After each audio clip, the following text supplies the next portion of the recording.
Oh dear, I'm late. Alright, let's begin.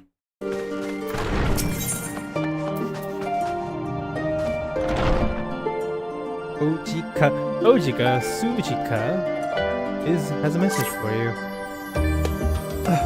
Hello, welcome back. Welcome back, Drac'to. I've just had the word from Aaronville. It seems he's managed to secure passage to Tyrol aboard a guild ship vessel. Why don't you wait in the main hall while I go and inform your traveling companions? It shall only take a moment.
Oh, the kids. Oh, yeah. Ojika gave us the good news. We've made ready to set sail the moment's notice. The only one yet to arrive is Arenvald himself. Arenvald.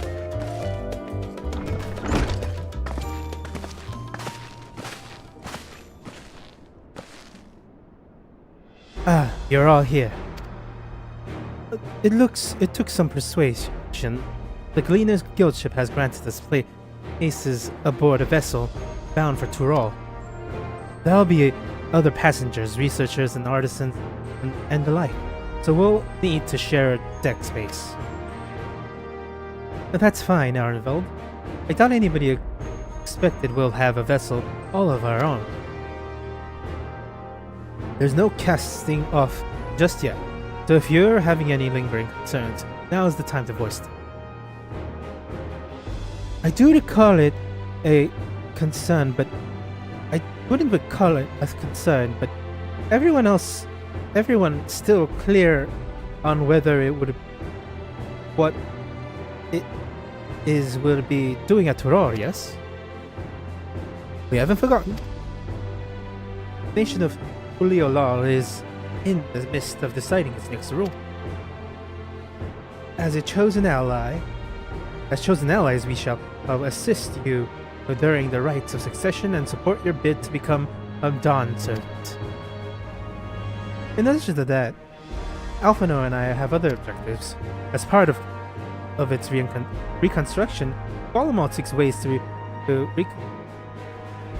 reconcile and re-engage with its neighbors. By visiting Tyrol, we hope to learn more about how its myriad cultures interact with one another, how they find common ground, developing strong ties, the sort of insight that might help our friends in Ishgard and Ilsabard.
apologies. I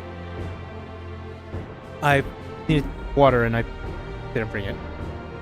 But we'll pursue this goal of is our own time. You can be assured that we'll give the contents our due attention. That is all I ask. Otherwise, we're welcome to do as you like.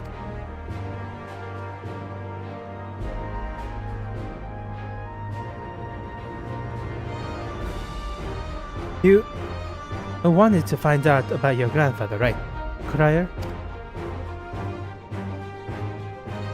Yes. As far as we could determine from the old missive I found out, he had been tasked with investigating the city of gold by your father, the Dawnservant.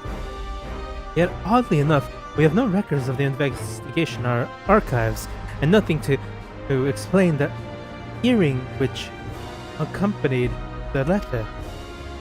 Thus, for reason both official and personal, I shall very much like to get to the bottom of this mystery. I'm sure there will be a chance to speak with Papa. You can get your answer right from the source. I look forward to meeting him.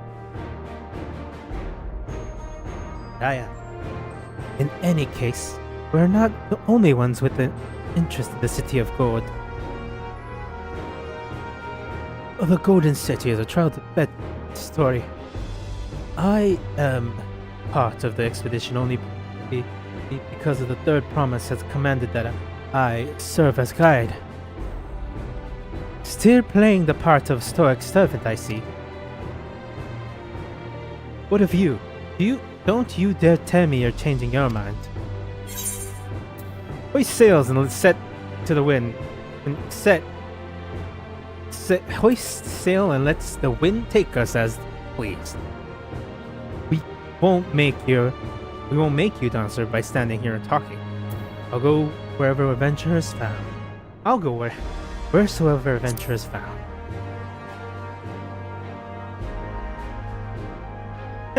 That's what they tell me. Right. Then, if all are still committed to journey, then I say we make ready to depart.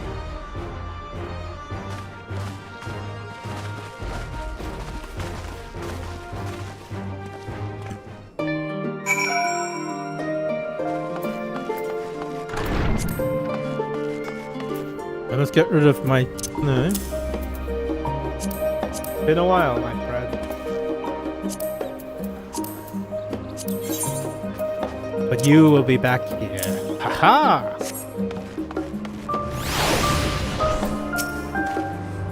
Eager as they are, the others have already left for the harbor. We're not in danger of missing the boating call, but perhaps we shall be on our way as well.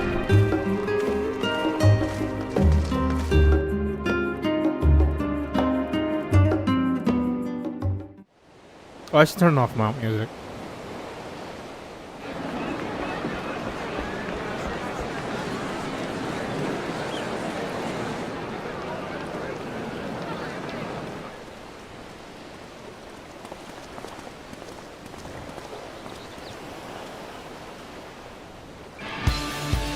Savoring the moment? I can feel your excitement, your eagerness to explore the unknown. Well, for once, the fate of the world doesn't rest on our shoulders. We might even get a chance to enjoy ourselves. Famous last words. Do not be so quick to relax. Oh, Tural may seem but a short sail away on a map. The vast seas between brim with peril. The treacherous waters of Shade's Triangle alone have claimed countless vessels. The Bermuda Triangle. Even following the safe route plotted by Admiral Bufiswin herself, this will be no pleasure cruise. Perhaps, but my voyage here was uneventful enough. Disappointingly so. Either way, the two of you have first-hand experience, which will be of great comfort in the days ahead, I'm sure.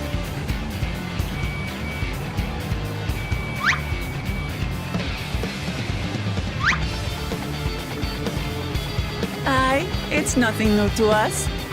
What was that? All aboard! We're casting off! It's time. I trust you have everything you need? Of course. On my magic bag that carries a bunch of shit.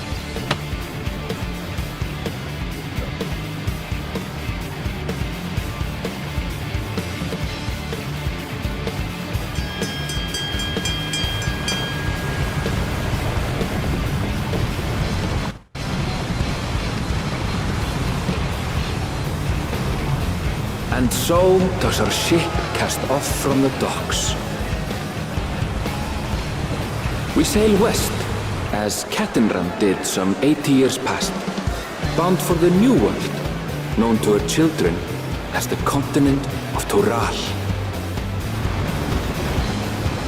Of Torah.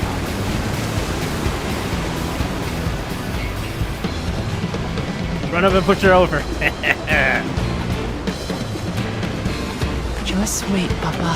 When this contest is said and done, it'll be your daughter who sits the throne. Me! Waklamat!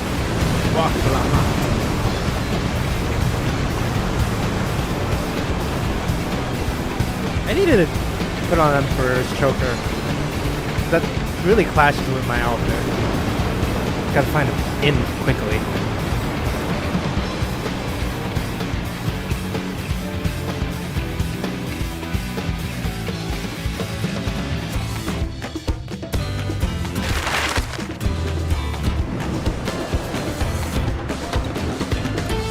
Going across the Atlantic. Great Britain.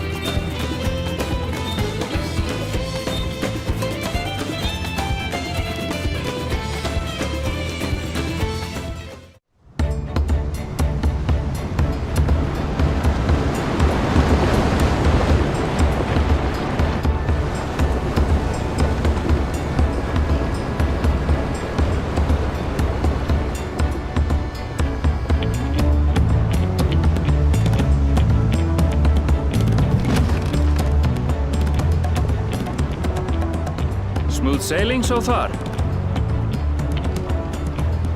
Aye, so far so good. But this sea, she's a fickle one.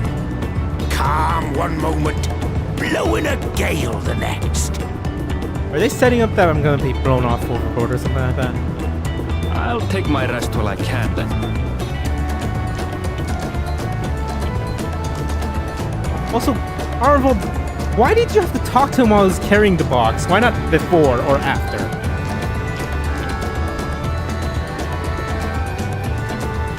We left port what seems an age ago now, and we've seen naught but open water ahead. I knew Toral was far, but it's another thing to really know. That's fine. We're fine. Maybe I shouldn't be wearing this. Speaking of which, some of our fellow passengers have made this trip before. Several times, in fact. I was able to learn a few things about Tuliolal and the right of succession.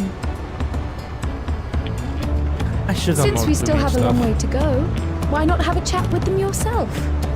I'm sure you have questions of your own.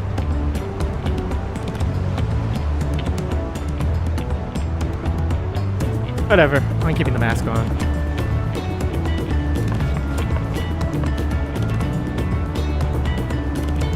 Did you look out across these same waters, Grandfather?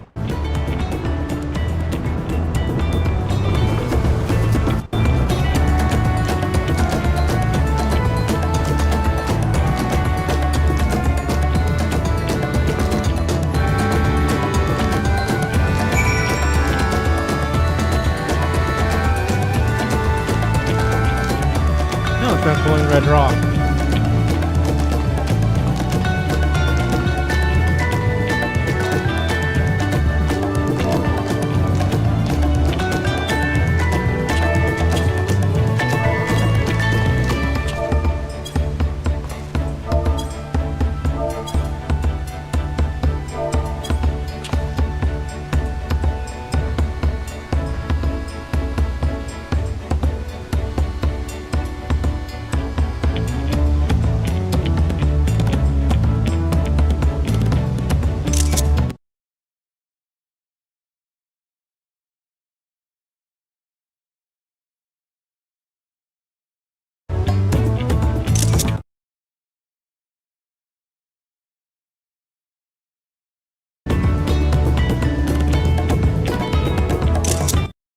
god! I want to make another one.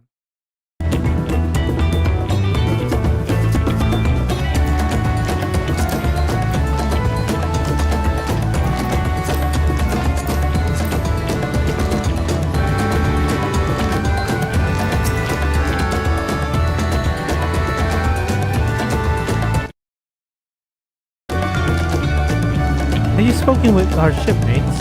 Thrall is still a good distance from where yet. It might be a pleasant way to pass the time.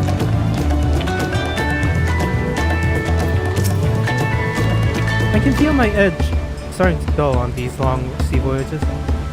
Now,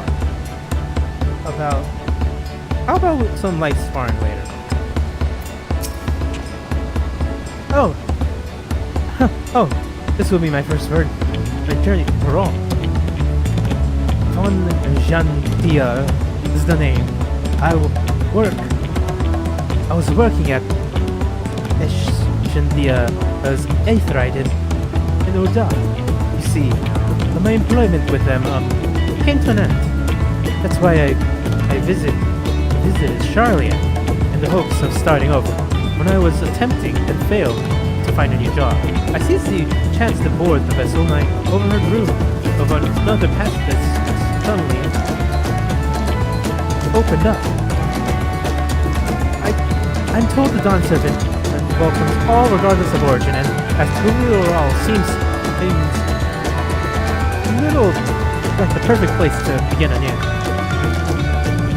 Hopefully things will be better this time. Are you incompetent?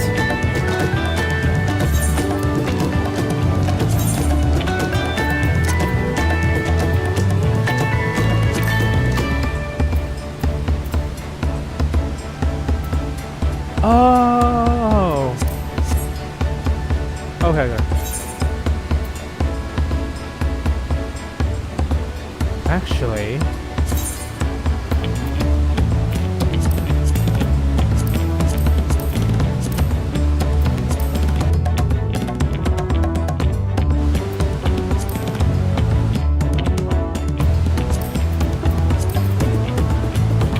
okay, that's better. That is actually better.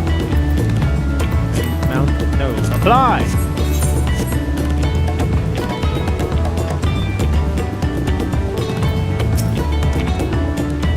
I see you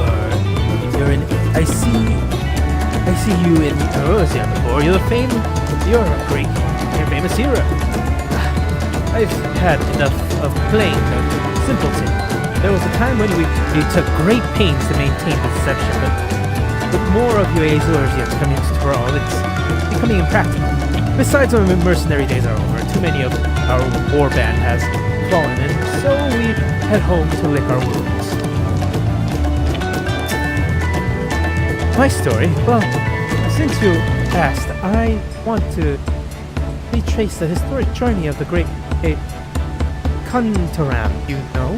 The first Eorzean settler in Tsohg. Almost 80 years ago. The Momoja's leader is said to have welcomed Kantaran with open arms and sent him home with a bounty of silverware as a token of their friendship. The real treasure was the crops he brought back. The potatoes, tomatoes, and the corn, which spread across Eorzea like wildfire. His grand adventure led to a culinary revolution.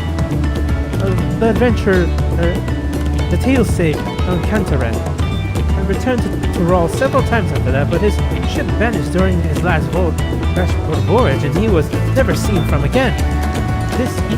That even a seasoned adventurer like him could meet such an end is testimony to the sea's great peril. The ocean's peril, even.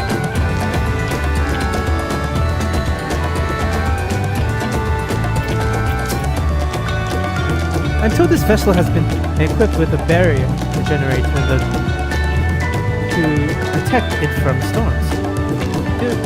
A reassuring thought, though I nevertheless pray that it will not be needed. My god, you guys are setting up that we're going to go into a storm, things are going to happen, I might be thrown overboard. It'll be a while before I meet up with the science for a bit. Did you want to make a wager?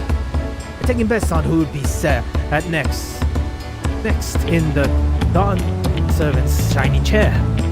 There's about 4 claimants in the right of succession. Your young Watlami, and was one of them, of course. As for the Umoja bloke was telling me, the other 3 are all strong contenders. Not too many keen to risk their coin on the 3rd, I promise.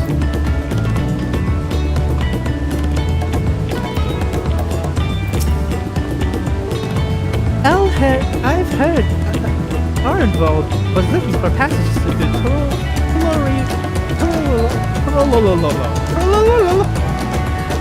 I managed to squeeze his party aboard one of our chartered vessels. As they fortunately would have it, we have just scheduled an expedition to Torol. Oh, that's Arnvold's. An adventurer, I assume. I'm a merchant myself, based in Uldal. Specifically, imports and exports. Eorzea and Torol both. If this is your first crossing the Salt, as they say, do remember the social mores of Eorzea are not necessarily the same for those over yonder. Consider this, it is not uncommon for the various races to be referred to instead of name of certain clans for Makote, the Harasaro, the Hrothgar, the XIV, not because every member of a given clan is of the same race, mind, but because many individuals of said clan are associated with that clan. A fair assumption in some cases, but take care not to give offense.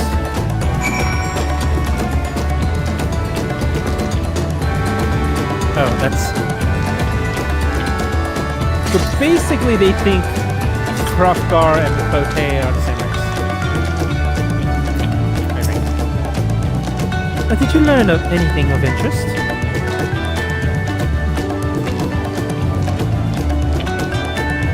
Oh, I haven't heard that about the clan leaders. We should have Watalama and Arnvold teach us the ones we should know. Actually, it's getting a bit chilly up here on deck. Let's all gather in the cabin. Please be voice acting. Please be voice acting. Please be voice acting.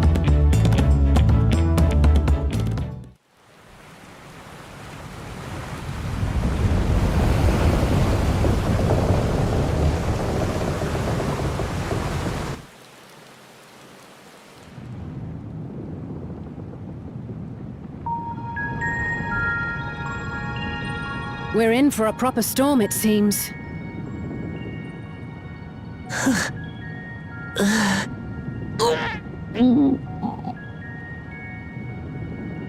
How's your stomach? Any better?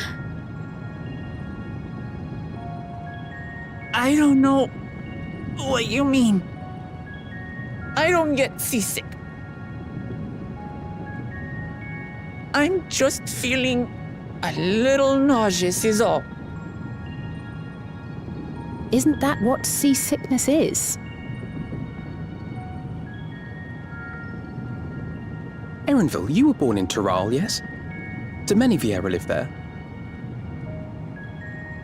The Shatona, as my people are called, have settlements mainly in the north, in Shaktural.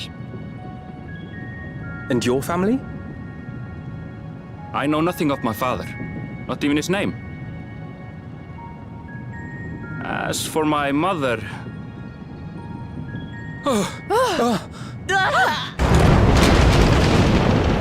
No sound effects, that was weird. We're the teeth of a nomad! I set sail for the last snaps! Oh dear. Oh, you know who's on watch? This wind's too strong to take any sound! I'm going off the mast! We need help! Get him below decks first! Quickly! Before he's washed overboard! Come, we should lend what aid we can.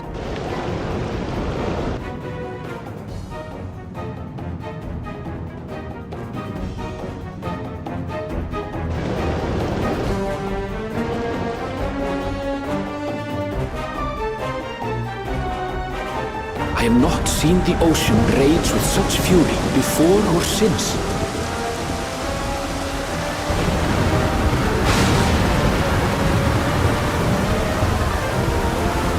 Why didn't I bring my swords? I need my swords. I need to fight the storm. The heaving waves tossed our ship about like a toy, sending sailors tumbling.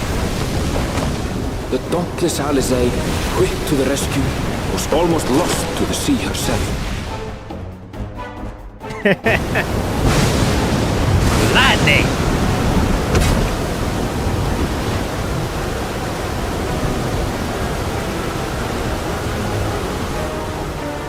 Meanwhile, our champion rushed to deploy the vessel's magical defenses, and thereby shield us from the lightning. Of course I do all the work. Of course I activate the shields. What an extraordinary life he must lead to be able to operate such a device with practiced ease.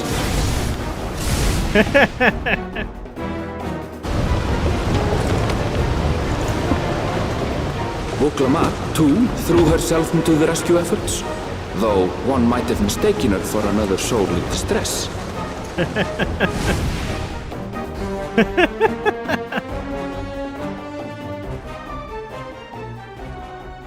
Look, I basically have a PhD in operating magic tech devices. By the time the unruly seas had calmed, our strength was all but spent, One of the and we had yet biggest to even experts. glimpse the shores of Tural.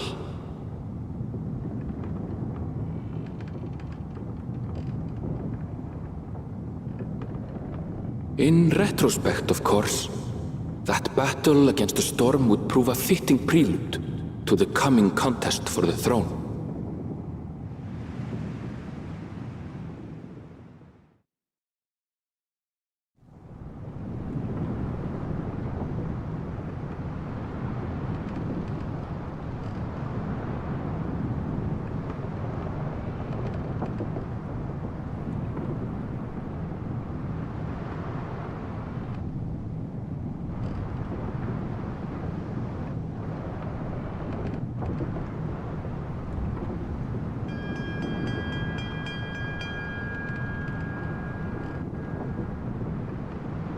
I have this mask on so people don't know when I'm sleeping.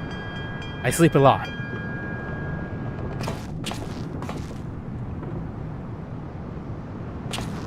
I may or may not sleep a lot. Who knows? Look at that. Look at that particle lighting effects.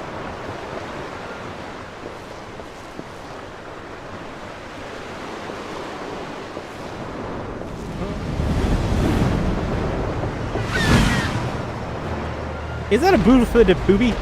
That's a blue-footed booby. Nice.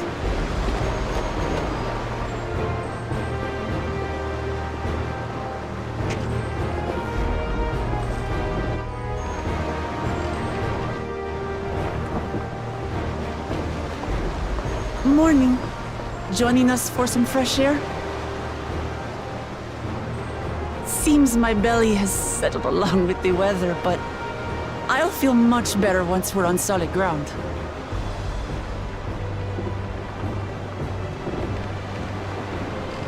Ugh. Can't be much farther now, can it?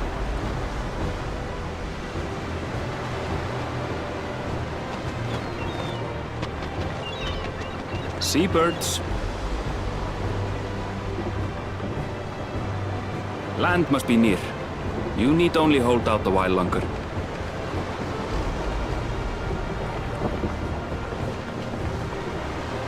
For a dark moment, I thought the ocean might swallow us. Glad to have my pessimism proven wrong. In other good news, I examined the sailor who took a fall, and he's faring well. I'm sure he'll make a full recovery. Good news indeed. If all's well, then we needn't delay in launching the landing boat. Ships have to lower anchors some way from shore. Too close, and they risk having their underbellies ripped open by the reefs that crowd Toliolal's coasts. Come.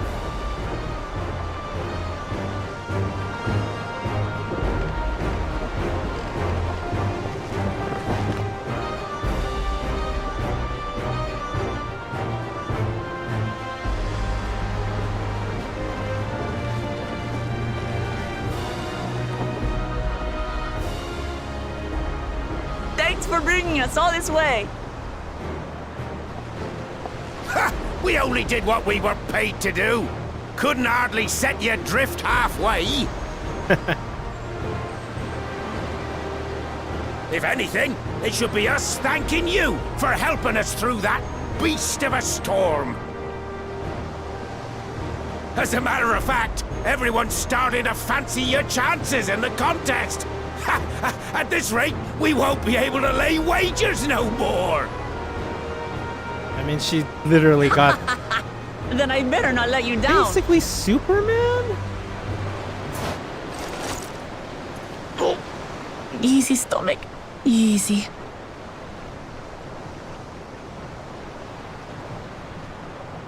We're the last to board.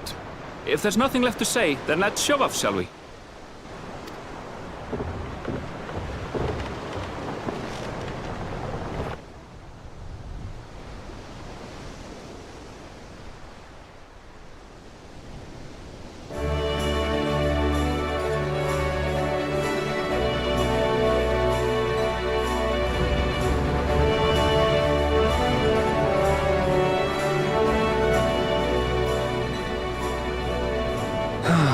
Blue seas, clear skies, and boundless possibilities. I dare say our destination will soon be in sight.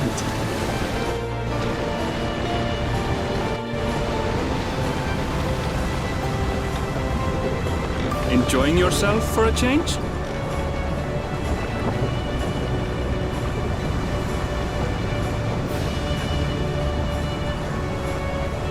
Hey, it's the opening scene! There, look, my friends.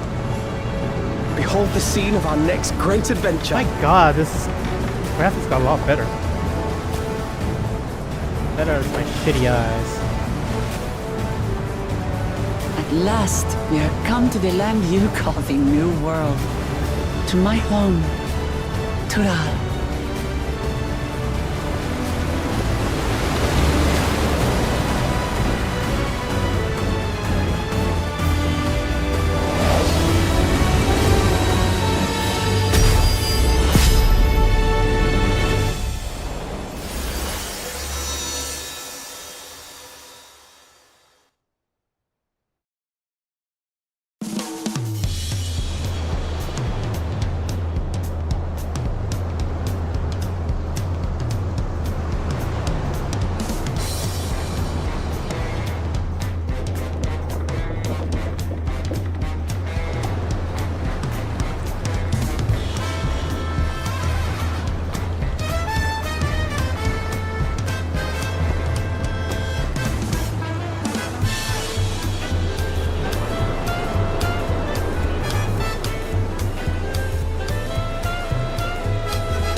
Gods, I've seen cities with an impressive mix of cultures, but this is something else.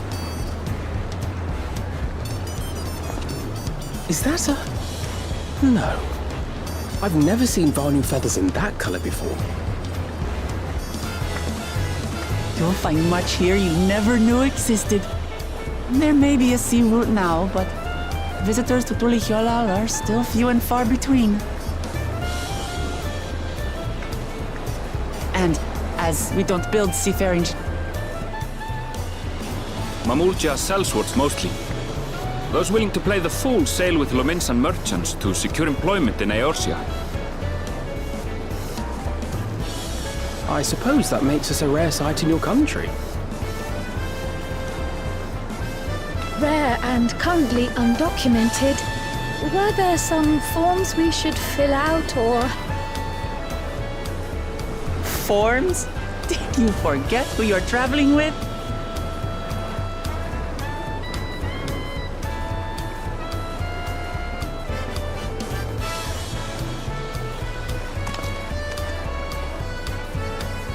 You are outsiders?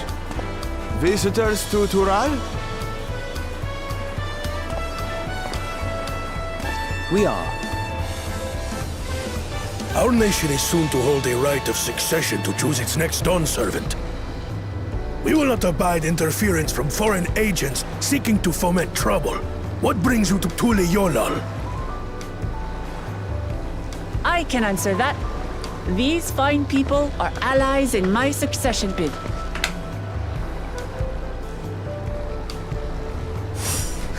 Third promise. If you vouch for them, then all is well. Of course. Please, accept our apologies. No need to bow and scrape. That our soldiers are so diligent in their duties fills me with pride.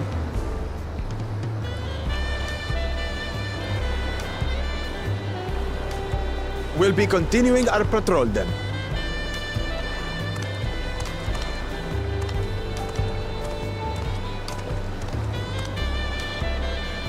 Well, well. Are you suggesting I don't look the part?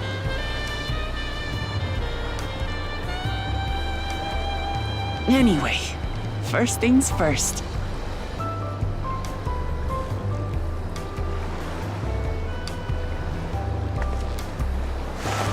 I bid you welcome to Tule Yolal.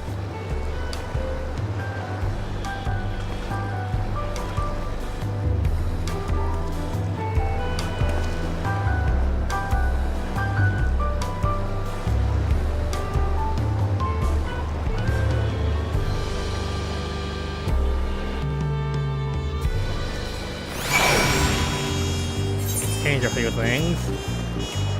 System. Okay.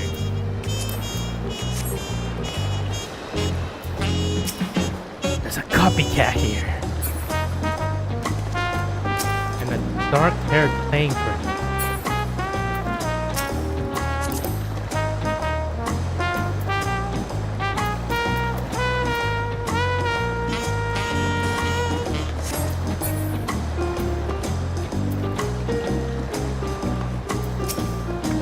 Daniel. That was an amazing city, and lively as old dawn, and even more colorful. According to Arabal, the Hanu who I thought I saw belonged to a clan known as the Hanu. It seems they share most of this more than physical resemblance. It's so nice to feel the familiar breeze again. I was sure my stomach would make it.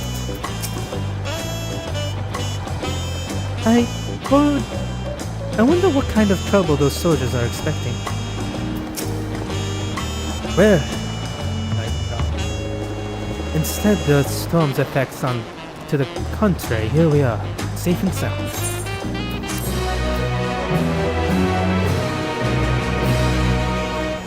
You have arrived in Tsohg. You can return to the city at any time by speaking to the Swati sailor in Scholar's Port in Old Charlotte. How much is a ride back? Is it free? That's... According to... I will ask if the journey tired you, but I'm sure you endured the far worse.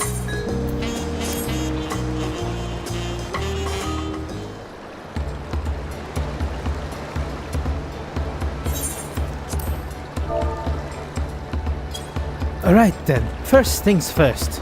It's a little bit queasy. No more boats for a while.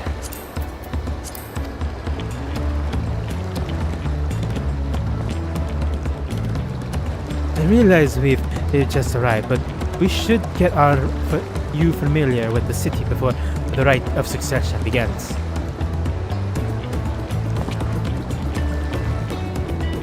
No argument here. I will very much like to explore.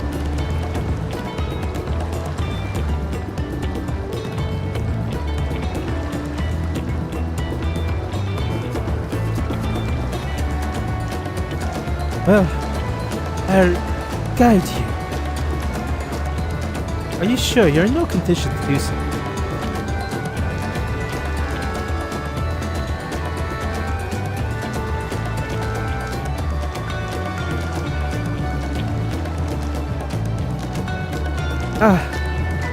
Well, we were wondering who those strange folks were. So the third promise has found herself some new followers then.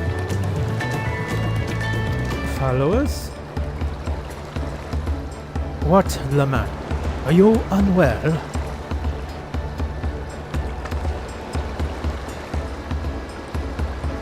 No, not at all. Couldn't be better. The third promise does not get seasick, good sir. As for my hand-picked entourage here, I have recruited them to help me win the right of succession. I was about to show them the city, in fact. That sounds lovely, but the group of foreigners is going to attract attention, especially if they're in the company of the third promise. Everyone would be curious. Be certain, certainly were. Your siblings have a tendency to command a respectful distance, but you're just as easy to approach. Well, I enjoy it as much as you do. Please, don't ever worry that you're a bother to me. You're very kind. Good day to you, Third Promise.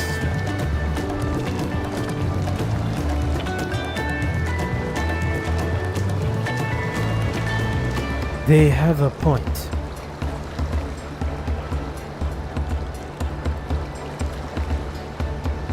Wok Lama, it's technically royalty, like it or not. As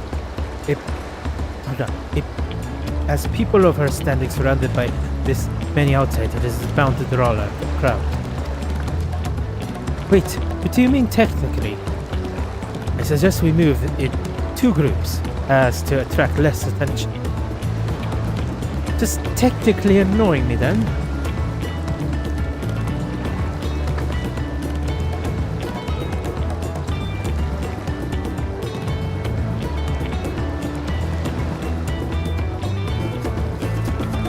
Drac'to, you and Cry will come with me.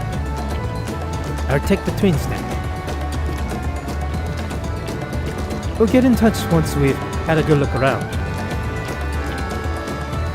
The voyage was hard on us all, so take it slow and recuperate.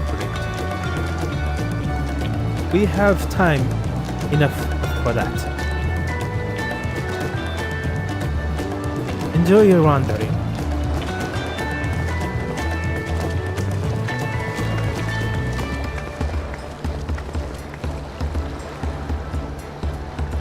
Perhaps we shall wait a bit, at least until what Lamat's nausea subsides. No need for that. Like, you know. What? No.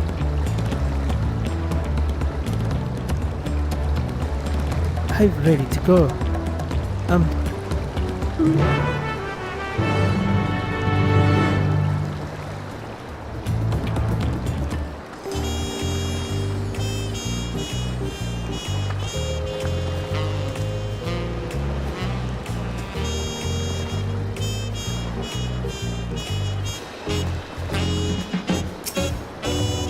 I'm fine now, ready.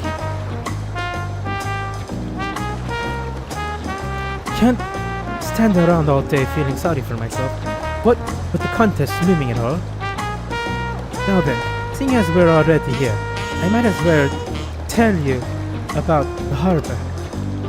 Why, you don't see any big ships moored at the docks. Only vessels with shallow drifts can navigate the bay. Mostly small fishing boats or barges ferrying cargo over and down, up and down the river from inland settlements.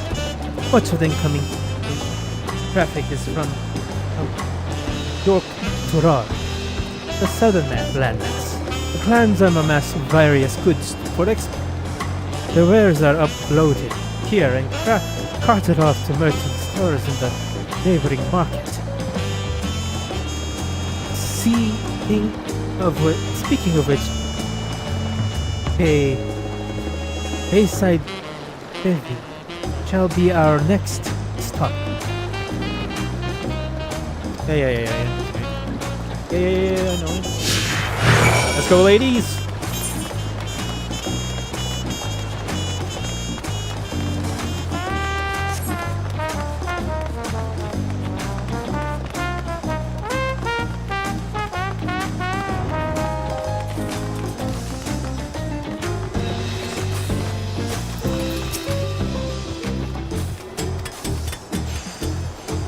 Oh, right.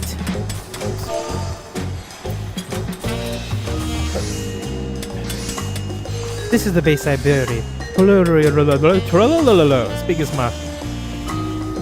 Being right on the harbor, everything from fresh fish to imported wares go directly to the shelves.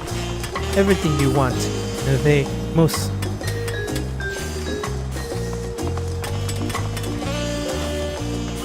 to shelf. Everything you want, they most likely have.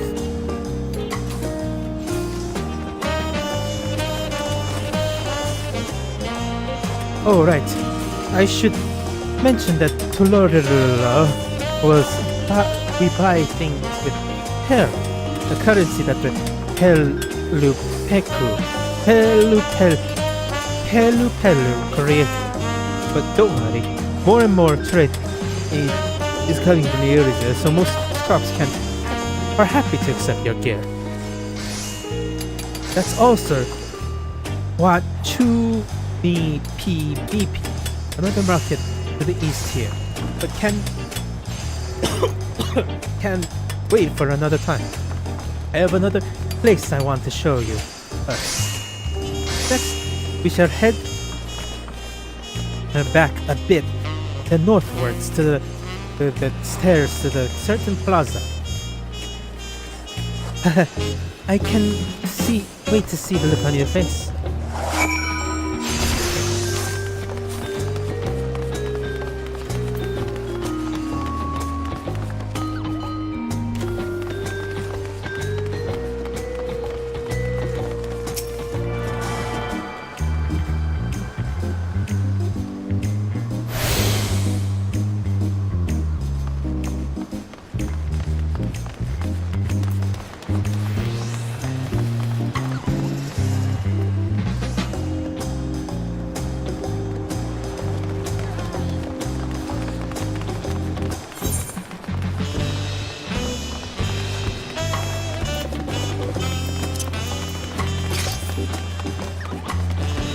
I don't care if I can go there. I'm gonna do it now!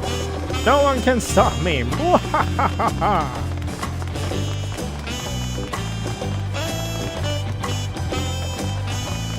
I am Darth Maul!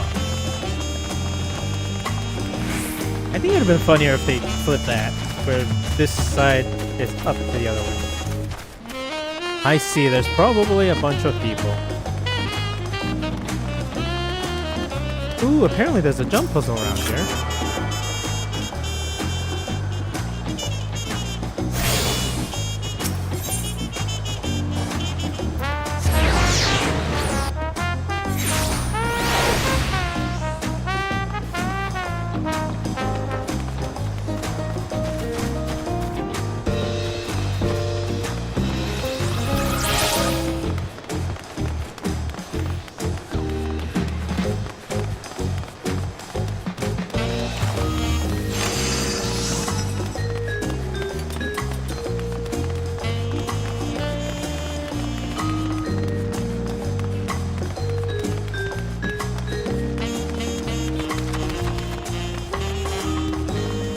First, I must attune.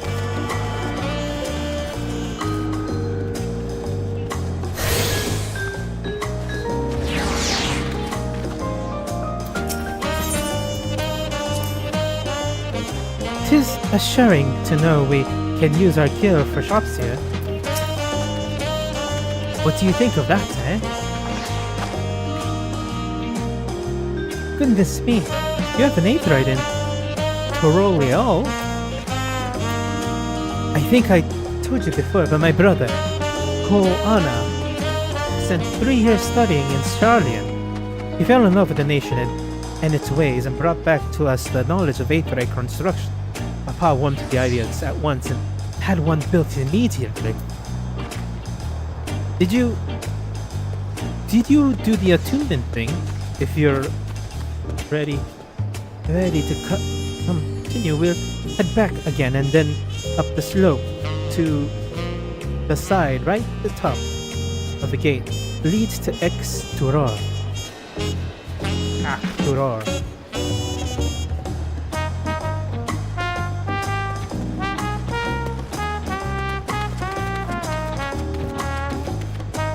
Let's make a stop at Light Bloom Post on the way though. That's the headquarters of the Landsguard.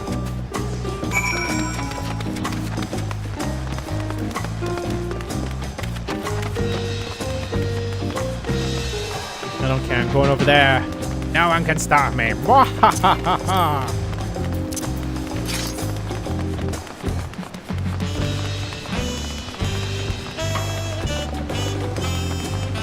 God, there's so much people. It's wonderful. Wonderful.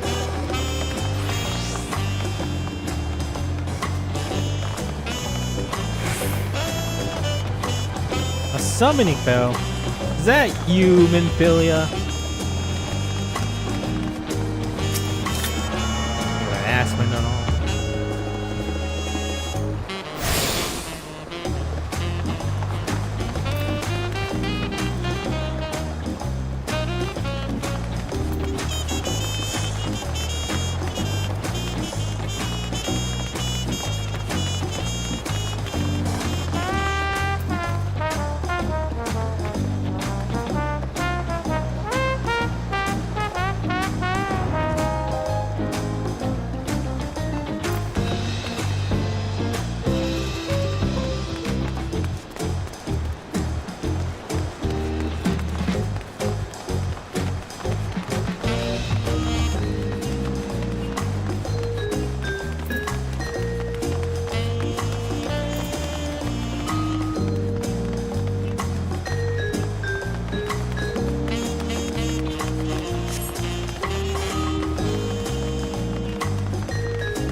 Trudging up and down all these slopes and stairs is exhausting. I understand where Luke Lamont gets her endless endurance. You have a lot of narrow, winding streets that crawl up the sides of the mountain, as you can see, though the builders made sure the city main thoroughfare were wide enough to accommodate wagons.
goodness for Aetherites, though I don't share Wakalamat's dislike of ships, I'm not entirely eager to make the voyage again.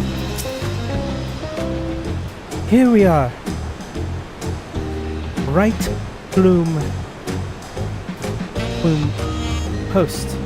The soldiers stationed here are responsible for defending Tyrolior and preserving the peace. The Landsguard are led by our nation's greatest warrior, as naturally Papa has commanded them since beginning. At least until 3 years ago when Tsohg took over as commander. The title is no empty honor. It means the first promise is considered equal to the Dawn servant in martial strength. Meanwhile, I can't even manage to.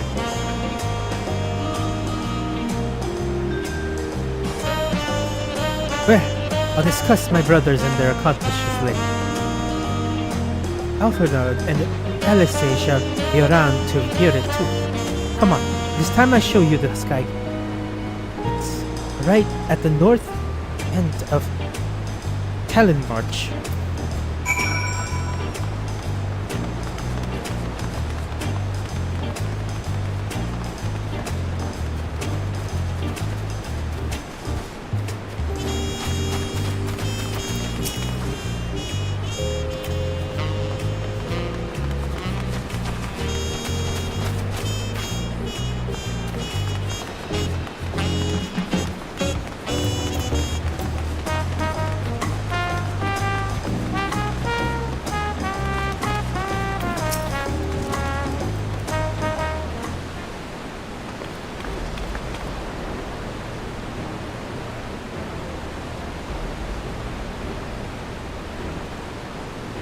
Massive, isn't it? And at the other side is equally massive bridge to match. Both were constructed by the race of giants, the Yoha. Strictly speaking, Toror is actually separated into two separate continents, Yor Torah and Southernlands of the Mother, and Yuksh Toror, the Northernlands of the Father, which lies beyond the gate bridge. Legends say it used to be one giant landmass, but long ago the two gods fought a titanic battle, and when one threw the other to the ground, the impact was so devastating as to split the continent in twain. A familiar sounding story. I am putting in mind of a conflict between Hydaelyn and Zodiac.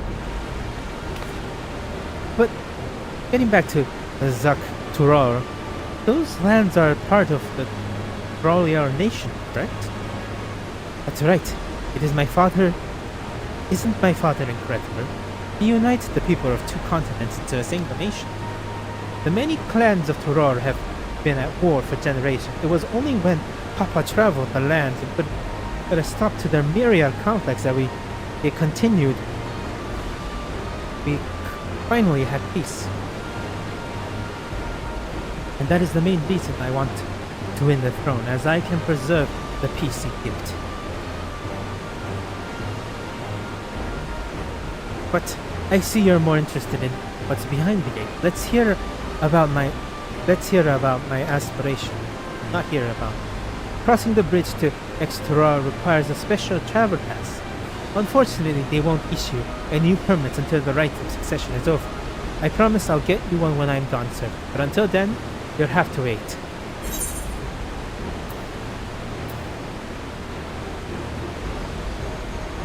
I'll hold you to that.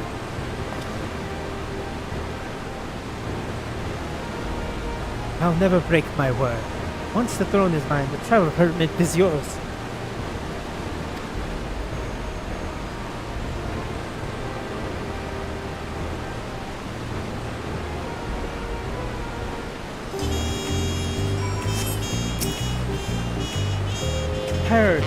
Tired from all this walking, take a moment to rest and continue the tour. We must have covered half of the city by now. Tyroliar is unlike any other city I've visited. I'm thoroughly enjoying myself. Maybe I should.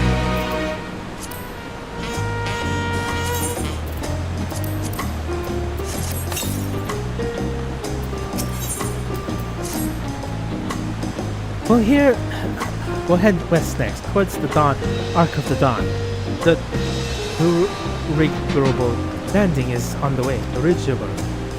You have dirigibles too? Prorial certainly built one for methods of travel. We get by. And if you've seen enough of this area, let us know. Let me know and we'll continue on. The Dawn Arc is on the other side of the city. So speak up if you're seeing something interesting. Yeah.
sorry, I had to take care of something.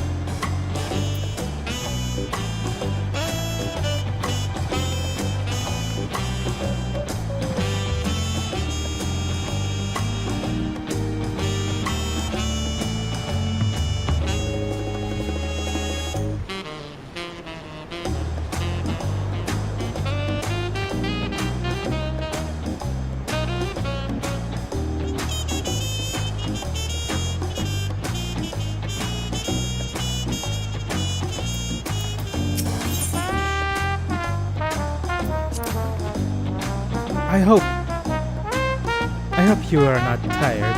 Aurora still has plenty of sights to see. I'm still struggling to conceive how one could construct an entire city on a mountainside. I was originally the site of. This was originally the site of Yokhan Temple. The giants built it when they were first around make the bridge to XIV. To appear, these the gods who slumber in the ocean entrenched.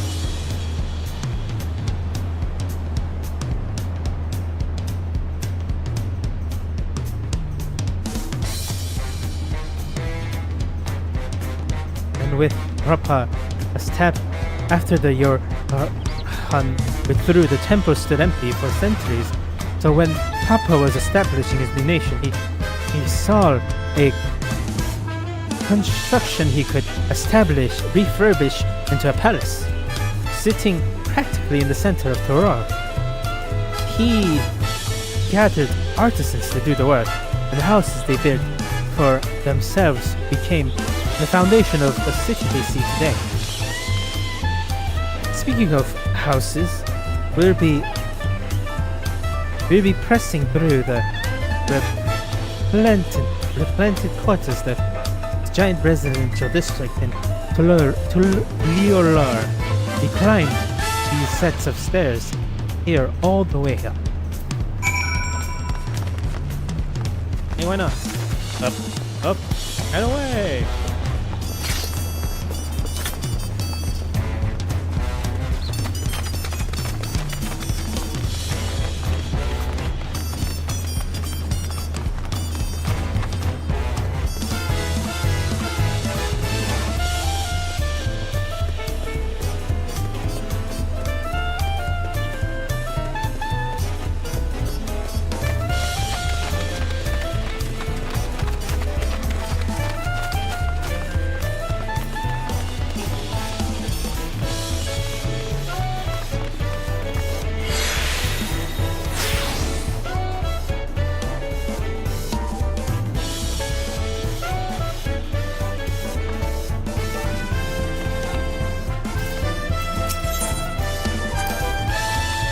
The sheer scale of this place is incredible. I wonder what the carvings at the top represent. Papa's palace is called Volkloksumsa, which roughly translates to invincible resilience. You probably want to take a look around, but we'll be coming back here later. Let's move on for now. But I'm gonna still tune over.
mind going over there right now. I still want to attack it, so.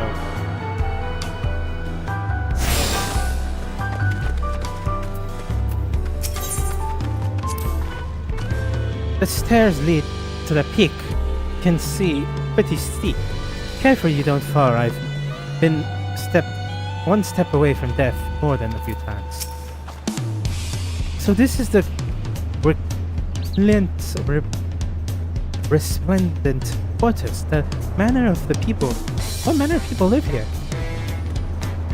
Oh, we have residents from the Yoko clan, Momoja Exarbar, Papu, Bomblin, and Hanu. We also have Tunawata, Hirosora, and Shetona. We moved south from the ancient lands in Xtoror.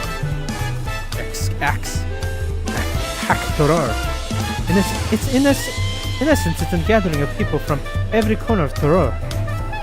And a true representation of Toliolor's diverse character. The adornment on their building contributes to the eclectic culture aesthetic. It's also beautiful. I'm glad you think so. Come, we can continue down the stairs. Codex Maya.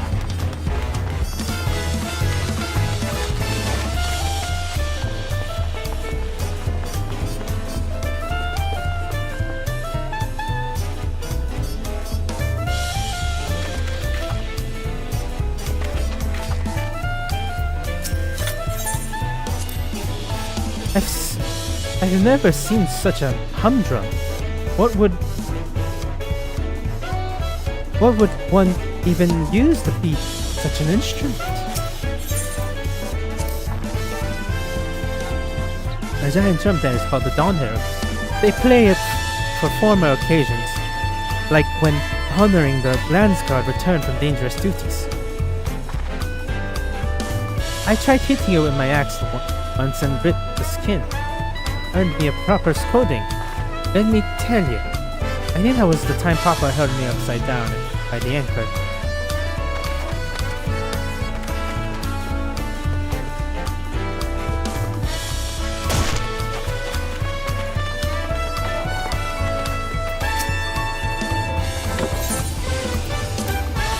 I'm good.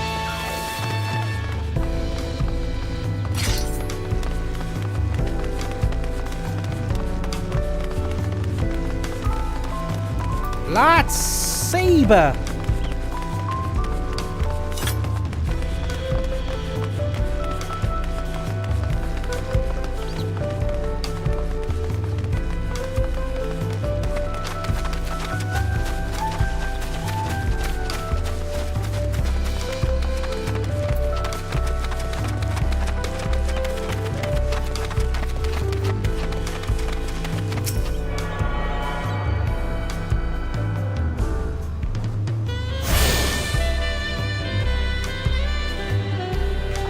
Attuned to everything in Toror.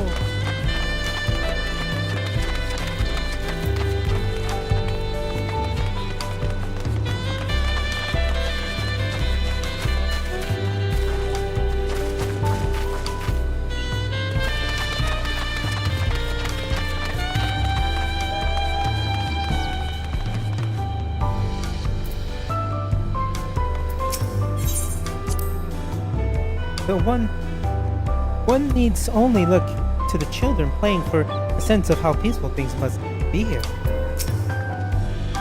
Here is our dirigibles.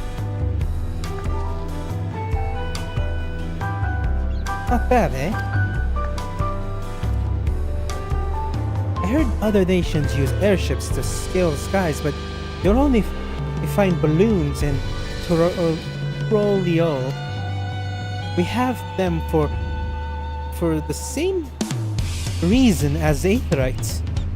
Koana brought back the plans from Ishgard. Ishgard from his Charlie, and Papa thought them fantastic and commissioned the construction. This was around 3 years ago. Since that time, we've added flight to other settlements. Trade with frontier communities have never been easy. But that's enough about the Ridgeabows. To the Dawn Arc awaits. Oh.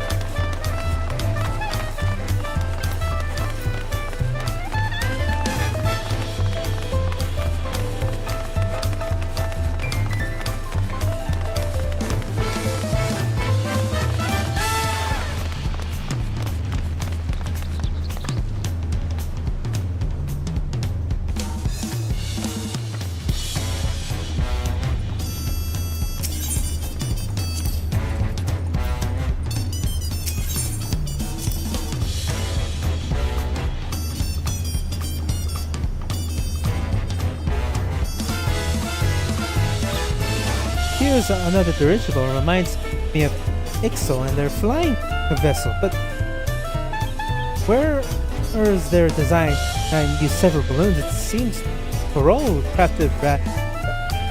craft relies on one large enveloping to lift them into the air.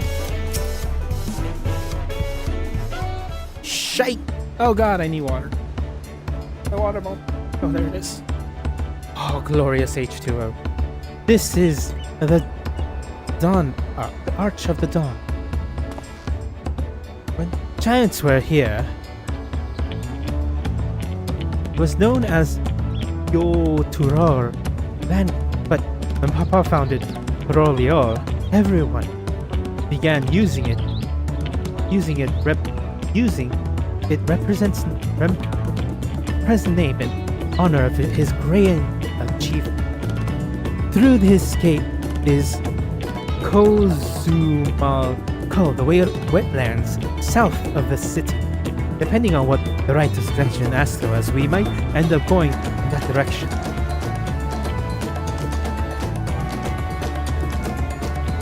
Oh god. Kozumal-ko, name alone is intriguing. Speaking of which, what are those fluffy animals we passed earlier? The alpaca.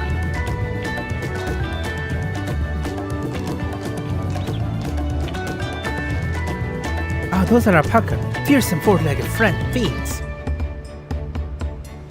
Fearsome. They seem quite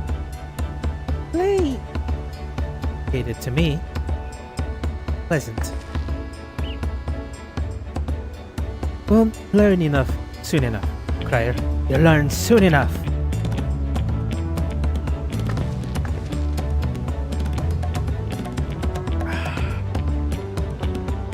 But forget the alpaca. I have something far more important to show you. Come along.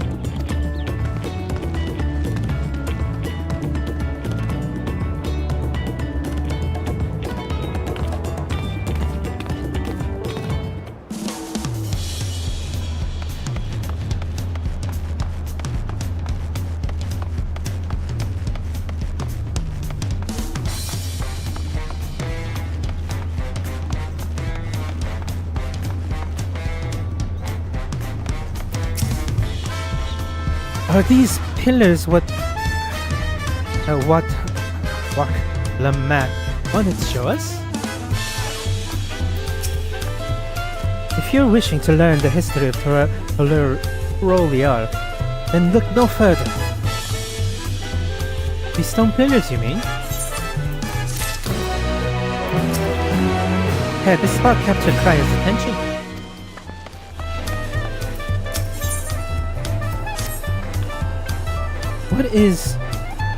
What is special about this pillar, if I may ask? Has glints. They might look like ordinary stone decorations, but if you took a real good look, you'd see there's something much more interesting.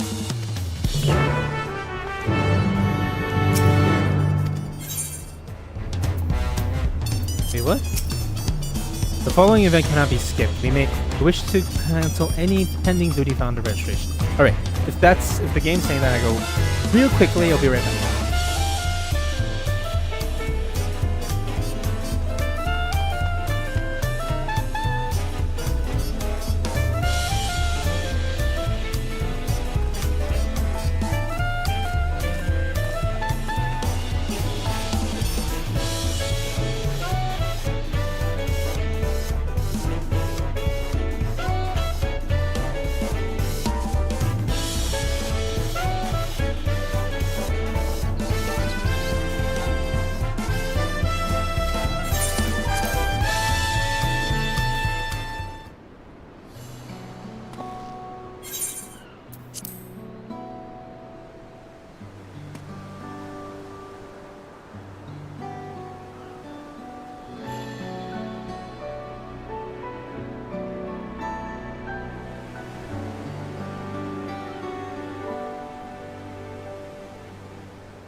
Pictures? Wait, no, these are glyphs.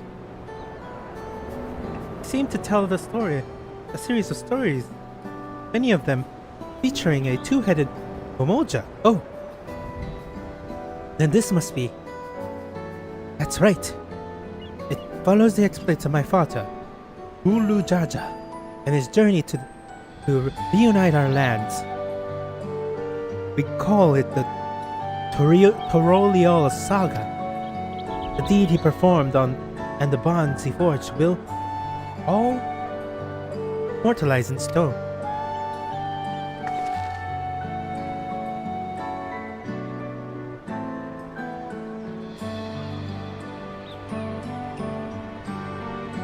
There is no better way to learn of Toroliol's came to be. Study them as long as you like.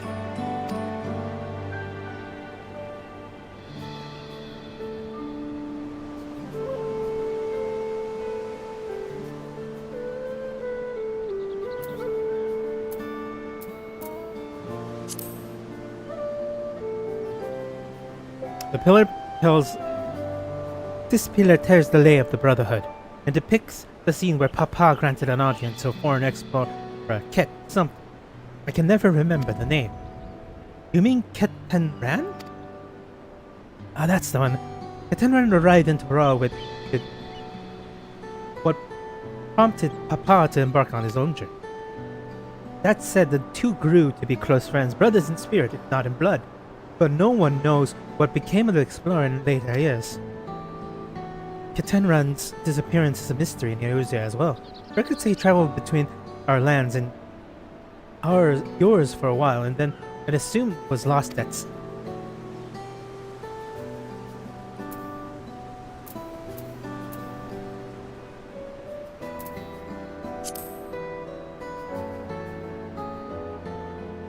Here we have a lay of reeds. This is the story of Papa visiting Hanu in their village in Kozumazuku. The people Alphino almost mistook for the Vanu. It's not for the colorful plumage. He spent a fair bit of time amongst the Vanu in the sea of clouds. Though it's not surprising you took an interest in your country. I do not know what it is with your Vanu, but our Hanu are the bright and colorful sort. They hold this one festival every year, very famous and a lot of fun.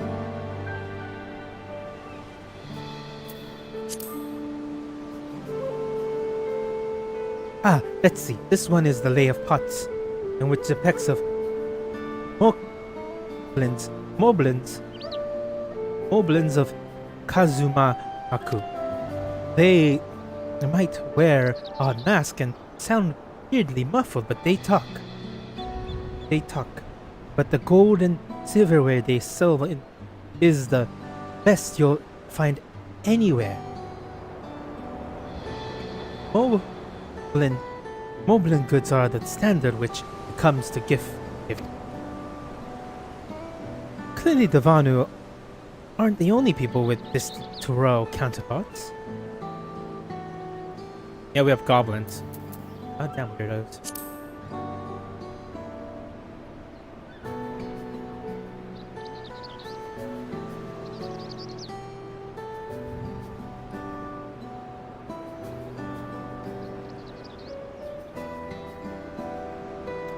This one recounts the respect lay of the repast.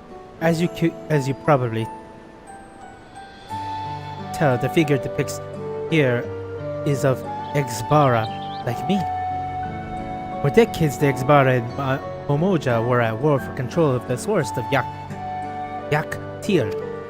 The action Papa took to end the conflict had since been hailed as first step to the founding of Torolior.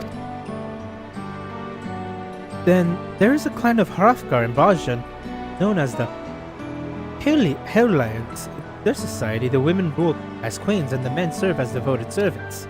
Yet, here in Tural, Exburl, men and women appear to be equal standing. How dramatically cultures can be varied with location.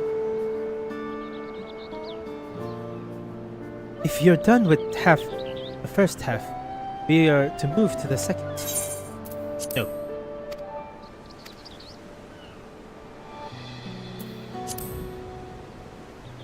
Oh, so that's what it was. Let's go!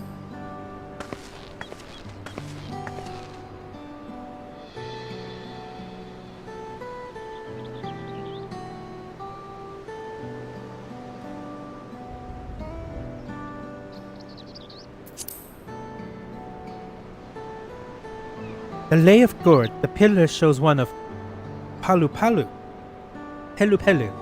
whose homeland is in Urkipakchi. Having created our currency, the Palu are rightfully known as the merchant clan. They oversee Turolial's markets, and their traveling peddlers are a common sight, no matter where you are in Turol. Don't let their size fool you. They might be mistaken for children, but beneath those brimming masks, they are clever and cackling traitors.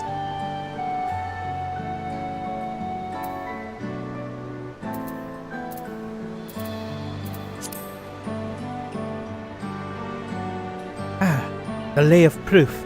The big fella is of the Yakhoi, the largest Tural people. These giants once used their giant size and strength and established dominance, compressing all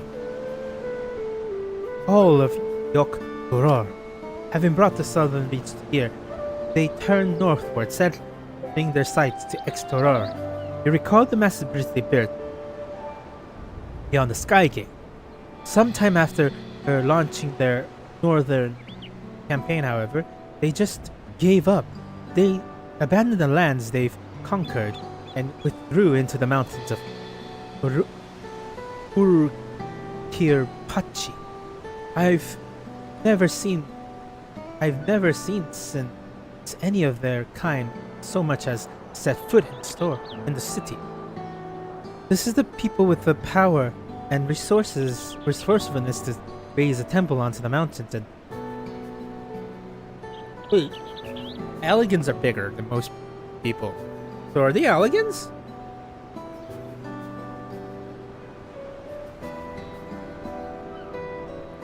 Mantab and build a bridge across the sea with stone. What would move them to renounce their ambitions and their place in Tural history? The proof of ice. Oh, this one is my favorite, the Play of Ice. It depicts the battle with the legendary Tural Virajra Vaili Garumada. I shall explain. The The Tural Vidral is a creature that has lived far beyond its usual lifespan and awakened preternatural power. Yeah, I know. The Taro described the Far East aspirants is a similar fashion. Could this be the similar phenomenon? Valley Garmanda itself was dubbed the Sky Ruin, a name earned for the devastation and terror it visited onto Turar every time it stirred for its slumber. But 80 years or so ago,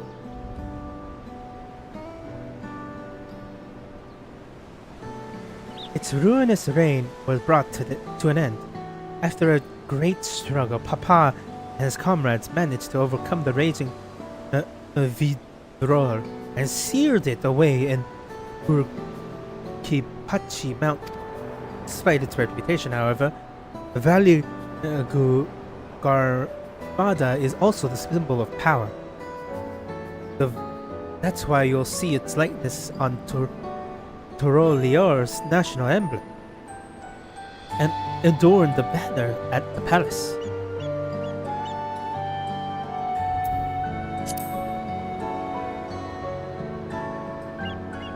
Oh, this one is unmarked. Papa said he left a blank pillar for the next chapter of Torolior's history, wherever that might be.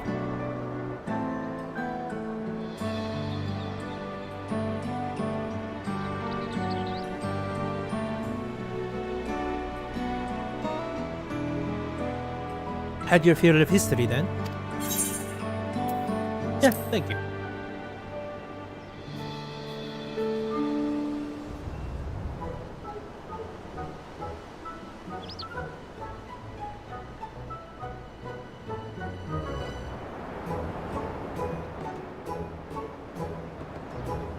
That to hear it? You know, I felt awfully hungry all of a sudden. No surprising. It seems I couldn't keep anything down for a while. But now I think I'm ready to eat again. So let's go and have ourselves a bite at the local delicacy. Of a local delicacy. I'll take you to the best restaurant in the city. I like the sound of that.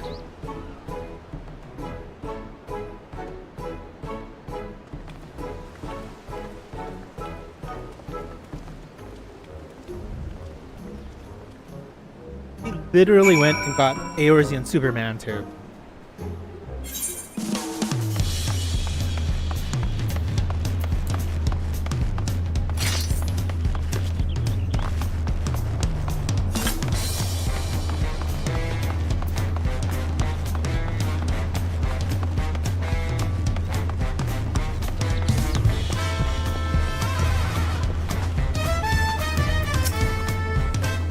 It's a lovely establishment. I'm reminded of the Bismarck in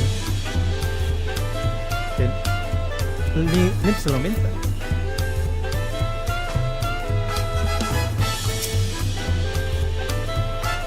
Have you ever had tacos? They're Torolio classic. They bake a crunchy shell, make them made from corn flour, and fill it with meat and salad. A lot of shop stores sell them, but I like how they are made here in Baxiak Tia's best. And I need one right in front of me right now. Let's head downstairs and place an order with old rock with heel for blah blah blah blah blah. Those are words.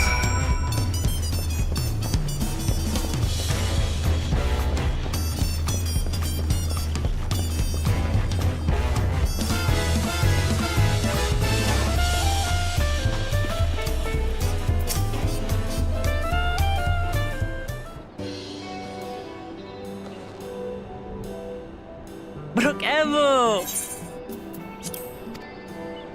My companions must sample your heavenly tacos. One for each of us, please. I promise. And I'll pack them tight with my choicest feelings. Only the best for you and your friends.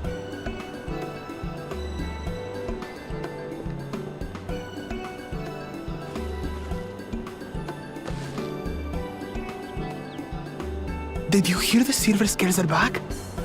Seems their overseas foray ended in disaster. More than half their warband is missing, including their leader.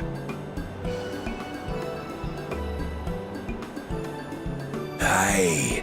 And now keen to rebuild their broken reputations, the survivors seek the Golden City. A fool's errand. How many hopefuls have disappeared in search of that fable? They should count their lucky stars they came home alive at all.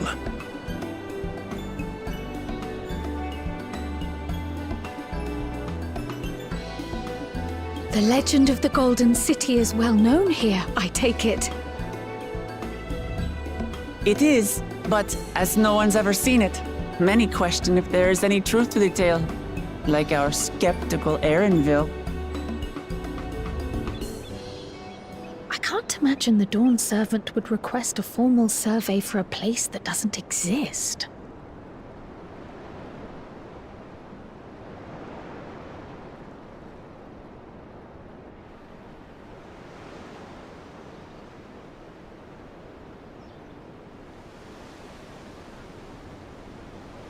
Now to find a spot with a pleasant view to enjoy our crunchy spoils.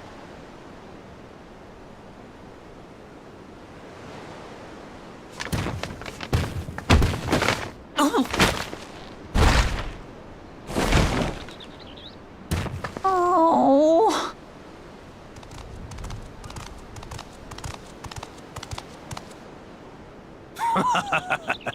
If it isn't the third promise.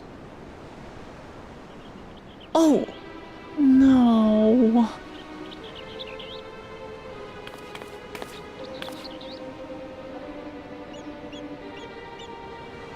I don't know these ones. New salt.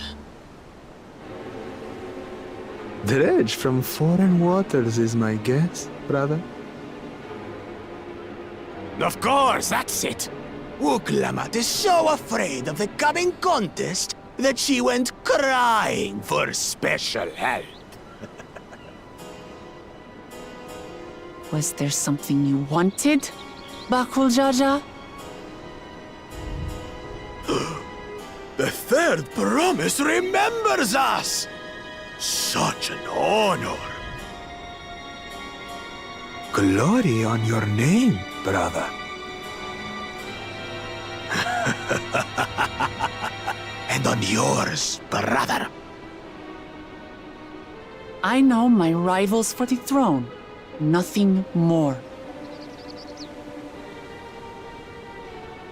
Another child of the Dawn Servant?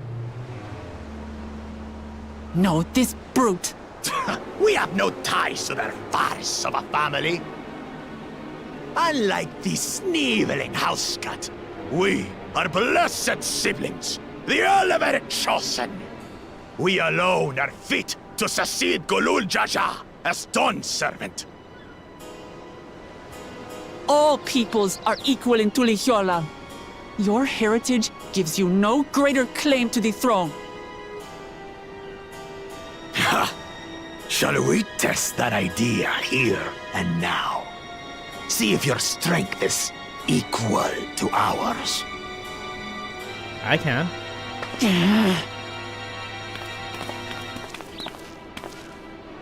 None of this has any bearing on the right of succession, correct?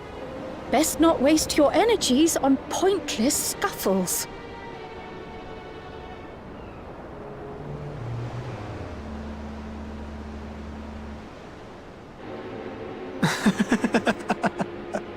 The kitten comes to the house cat's defense. Pathetic. Since when was our nation overrun by mewling weaklings? Listen to me, you.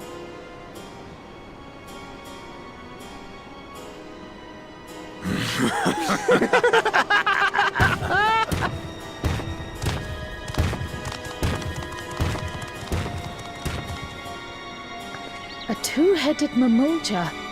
I knew of them, but that's the first I've seen in the flesh. Some get it into their twin heads that they're destined to follow in my father's footsteps. So they travel to distant lands to hone their battlecraft. Those are likely the ones you've heard about. Are there other two-headed claimants? No, just Bakul Jaja. Even in Tural, his kind are far from common. The Mamulja people largely belong to one of three clans. The Hubigo, the Bunewa, and the Dopro. Every once in a great while, a two-headed offspring is born from a union between the brown-scaled Hubigo and the blue-scaled Bunewa. The child grows to possess immense strength, both physical and magical. Blessed siblings indeed.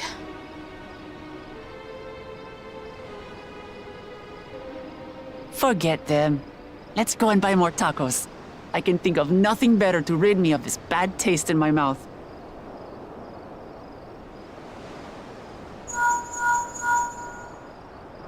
Enjoying your tour of the city, I trust. We've seen our share of notable sights and took a moment to rest. As such, we're ready to present ourselves at the palace for the rite of succession. Shall we meet you there? The palace it is. I'll let Wuklamart know. Destiny calls. Perhaps we can return for more tacos later? It's not Tuesday, so So it goes. need to be Taco Tuesday.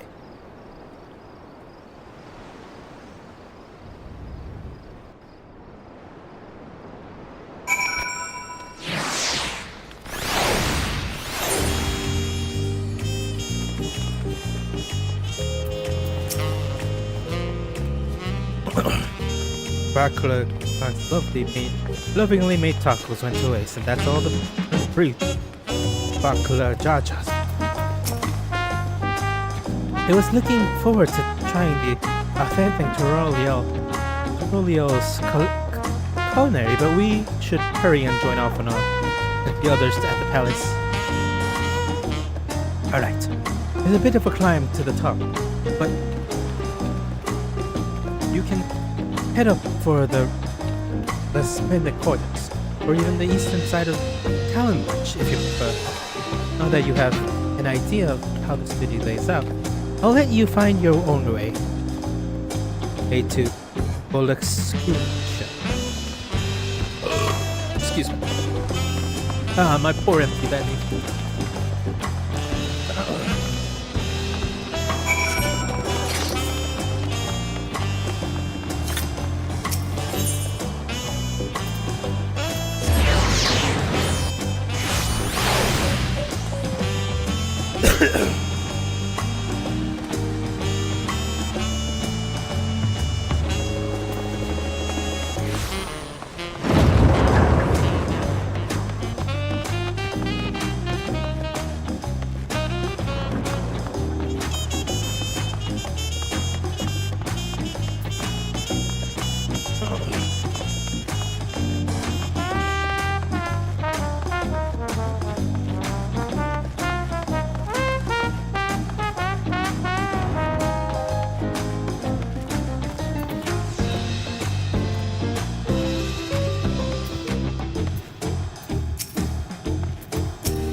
The food is amazing. A passing Momolja let us try a fruit called Charmoria. It was very sublime. We saw two other Momolja on our way here. Another claimant into right of succession according to the article. Did you make a better find? Do you have a better feel of the city now?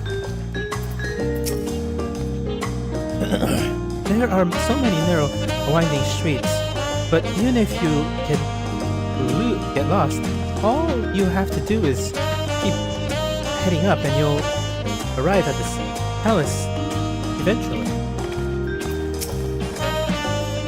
You made it. Good.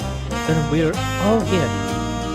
I'm still hungry enough to eat an entire roasted kola fry, but the contest can't wait for us forever.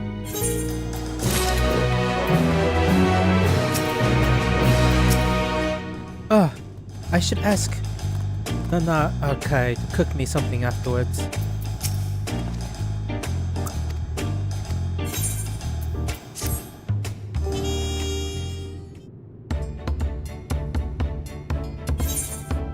I've acquainted the twins with the city at best. I could in a short time. Their unbridled enthusiasm made it rather difficult.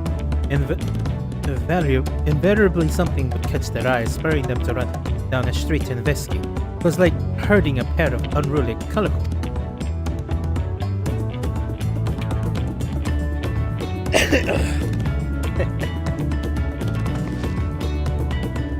But I understand all too well. Charlians have the effect on me. Right then. Now it's time we saw the inside of the palace. Papa will want to know I'm home, and to meet the allies I've chosen.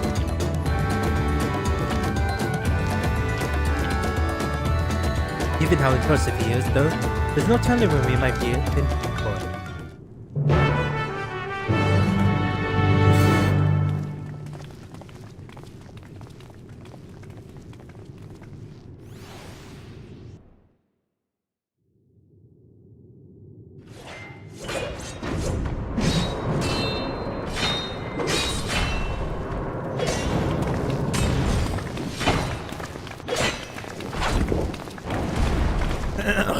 Oh, Astinian. Is that Astinian?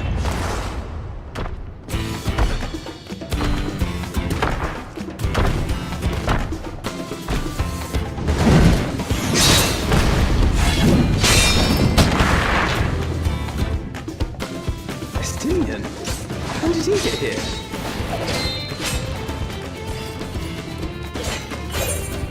I'm probably gonna have to fight him afterwards. More to the point, why is he here? Oh, you know this man? Whenever my father spots a promising opponent, he invites them to Sunpurge to duel. Pressing duties or no, he can't resist a good fight. So the one Astinian is crossing blades with.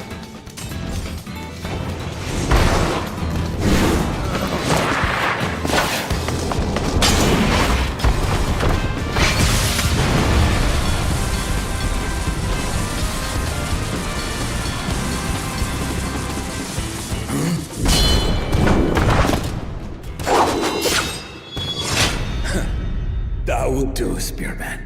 I will receive my darling daughter.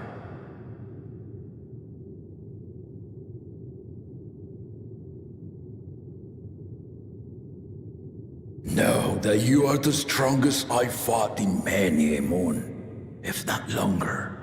It is the privilege of a life long lived to face such a formidable soul.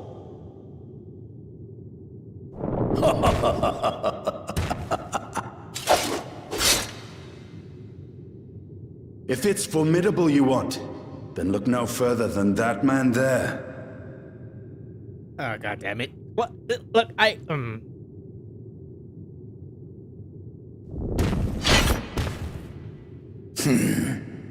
I see you, warrior.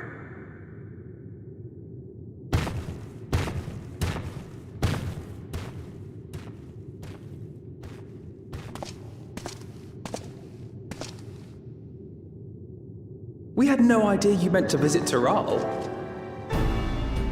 I've seen what lies east. This time I chose west. And thus did our itinerant dragoon make his travel plans. You witnessed our bout. If you thought he was fearsome, that was with one head dozing. I'm not sure I understand.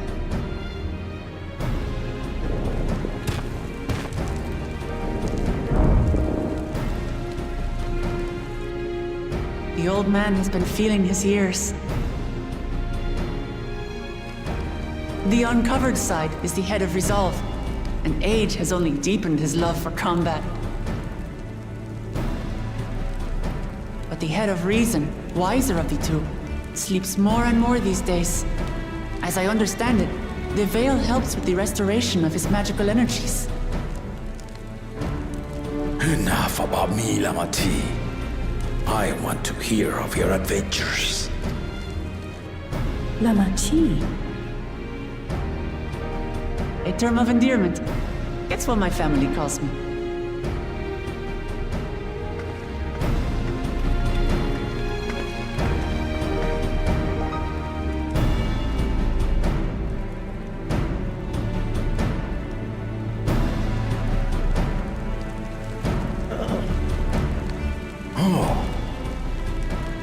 When last did we see you in the palace?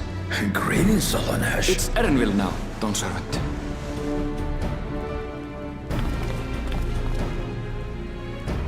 I took the name while abroad, and have since grown accustomed to it. Erenville, then. And these others? I assume are Lamati's recruited allies.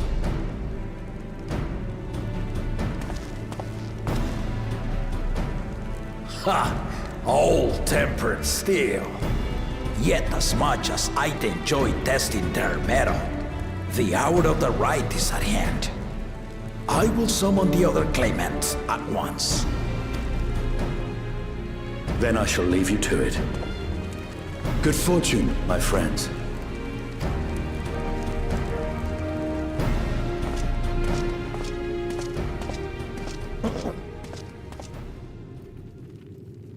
Yeah, I'm pretty sure Armvolb is his son as well.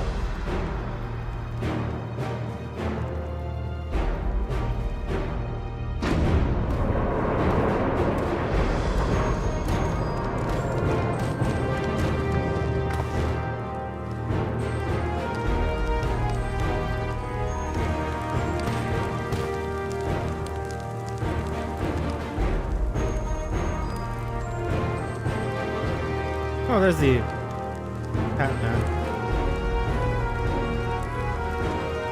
The claimants are assembled. The first promise, Zorolja. The second promise, Ona.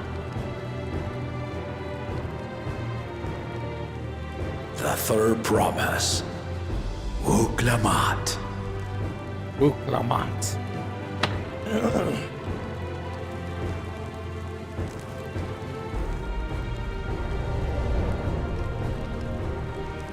And lastly, the chosen of Mamuk, Bakun Jaja.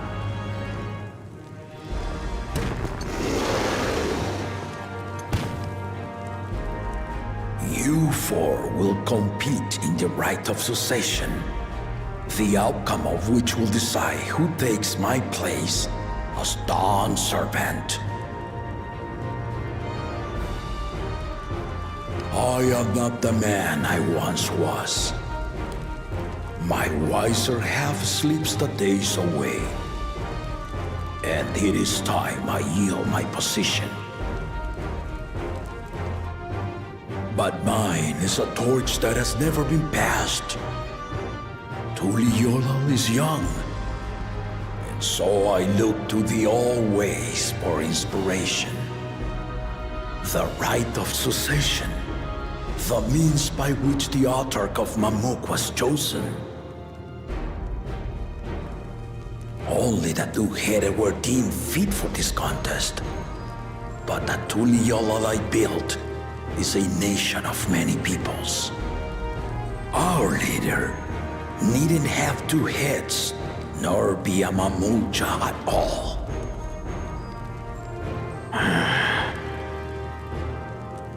So I gave the right of claimant, not only to the son I sired, but to my adopted children as well.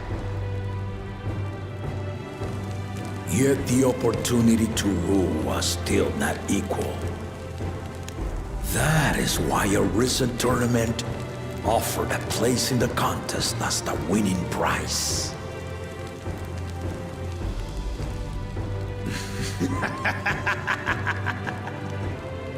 Now you have us to compete against.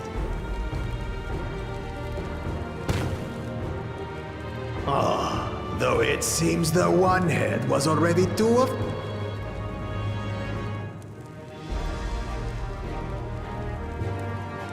Our brother was in Shok Tural leading the Landsguard on a campaign to eradicate a Tural Vidral. Anyone with sense would know he was too busy for games.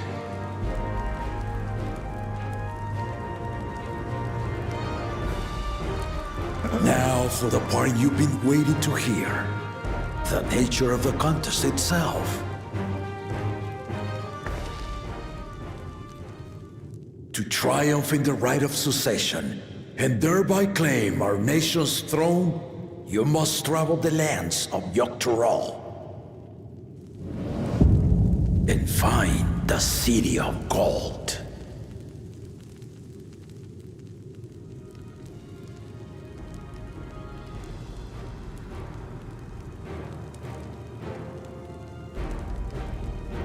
If I may, Father. Speak, Kona. The Golden City is an ancient Turali legend, but after so many failed attempts to find it, the story has become more fairy tale than fact. If you would charge us with such a quest, are we then to assume you have proof of the city's existence? I offer as proof my unbroken word, for I have seen it with my own 4 eyes.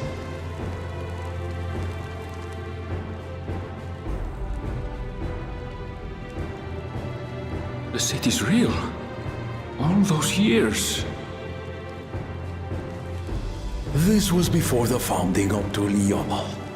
I traveled the lands of Tural with my companions. And we ended our journey at the gates to the Golden City. I mean to have you do the same. Ah, shit.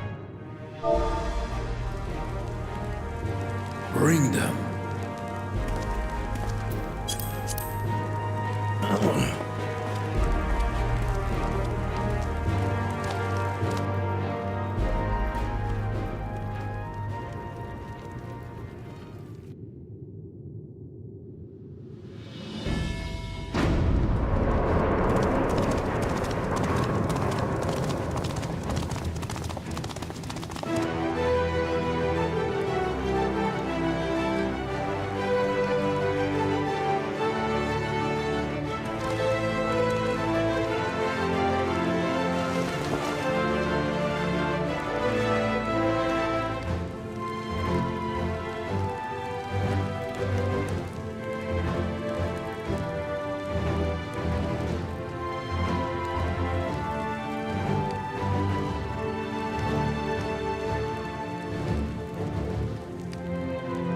Tuliyola saga.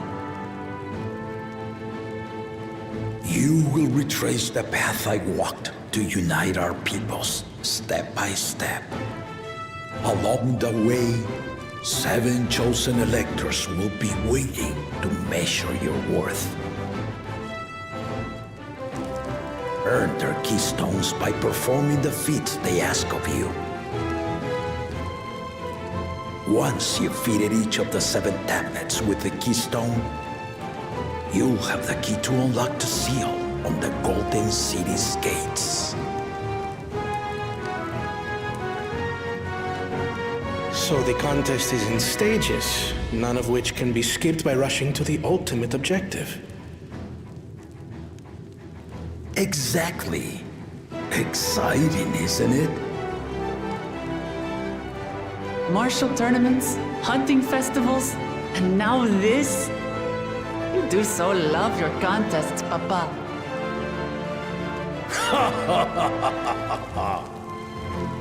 Were I a few years younger, I would have joined in myself, giving you a proper challenge. You may think the ride is tedious or nonsensical, or both, but I am yielding our nation's throne. Let me have this final indulgence. A waste of time. Just name Bakunja just successor and be done with it.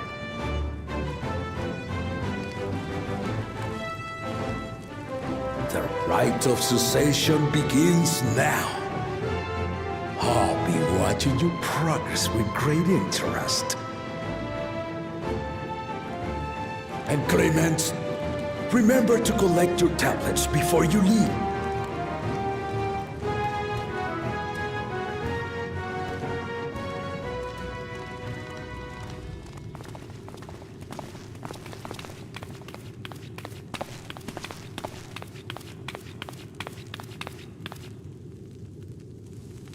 You are one of Lamachi's allies.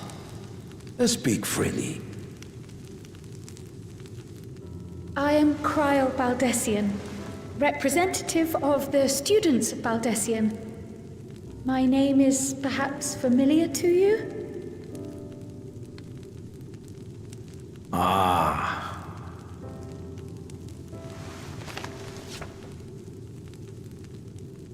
It would seem you sent this letter to my order some years ago. The ink has since faded and much of the writing is illegible. Even so, we managed to determine the essence of it. A request to investigate the Golden City, addressed to my grand... Included with the correspondence was this earring. A fairy tale and a piece of jewelry were enough to convince my grandfather to sail halfway across the world. So there is surely some greater mystery at work here. On behalf of the students, I've come to seek clarification on the matter. Have you any knowledge you might share with me?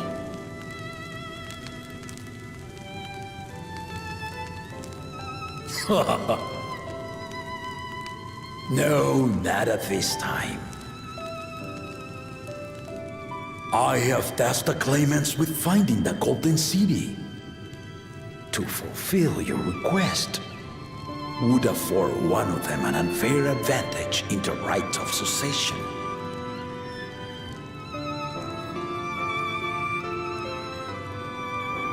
But once the contest is decided, I plan to entrust the entire truth to my successor. If you want to hear it, then you had best help Lamachi win. Very well, Dawn Servant. On my honor as a student of Baldessian, I will find your Golden City. Thank you for hearing my petition.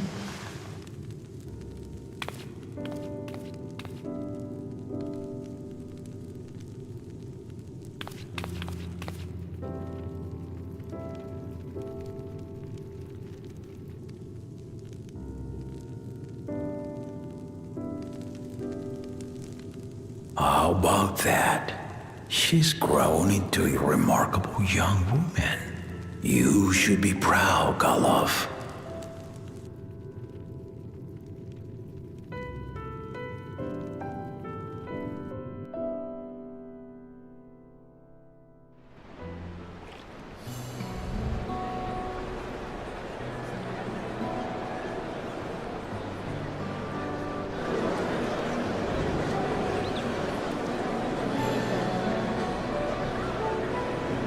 Too late to change your mind now, I suppose. But are you sure you wish to be part of this?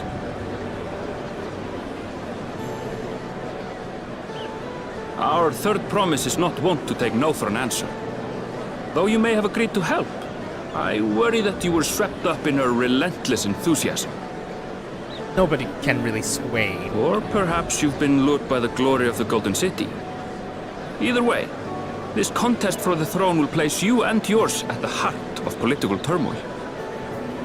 If you are second-guessing your decision, tell me now. This may be my last chance to help you withdraw. Armville. Armville? Life is a series of journeys, my friend. And there's no telling what awaits us on the long road. But what's important is to be true to yourself as you walk it. Only then can we hope to be content when we arrive at the end of one and step forward into another.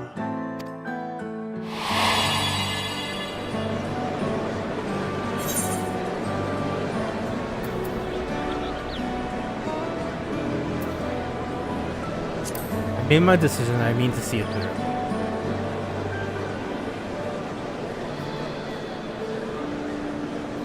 Is that so? I will speak no more of it then. As for my own involvement, I can no longer conduct myself as a mere guide, I think. Not after the Dawn Servant's revelation.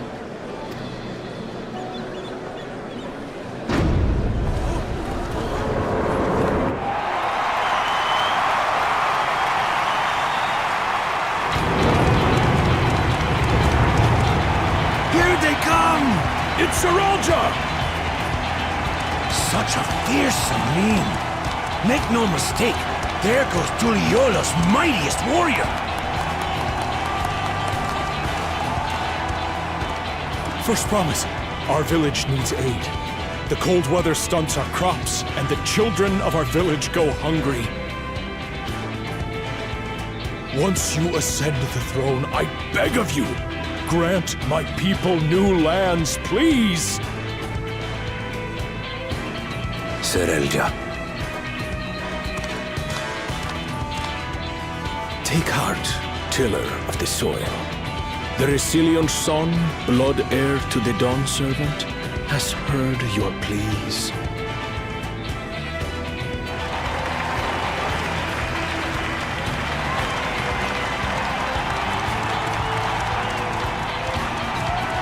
Vipers. Saralja, the first promise and commander of the landscape.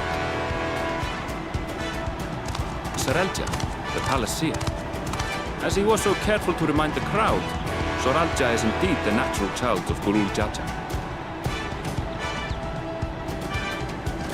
And Resilient Son, is that another title, like the first promise?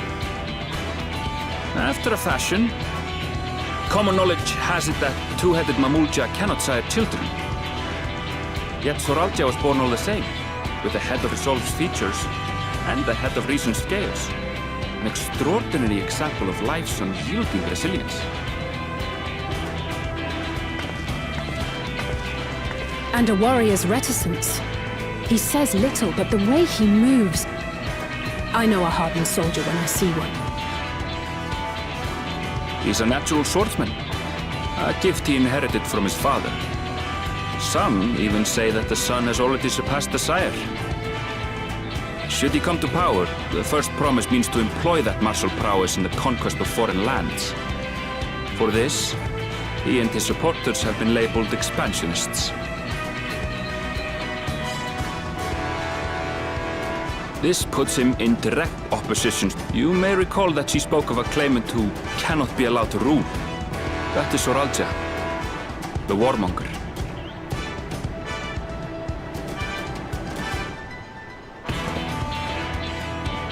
Cryon, are you all right? The echo. It gave me a deep and unknowable, like an abyss. Yet at the same time, a roaring. It was... Actually, I didn't get caught in it either.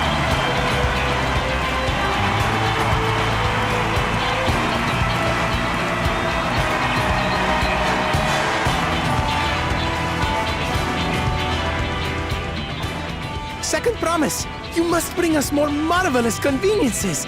More dirigibles and trains and the like. We need you in charge to make trading easier. The elders, they complain and complain about abandoning tradition. But we're not like them, afraid of everything foreign and new.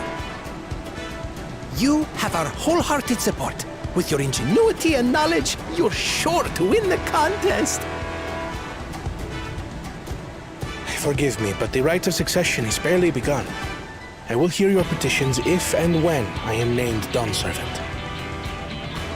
If you will excuse me.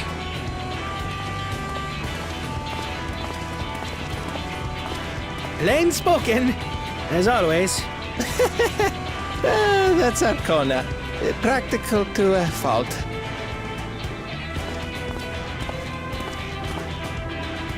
Here we have Kona, the second promise, who spent time as a pupil at Sharlian's own studio. Now that you mention it, I think I did see him in the halls once or twice. There was nothing to suggest he was Turali, much less from a royal family. That was by design. He forwent his usual garb and took an Eorzean name to avoid attention. Like you? So it was Kona who introduced the dirigibles. And the railway too, given what we just heard. In furtherance of his goal, to enrich Tuliolal with every bright notion he learned of in Sharlian. He is the hope of those who prize innovation. As aloof as he may seem, Kona and Wuklamat actually get along rather well. What if Koma is the They actual bicker Dawn? and banter as only close siblings do.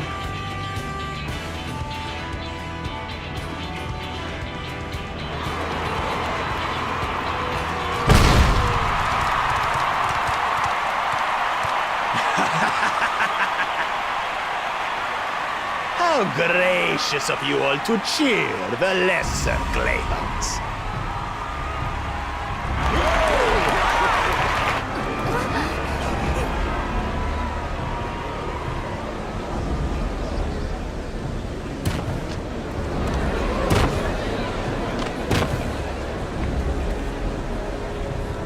Oh, come now.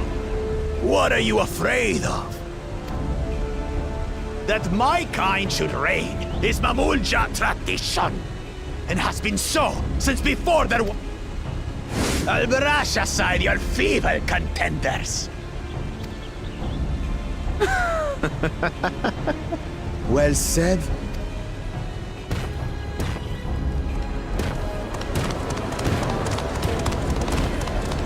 The Mamulja have finally found peace in Tuliolal. I pity those fanatics are intent on keeping that tradition alive.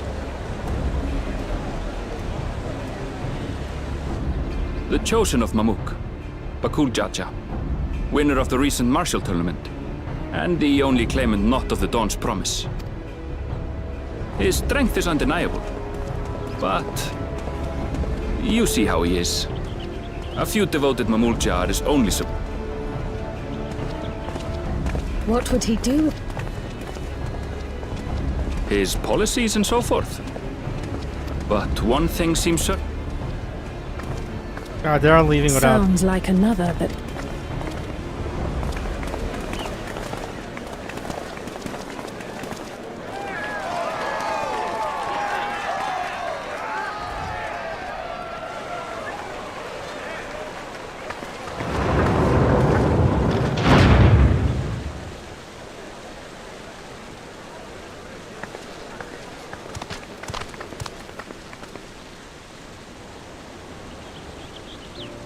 We wish for one thing and one thing only, third promise.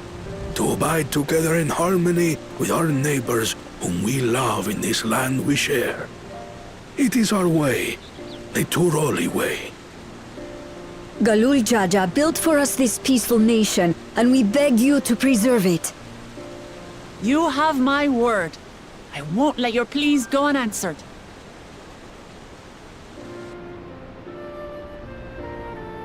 Until Tuliolal was founded some 80 years ago, this continent was ravaged by war. The eldest among us remember that dark era, and they are Wuklamat's most ardent supporters. Apologies. It's hard to get... This is Namika, my childhood nursemaid. She's been like a mother to me my whole life. I told her it wasn't necessary, but she insisted.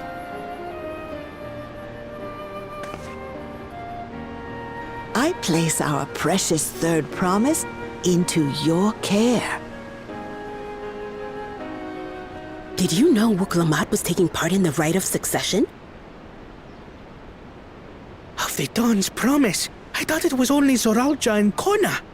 If she has any accomplishments to her name, I've yet to hear them. Compared to the two Mamulja, she pales in martial prowess. And then there's Kona, who's far and away the most educated of the bunch. I hate to say it, but it's hardly a competition. It's fine. More than anyone. I understand how much better my brothers are than me. Better? Wuklamat, I have never thought of you as the lesser sibling.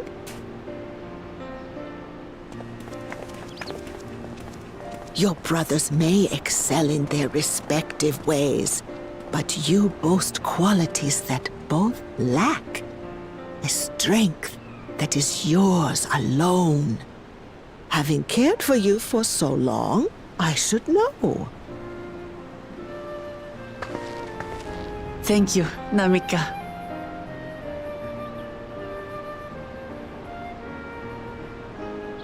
Well, we ought to be on our way. Yes, hurry along. I await word of your victory with big...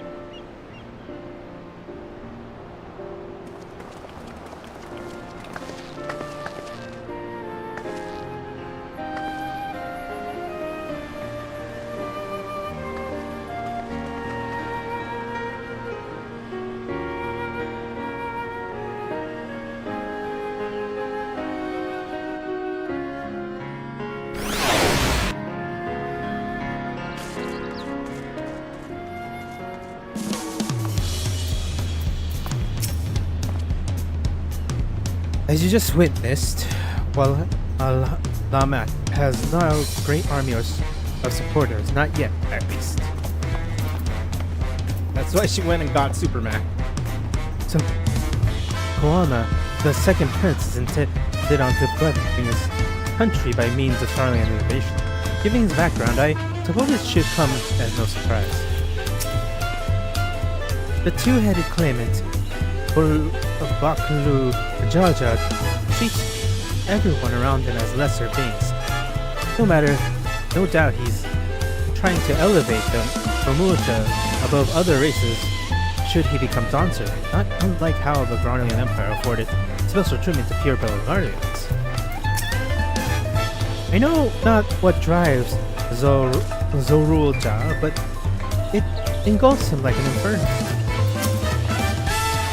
Well, as much of a brief reunion I had in mind, Papa is not one to waste time when he decides to act. I'm used to it by now, of course, but others are often caught off guard. In my case, we shall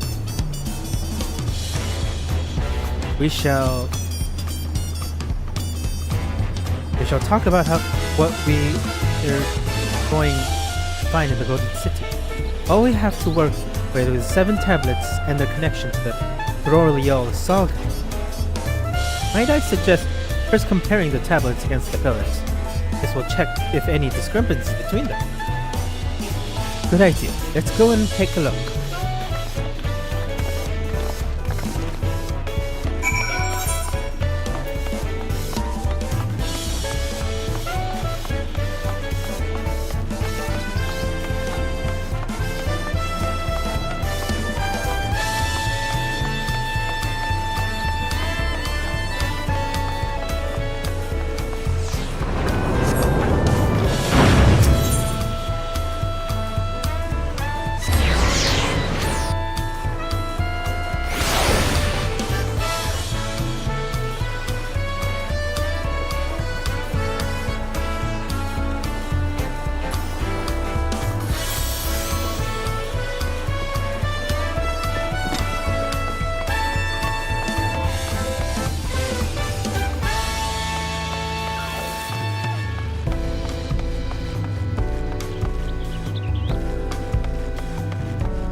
at a glance, it seems much the same.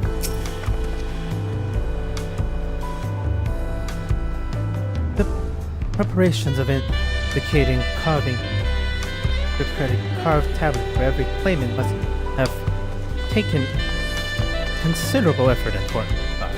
We must consider a much weighted reminder that this competition is no lighthearted matter. That makes everyone. But look, Waklamat, the tablet, if you will.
Of course.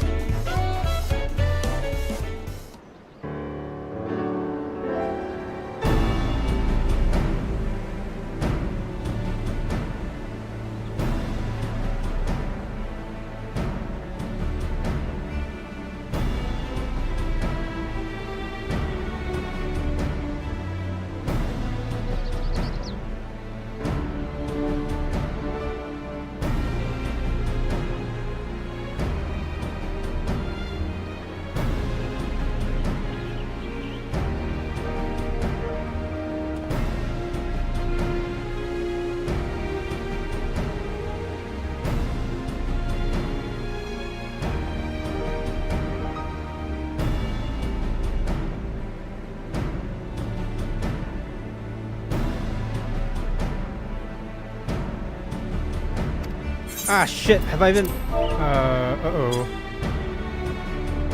Preparations and carving... I wasn't paying attention. There's not much is different. Okay, let me see.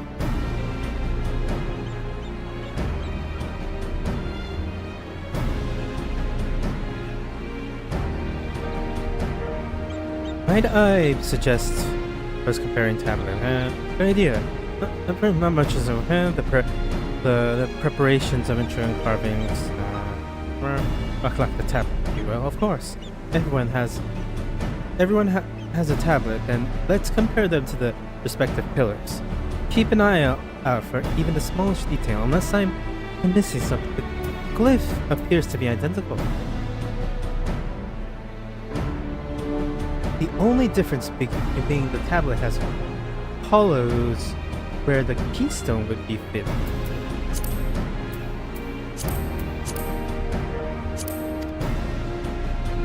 So now that we're established, the scenes are the same. What do we get out of here from here?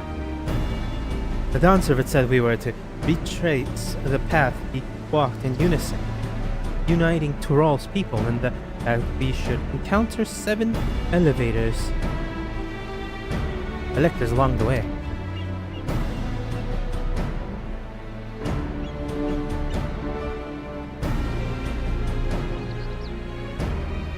Then we have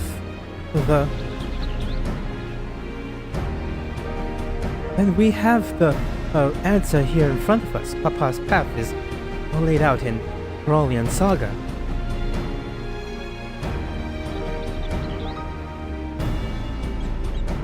The events of the glyph portray. Do we know the exact location where they would take place? If one is close, we should go there and search for an elector. That would confirm we're at the right track. We're on the right track.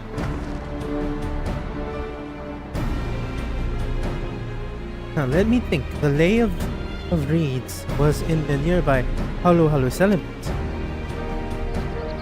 Papa took me there once. It was during festival season, and the whole village was alive and with good cheer.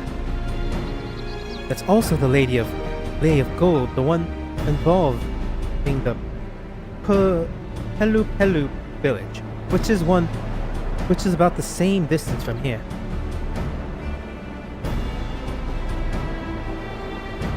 If we're going anywhere, we will ask around the road ahead. I heard a lot of talk as we toured the city about the storm we passed at sea. Apparently it ravaged Yo Tural several days ago. Since our roads are not as well paved as Eorzea, they're more susceptible to damage from natural disasters.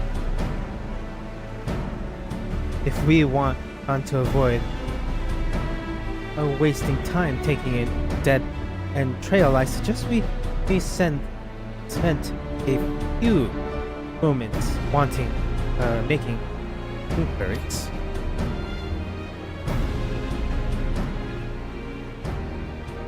If it's information we need, let's leave it to me. I'll bring the information to us.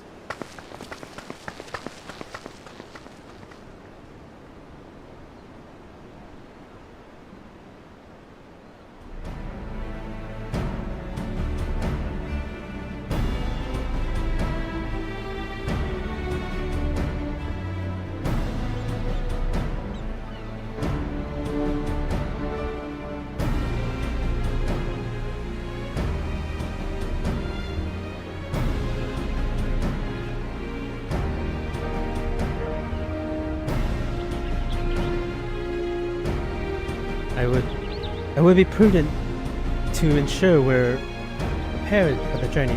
I'll guide you to the accommodation I've arranged.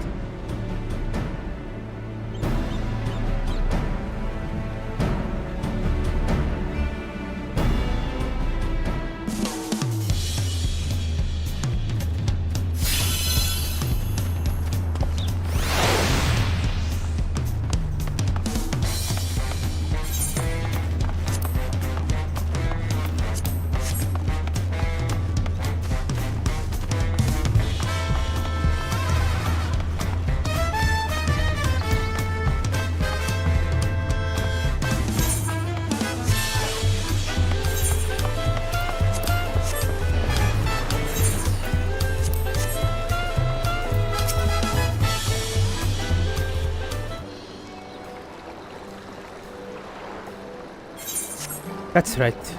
We have reservations under Waklamat's name. If you don't mind, I'll leave my companions to you. Certainly, sir. I'll go and track down the third promise. Once we've finished organizing your gear, you can meet us outside Ab Yak's here.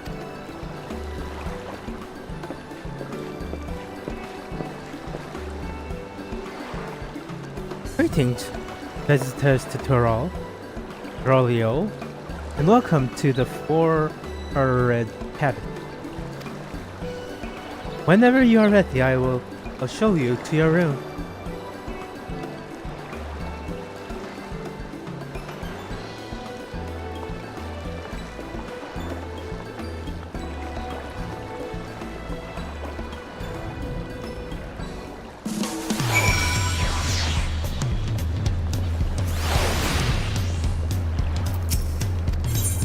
Return to the cabin.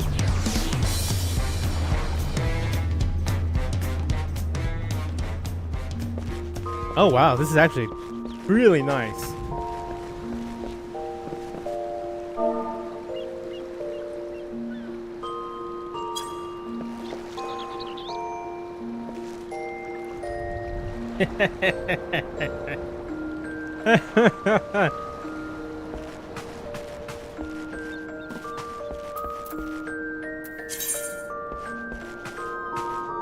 Got a table. On a journey. This is great.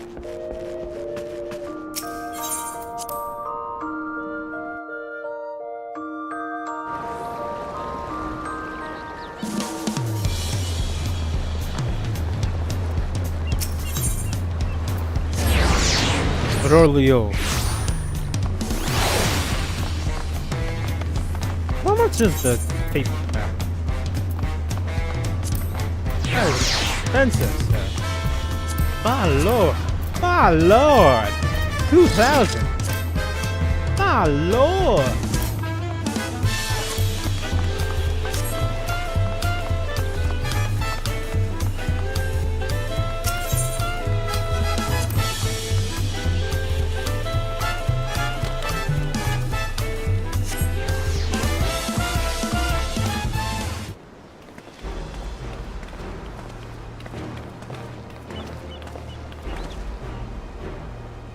Trust you to be keen to head out, Drac'to.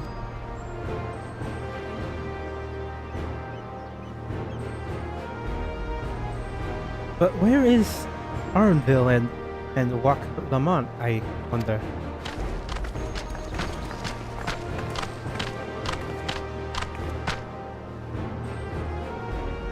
All good. We're all here. Who might your companions be? Like, as we needed informed, I thought only better to get in from the locals. These two hail from villages we're taking a visit.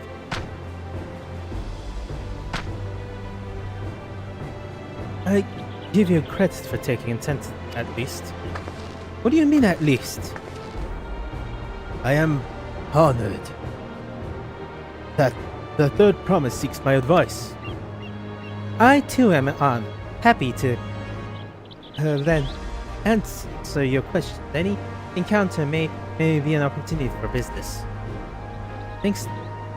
Thank you both for your help.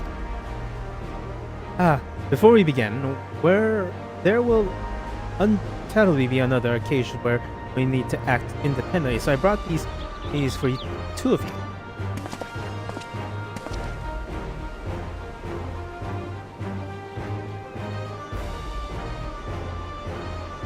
What are these?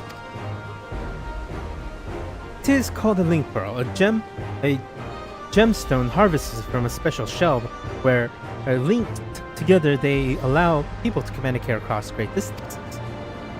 That's so. What a handy thing to have.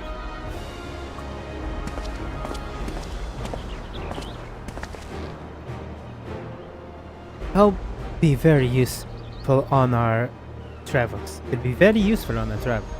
Listen. Speaking of which, I shall be back to introducing my two new friends.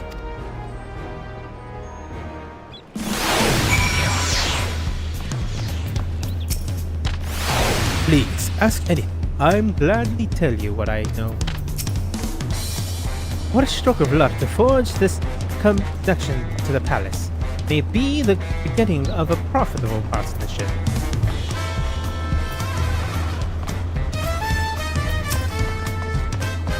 Is there a reason that Palu Palu looked OMS? Who shall we speak to first? Even up close, the Hanu are remarkably similar to the Vanu.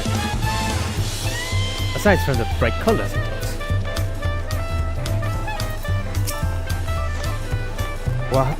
Waklamat may not be the experience or accomplishment as her brother, but she has the affinity of the people.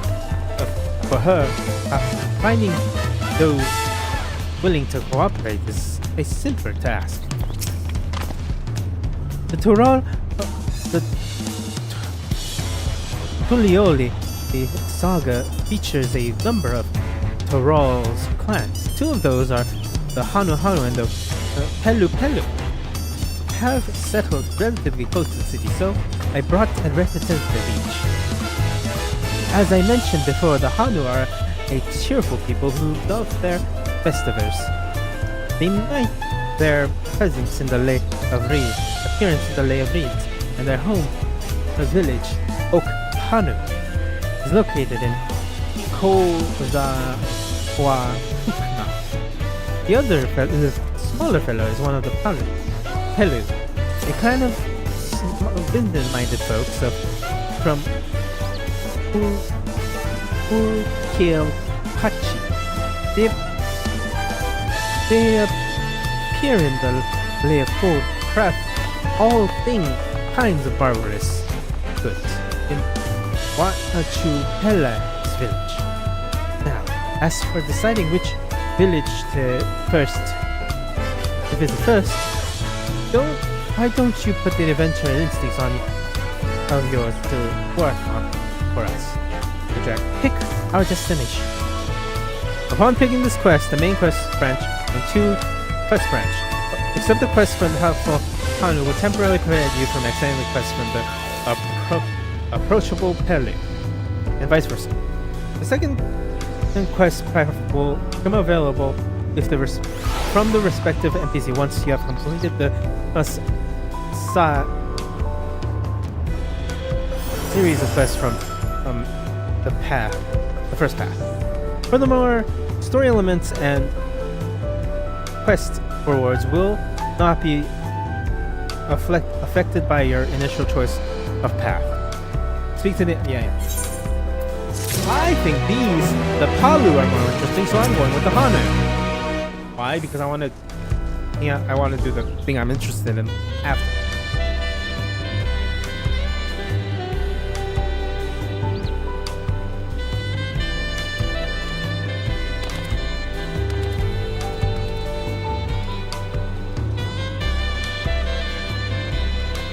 The quest to so what it is you'd like to know. Route to Okhana. We go south through the Dawn Arch, then follow the road which rides alongside the Kozomahuka River. Is that right? It is. You were warned, however. My brethren tell me the recent storm has rendered the path even muddier than usual. The footing is quite poor in those parts. Far worse than the destructive visits upon our home. Though houses are torn apart and several people injured, if not killed. Even our beloved festival is in danger of being called off. If you still plan on going, I will urge you to proceed with caution. We'll be sure to watch our feet. Thank you.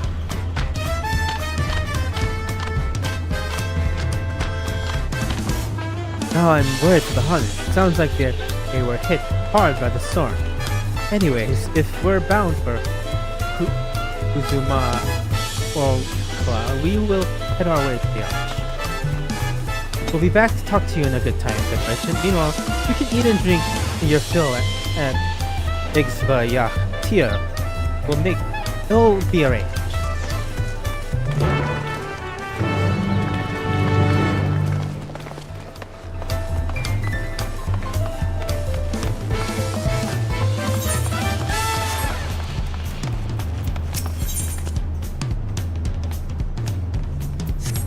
Oh, that's perfect.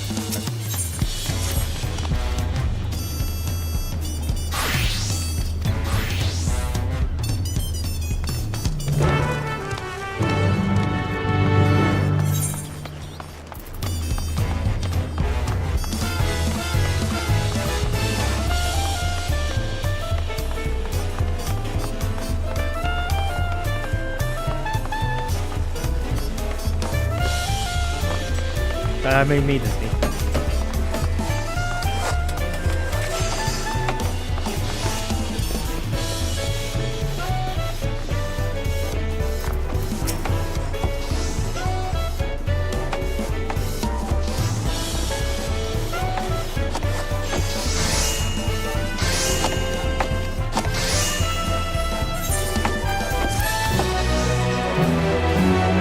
For I am fighting.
An Eorzea, a fellow Eorzea. Am I right? Do you fancy yourself a fast sightseer? Dear old... Well, listen. Gave you her journal? My, what a small world. It just so happens that I'm her cousin. Elsby. Ironheart. I guess her... Yeah, I don't know. Give me your thingy!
The Hanu are friendly folk who should welcome us with open arms, assuming they are not too preoccupied with the recent troubles.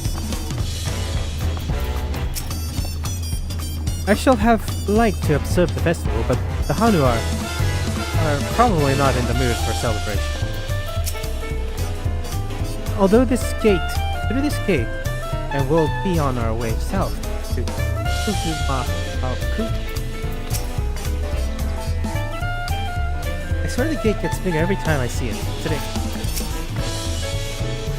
Are we all ready to leave? Onward to Kozumakuka. Open the way.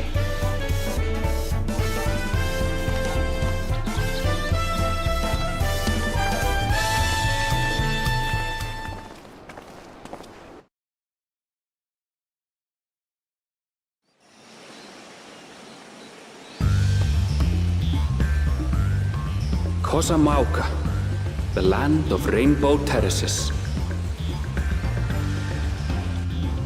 It commands the gaze of all who visit without fail. The many-colored marvel. An endless torrent of water cascades over sheer cliffs to shape the wetlands below. To its relentless flow, all life must yield.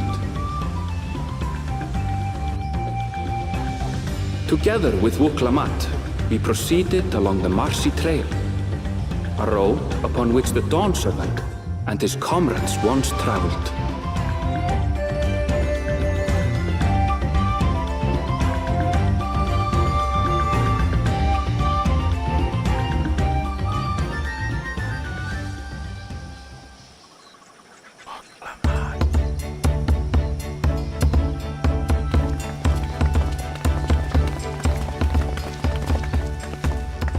Look at those falls.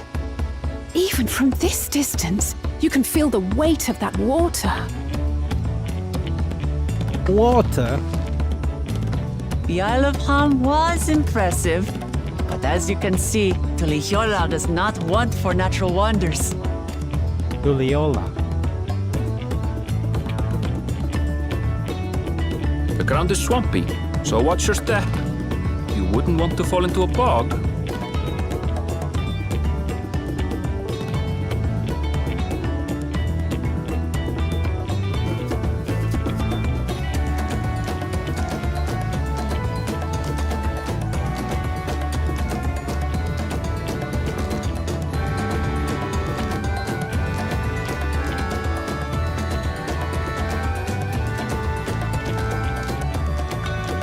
The ground.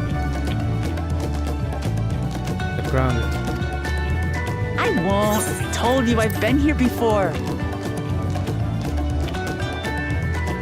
Come on. Hanu isn't much farther.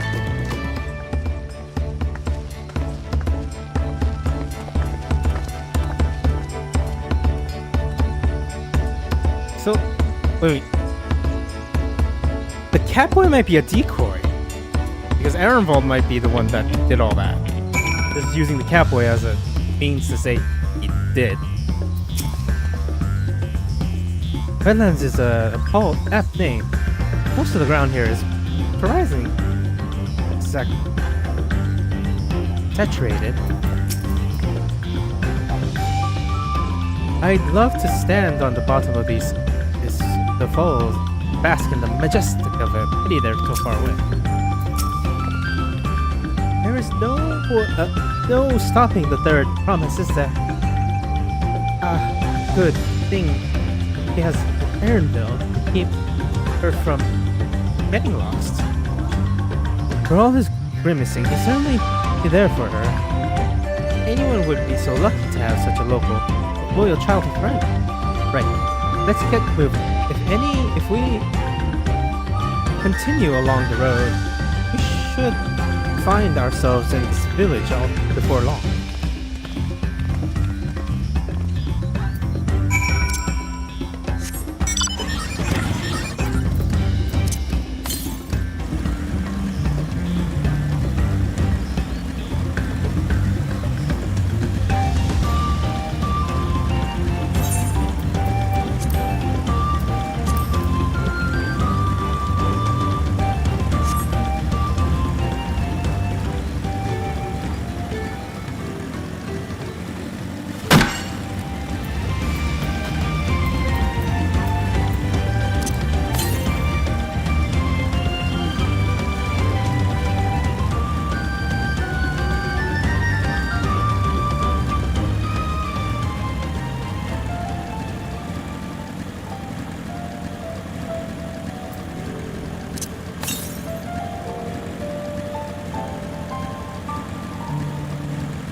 Where'd the air current log go?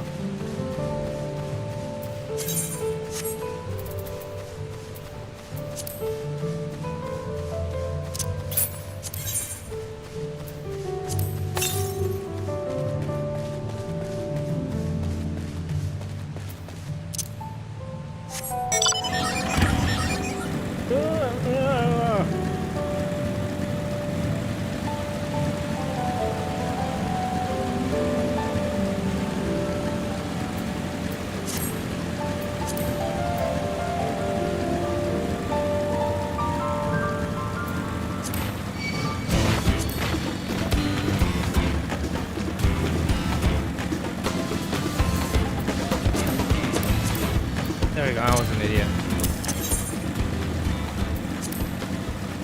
Oh, this is the second. Oh, damn it. Damn it! No, it was the first, but it's the second area. Damn it! Oh, the other place sounds more interesting to me, so.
The water from the falls must have...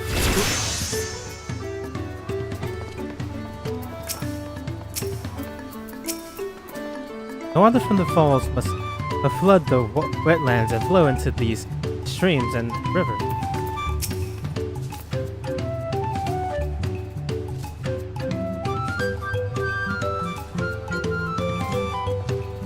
Assuming we have the right idea, one of the Dawn Servant electors should be here somewhere.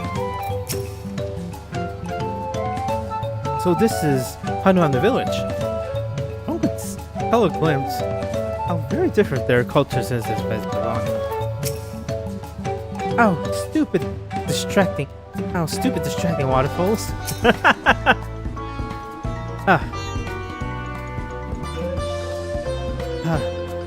Someone has...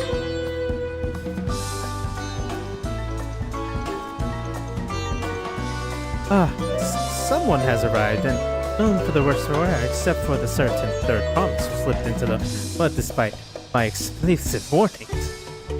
Ha! I asked you not to say anything. Anyways, this is the Hanu village I was talking to you about. Oak Hanu.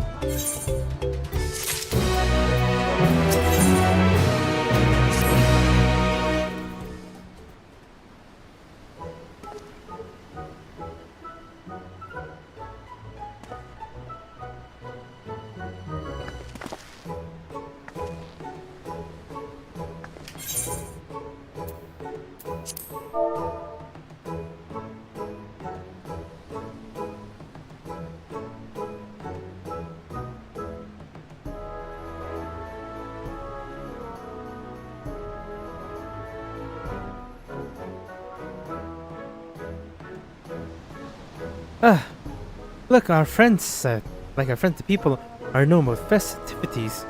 I can only assume they are still recovering from damage weathered by the storm. Indeed, Well, let's do what we came to do and find the Elector.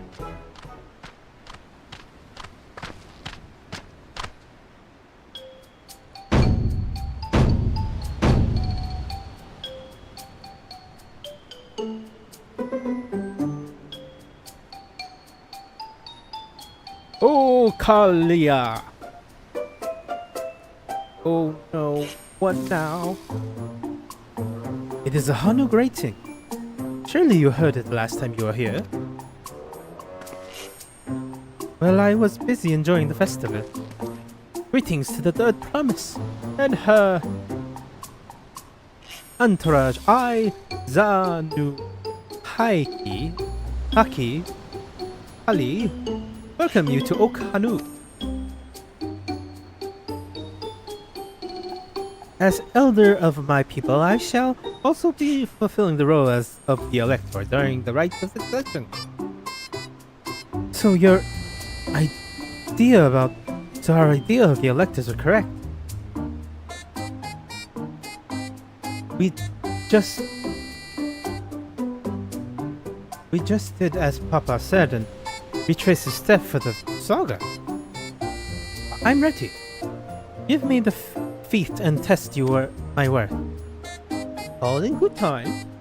All in good time. In fact, I came to let you know that we are not quite ready to begin. For the moment, please enjoy the hospitality of our village.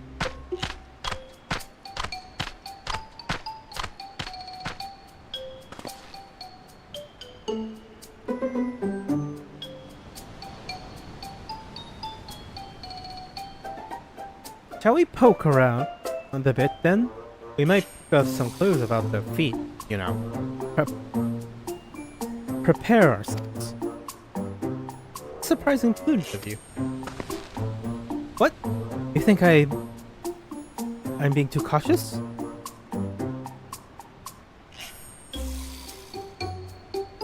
Oh no, I'm impressed and that's all.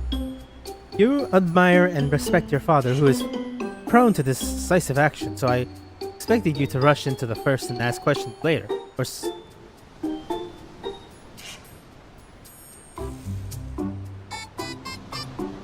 Or never mind. Never. I do look up to Papa, but you should know that he has a pragmatic side too. The head of reason is the thinker who takes time to consider all the possibilities. With a long nap he takes these days, though, the head of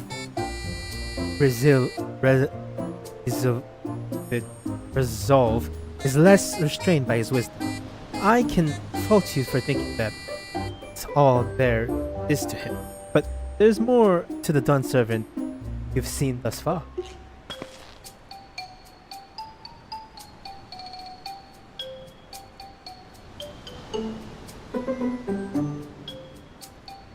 I would like to speak to the head of reason one day. As well, I'm sure you'd catch him awake soon enough. To return to the subject at hand, you wish to take a look around Oak Hanu, then? Do your groundwork before the feat begins? Something like that. I mean, I would probably pass this test with my eyes closed, but it keeps us busy while we're waiting. Wak Lament has the right of it, as elders are Zalu Hali is a present.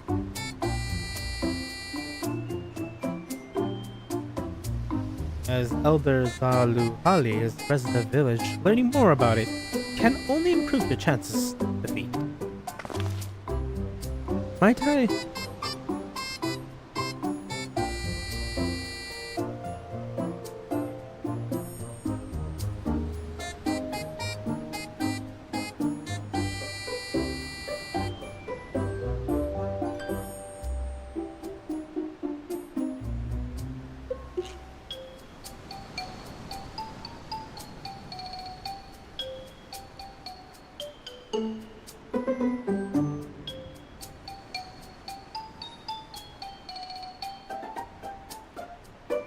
Might I suggest a division of forces? For instance, Arnveld, Alicent, and Cryo should concentrate on the other side of this wall. Meanwhile, Walk, Lament, Matt, Drac'to,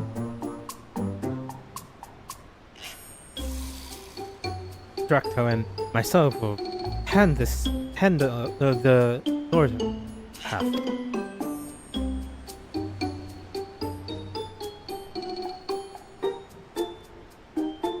Sounds good to me.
I heard about the storm.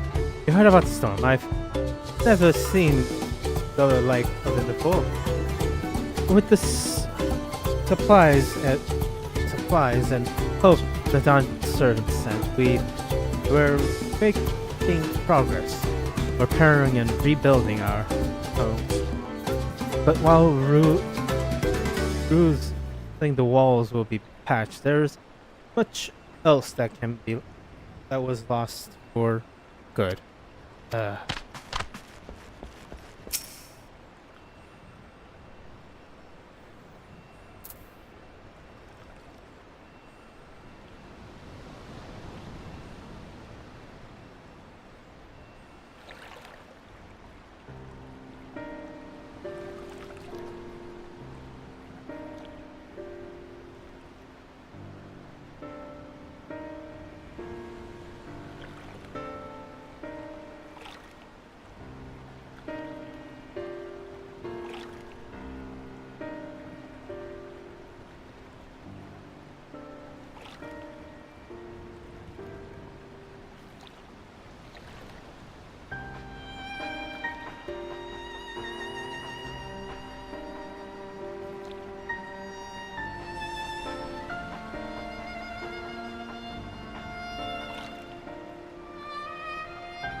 The gaping hole in the wall and missing portion of the roof are clearly the work of the storm's powerful wind.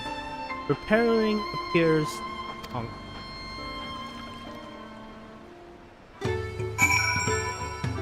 Alright, take a small break because. Oh, I need it. Right.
Alrighty. I needed that small break. I'm gonna try finishing this area, or the opening area of this. And then we'll see after that.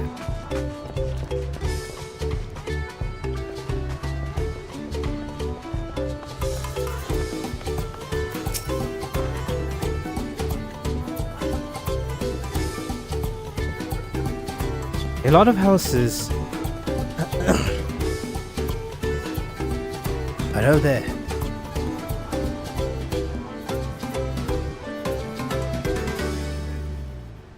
A lot of houses. A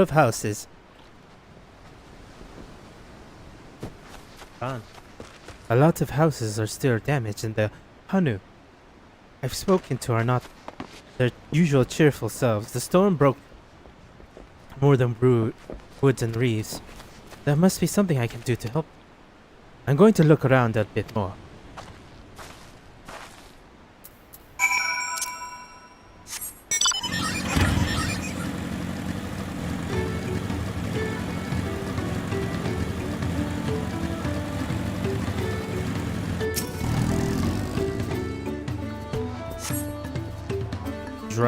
The Dryan Shankin bundle suggests that reeds are harvested sometimes. Mortar Psyker!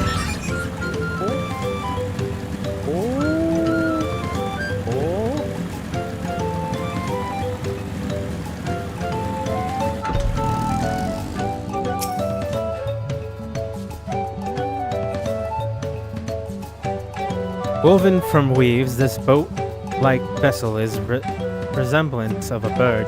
The beak and the feather or the tail is particularly stands out.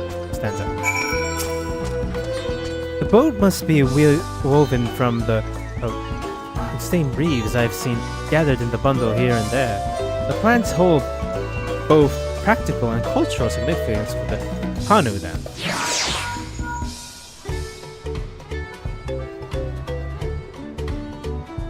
Hello, can you all hear me? I'm told they've ready to receive us now. Come to the large building in the south of the village. On our way. We're ought to hurry over to.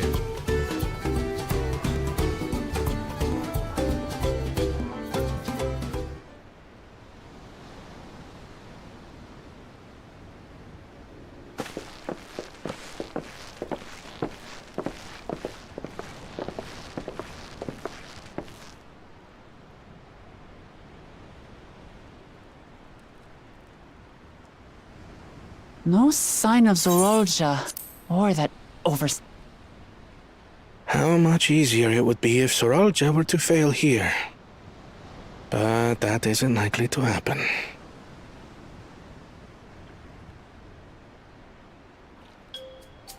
Honored guests, I am Zanuhali, elder of the Hanu.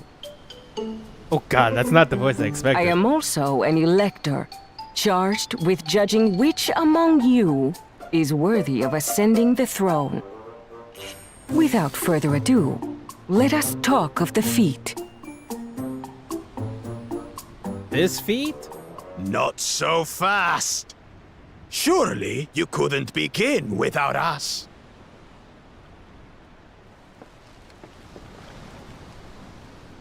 You made it after all.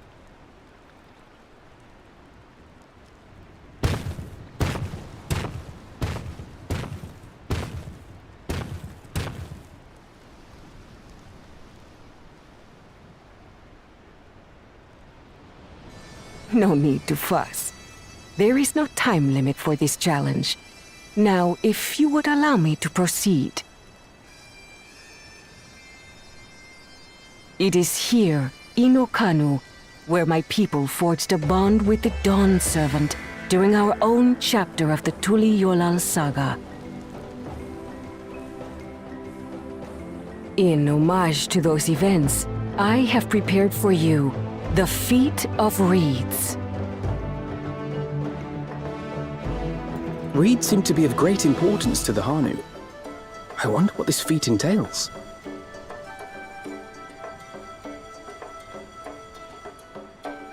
We use reeds in every part of our lives, be it as food or weaving material. But look around the nearby paddies, and you will see that this season, our crops are failing. How fortunate, then, that my appointment to Elector coincided with this predicament. For surely, those who aspire to be Dawn Servant would find the matter of an ailing harvest a mere trifle to resolve. Aye, well, it is indeed the duty of a ruler to address the people's woes. Exactly, exactly. Do well in this, and you will earn my keystone.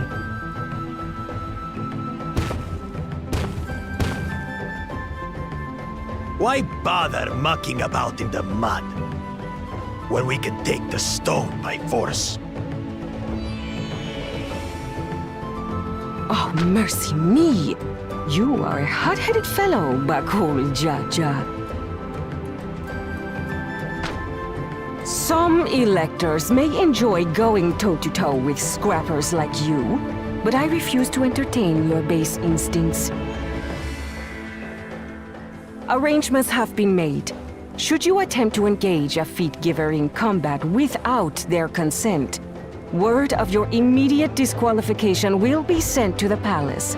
If you're still feeling feisty, then by all means, draw your weapon.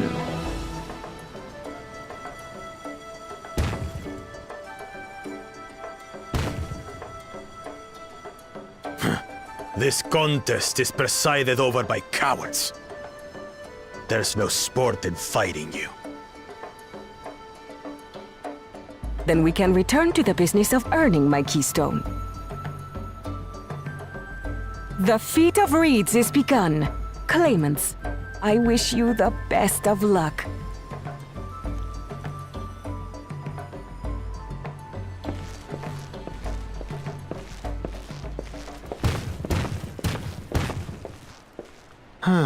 The clever kitty crossed the seas to study foreign novelties.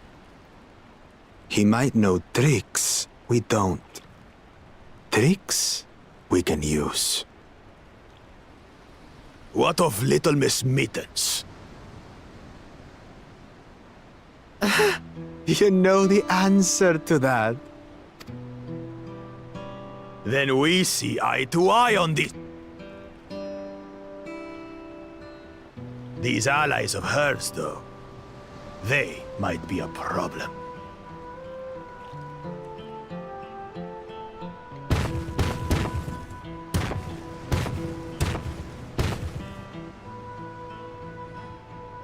Damn it! I'm just as qualified to be here as they are. I'll show them. Easy now. There's no time limit, remember? Let's keep calm and think things through. Right. You're right. I won't win against that lumbering Vidrol by losing my head.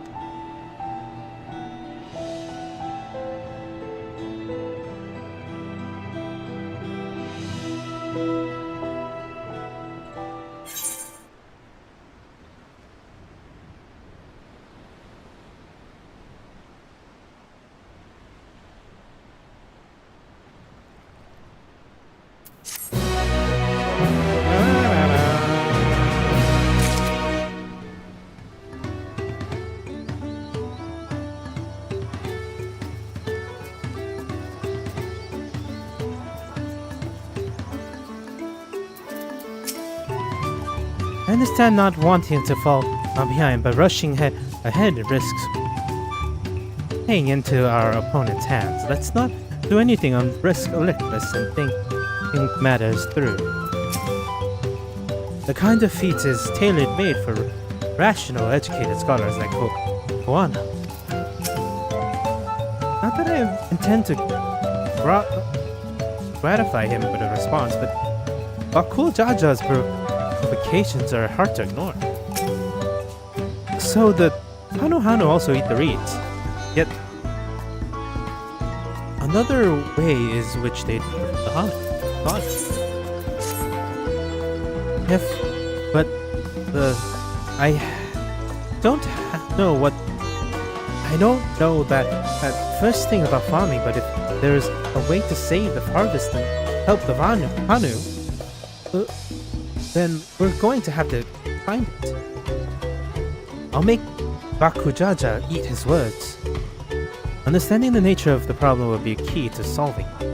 We need to examine the reeds themselves and then deduce the cause of their poor condition. Arnville, will you take us to the fields while the reeds are growing?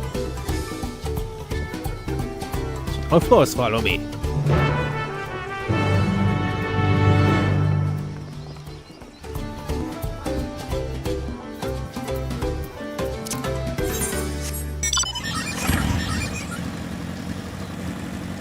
I can't control the bike!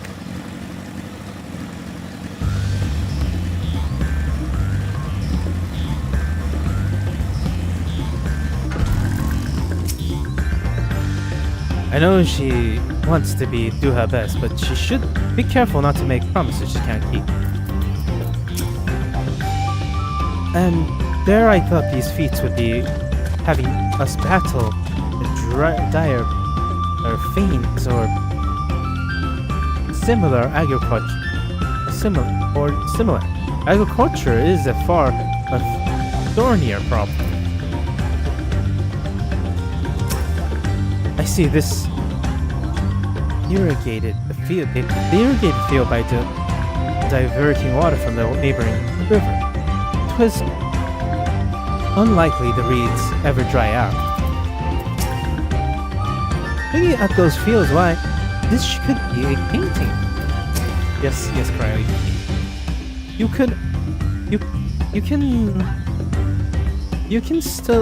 can all stand back. I'll get to the bottom of this problem in no time. I don't think she can. Give me strength. Let all of us scour the field and find our old lead to identify anything unusual.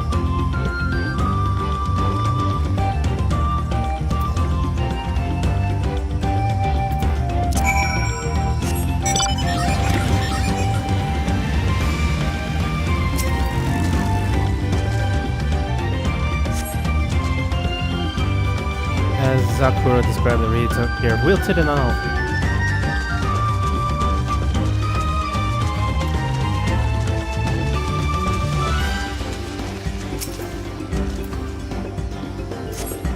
The water contains no obvious contaminants and looks fresh and clear at a curious glance.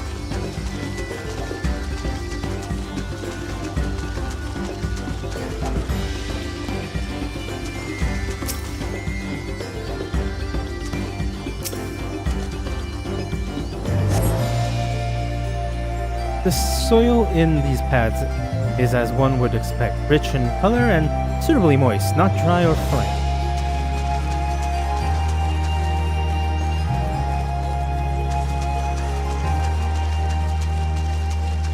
A lethargic frog.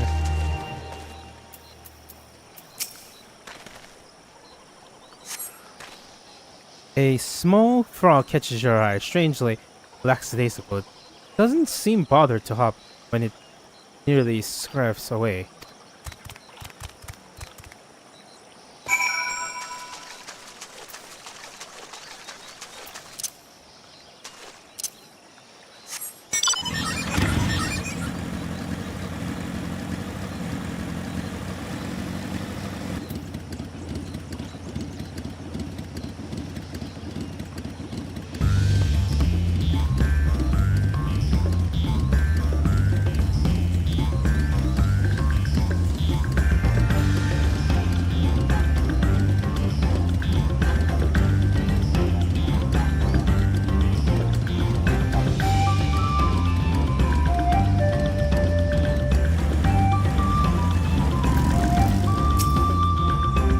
A water strider. A bit sluggish though. More more of a water stronger. Lots of mist, and the pads themselves are far as I can tell.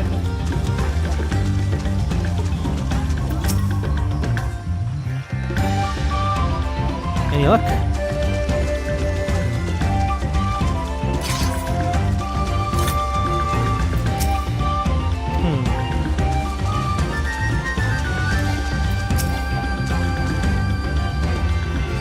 Enough. Seems enough. I'll call them anyone. I'll count anyone together. I'll call everyone together and we can share our discovery.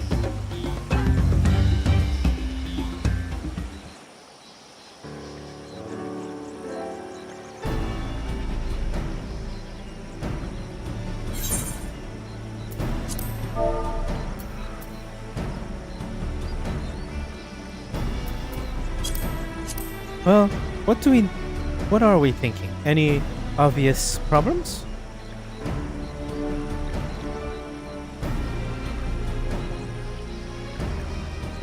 I agree, the water looks to be of good quality, though, as do the mud, but which the reeds have been planted. The frogs and insects are unusually tropic. It suggests the problem is affected not only the reeds, but also the creatures which lives amongst them. But something invisible to the naked eye be polluting the water? We could need an alchemist to know for certain. I am one. I am an alchemist.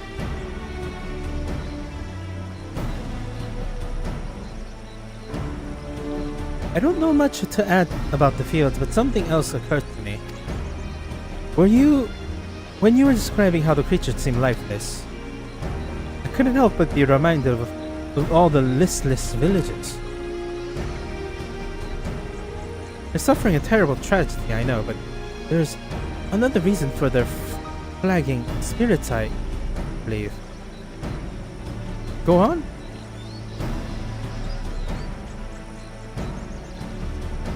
The festival. This was tradition on occasion for celebration and renewal, so without it, the Hanu are struggling even more to recover. The last time I visited the village was in the middle of festivities. You'll never seen the Hanu more joyous and alive. It's a indispensable part of their culture, and its absence will only compound their woes. So I say we help them out and put on their festival, giving them a reason to cheer in these sad times. Who knows? Maybe fixing one problem will lead us to the solution to the other. Stranger things have happened, like flying to the end of the universe, fighting the embodiment of despair. Right? I fail to see the relation between the festivals and fears. Let's not be too harsh in dismissing the idea. Things which seem unrelated can later prove to be connected in surprising ways. Like the power of dynamis. True, and being a breadth of ideas as we are, any proposal is worth obtaining.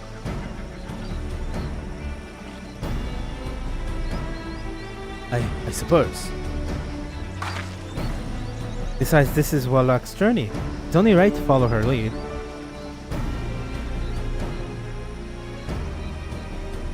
Thanks, everyone. But, by the way, does anyone know where the festival float is? It's like a bow woven from reed and looks like a bird.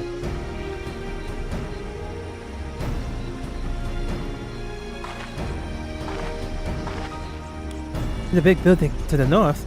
Let's go and see it.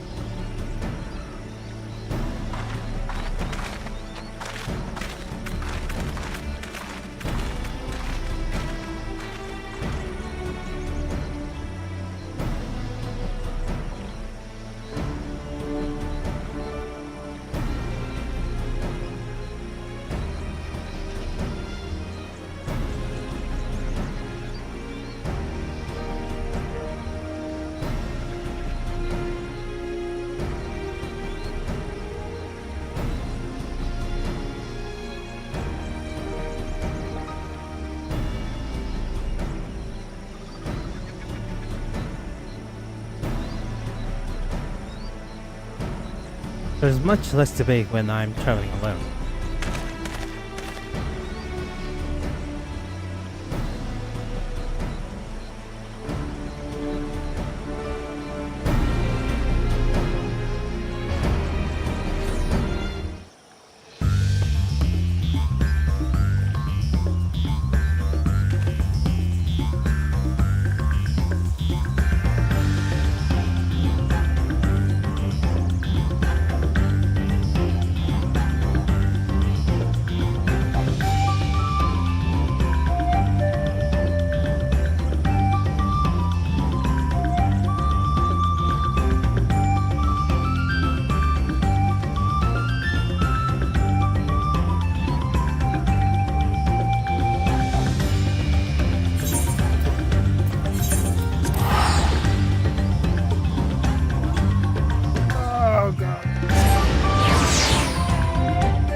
Look at the size of the thing. I hope they don't expect me to help carry it. Pretty sure I can carry it by myself. The handles make me pause. Handles gave me pause before, but now I understand their purpose.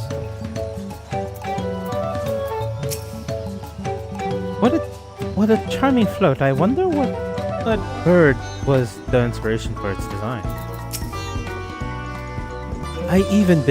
I've never been here during festival season, so this is all new to me. Yes, this is the float I remember. Does it not appear whatever somewhat damage to you? You should try and closer look. Take a closer look. Yeah. Zoom in, target. Blah blah blah blah blah blah blah.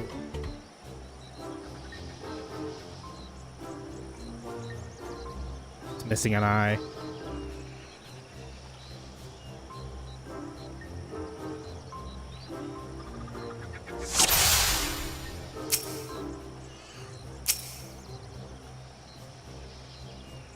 Alright, one of the bird eyes seems to be missing a jump.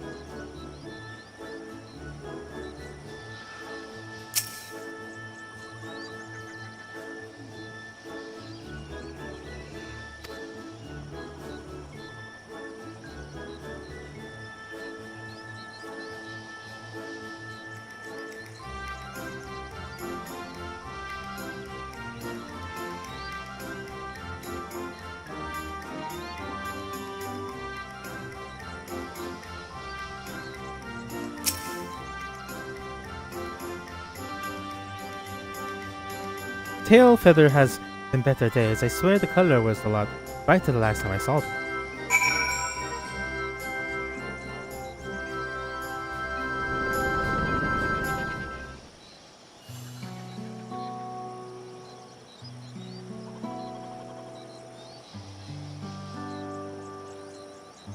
Well, I think we can all agree that the bird boat is dire need of repairs. Now, how do we get about fixing it?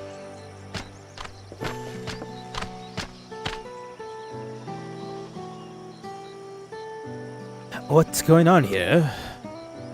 You're admiring your festival float.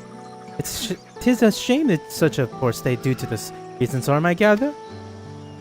Yes, we have to leave it exposed while we ushered our people to safety. With the float in this condition, there can be no weighing of wings, no Ihai Hana.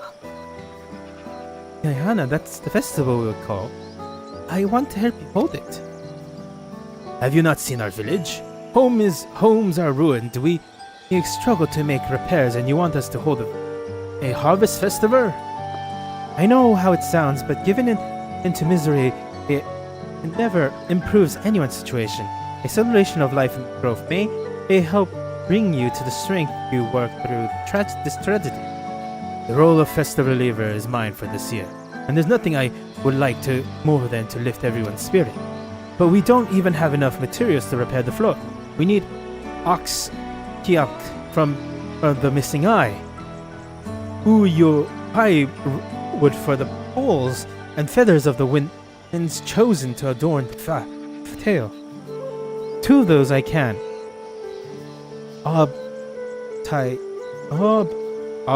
Kayaks is a type of precious gem used in arcane equipment, and Uyo Ipo wood is essential in crafting ceremonial instruments. Those chosen feathers, however, the wind is chosen as a victor of a contest in which the contestant sees who can blow a feather the furthest using wind magic, and that's something of a problem right now. Us Hanu are gifted of employing such a airy sorcery, but expended a great deal of mana when doing so. We are soon exhausted by the efforts, and having no reeds to eat would only make it harder. I think I understand. Your vibrant reeve grow quickly and vigorously, so much so that they stifle the development of nearby plants. They must be a potent source of energy you naturally lack. They, indeed, owing to the poor harvest this year, we have been left inherited. If we cannot gather the collected material as indicated by custom, we cannot repair the festival float.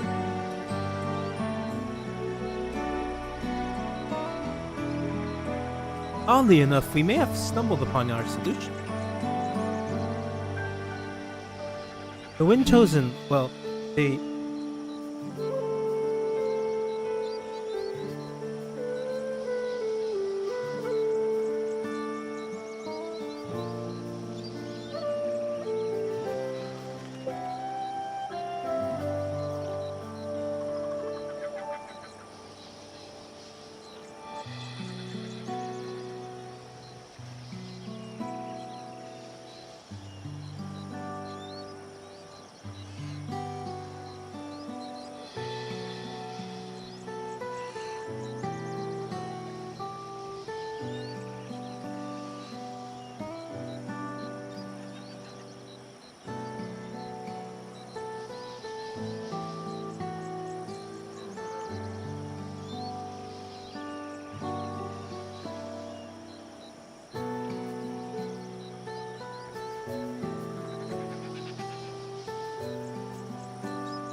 The winds chosen by necessity has a natural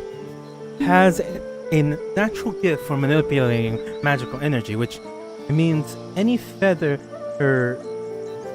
taken from the victor should be high in etherical density. The float's construct also requires a stone used in arcane equipment, as well as timber favored for ceremonial tools. This demands for much specific material must have an underlying reason. It's to float it.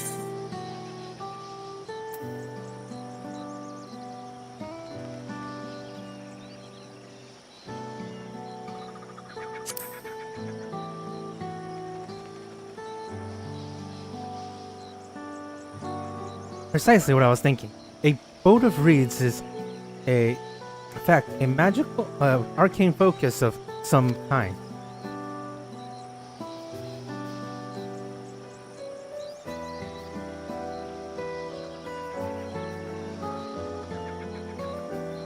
A focus of what? Oh! Hihi Il Hana is a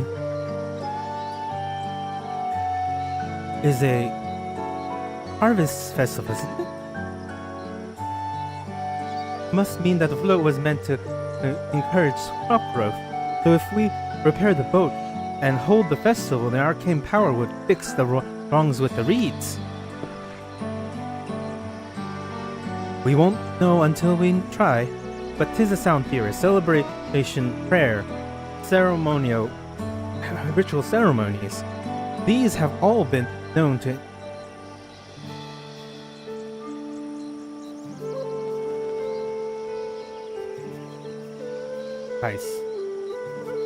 elicit miraculous effects. Wait. The float? A tool of magic? That's the first I've heard of it. And in the beginning, it may not have been. For a good festival year, that would have no reason to change it. But when the harvest was poor, new adornments were likely added, and those who performed the labor may have imbued their work an ardent hope of brighter future. Through years of trial and error, the Hanu would have refined their festival float into a focus of harvest prayers.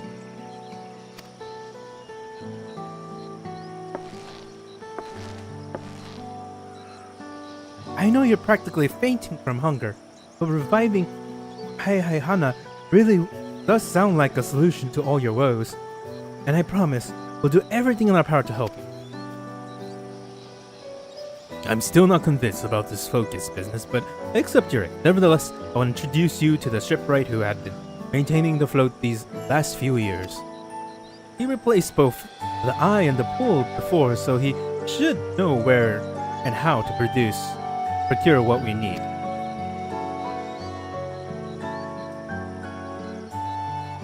Then allow Alice and I to acquire their feathers.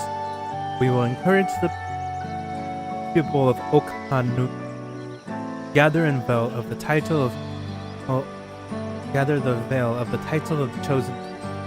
When chosen by sharing with them our own reserves of mana. I'll go with you. I'll carry some alchemical brews that may afford the same effect.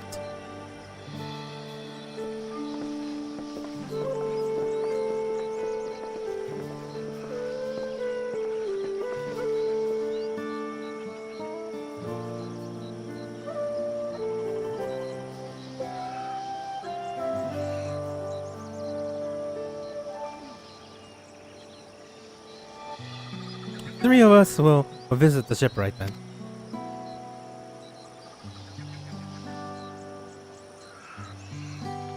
Now, without me, I've worked hard to fix the float as best I can, and the responsibility is mine after all. I've not introduced myself. My name is Hanu. Nice to meet you, Hanu. And certainly, let's all go together.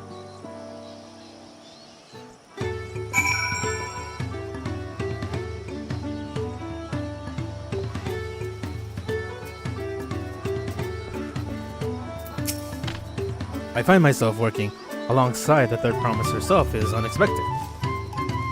said the least. We're making progress now. The solution of Hanu to his woes is good as found. Okay, I'm gonna go take care of something real quickly. Excuse me.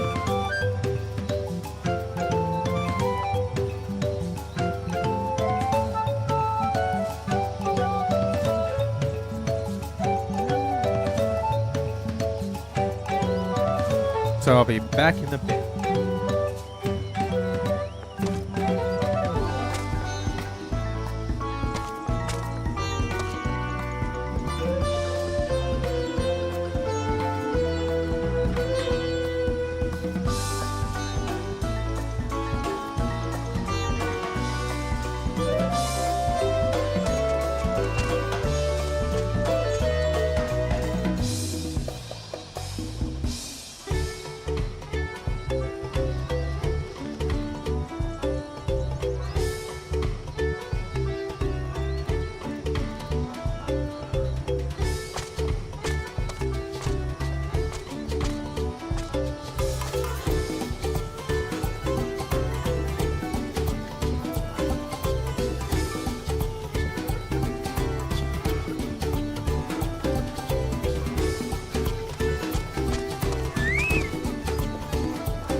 Alright, let's do this.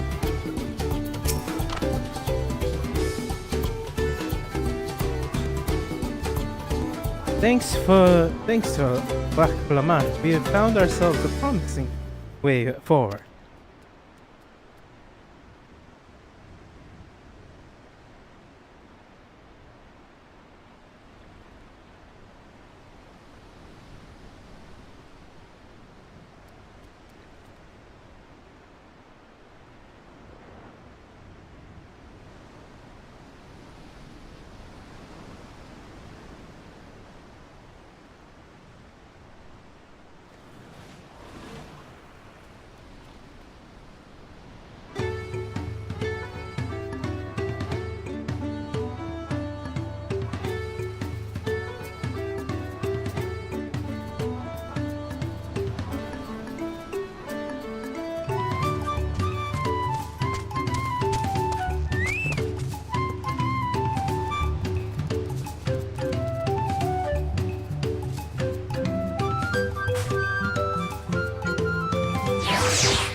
Experience and knowledge are valuable assets, and there is something to be said, follow one's instinct.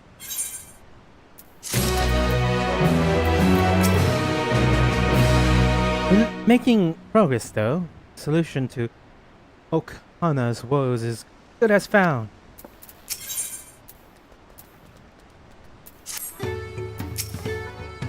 I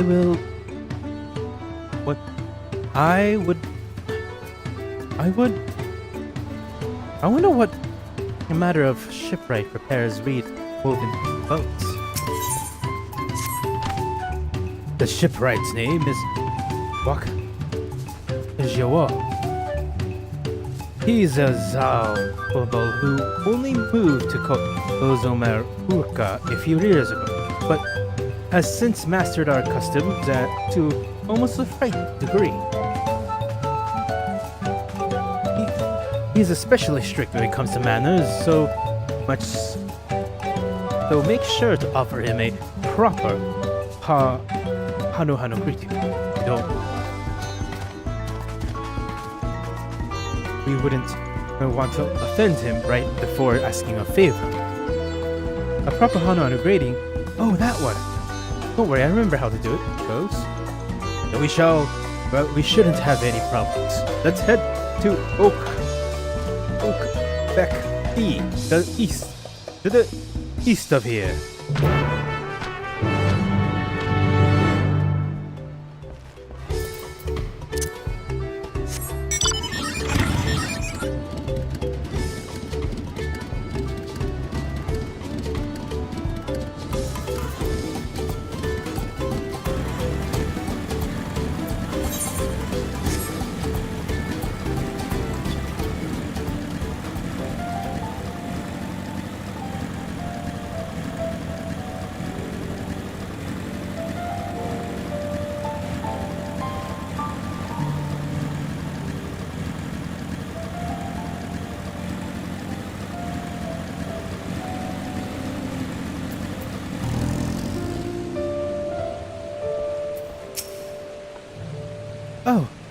seems they have a place here where visitors can stay. Looks cozy.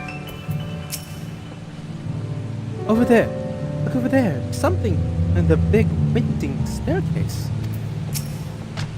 Winding. This is Oak Bekbe, the village of all. This is where who drifts into Kozuma Uka from Tulio Lal and elsewhere, and welcome to live here alongside the hunt. As for Wak he lives at and works at the House of Water's High, at the top of that large tree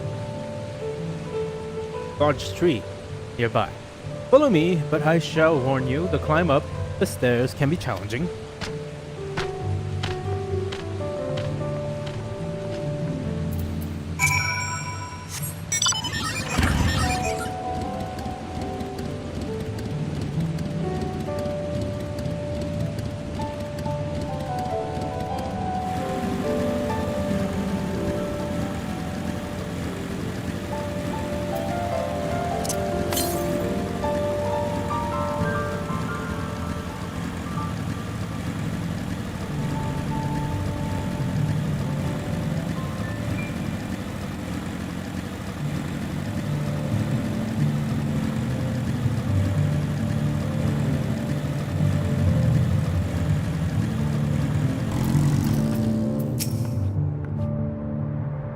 We are hoping to enlist the man's aid, so let's pay no heart to the rudeness in any case.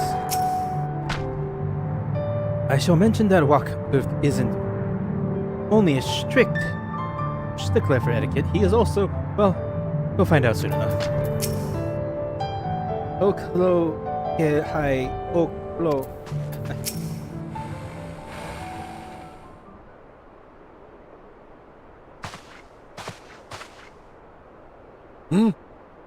What do you want with me?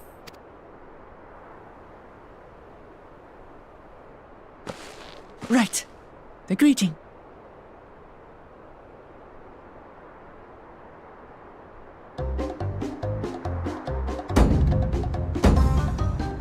Kali! I don't know if that's right. Oh, okay, it is right. Oh, Kali! That's an emote, future emote.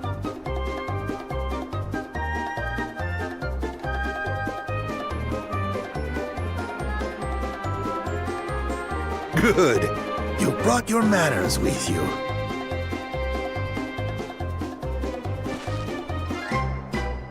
When you know Hanu, do as the Hanu do. For a country as diverse as ours, the preservation of harmony demands that we respect the cultures of all peoples who call it home. Well, that explains your familiarity with Hanu customs. And you speak truth, of course. To live together means to learn about each other. Ah, I appreciate an open mind. In fact, I get the sense we've met before.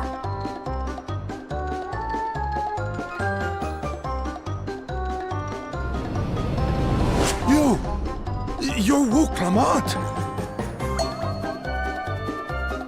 Oh, what an unexpected honor for old Wokavu. Here I am prattling on about manners, and I've gone and insulted the third promise herself. There is no excuse for this betrayal of etiquette. Please, take up your axe and claim my impudent head! I will not. Keep your head. I hate formalities anyway, so forget about it, all right? All right then. Consider it forgotten. How prompt. We're actually here about the Ihihana float. It's in bad shape, and we need you to craft new carrying poles and a new eye. I'm told you work with Uyuipo wood and a certain kind of stone? Abokisha? Uyuipo wood and abokisha. That I do. But while I would like nothing more than to offer my services, I just used the last I had of both those materials. My lumber in particular went to fixing homes damaged by the recent storm. I'll need 10 days or so to restock. We can't wait that long. If you tell me where to go, I'll gather them myself. What? Send the third promise out on an errand like some common lackey? That's utterly unconscionable. A gross violation of social protocol. I wish people would do that for me as the warrior of I light. told you not to worry about such things. All right then. I shan't worry a whit.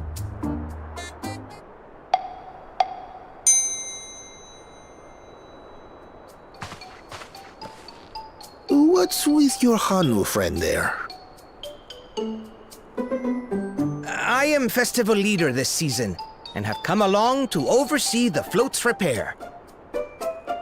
As strange as it may sound, Wuklamat and her friends believe the float is an arcane focus, meant to encourage the growth of our struggling reeds. Too many Hanu have forgotten, it seems. But that is indeed the true purpose of the lifting of wings. Your education is impressive, Third Promise.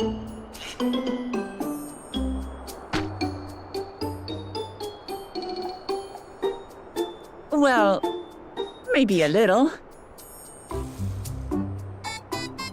Allow me to show you where to procure Uyuipo. We can leave the Abukisha to your friends, I presume? Take yourself to Cave Kikitola or thereabouts, and you should find the stones you need.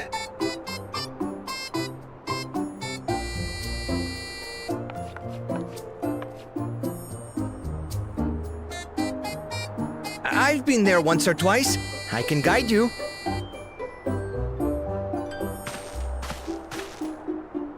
That should save us some time. All right then. Let's get moving.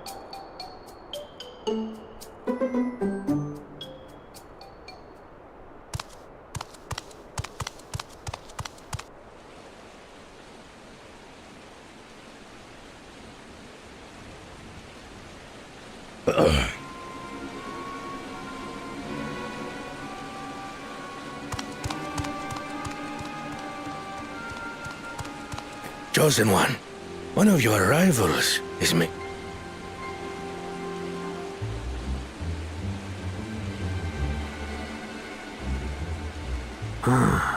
Iana. Should our first choice fail to deliver, it might be wise to let this play.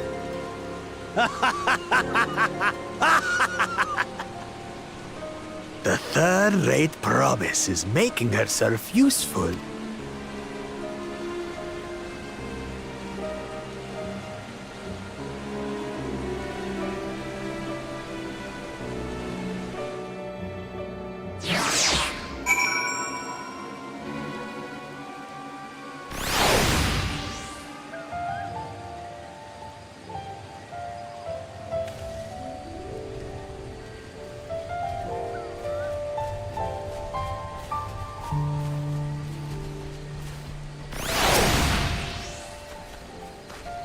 Cave Kikitola is southwest of Oak Hanu.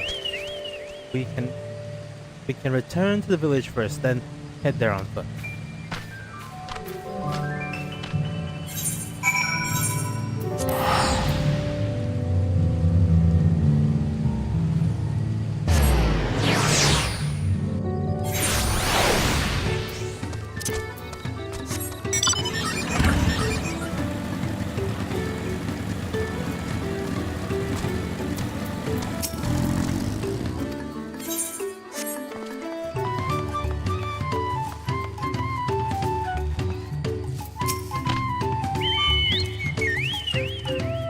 I almost envy how effortless you can shift from one mood to its polar opposite. Maybe he's bipolar. At least I presume he does so by choice. Southwest from here? Was it? Let us be on our way. Excuse me.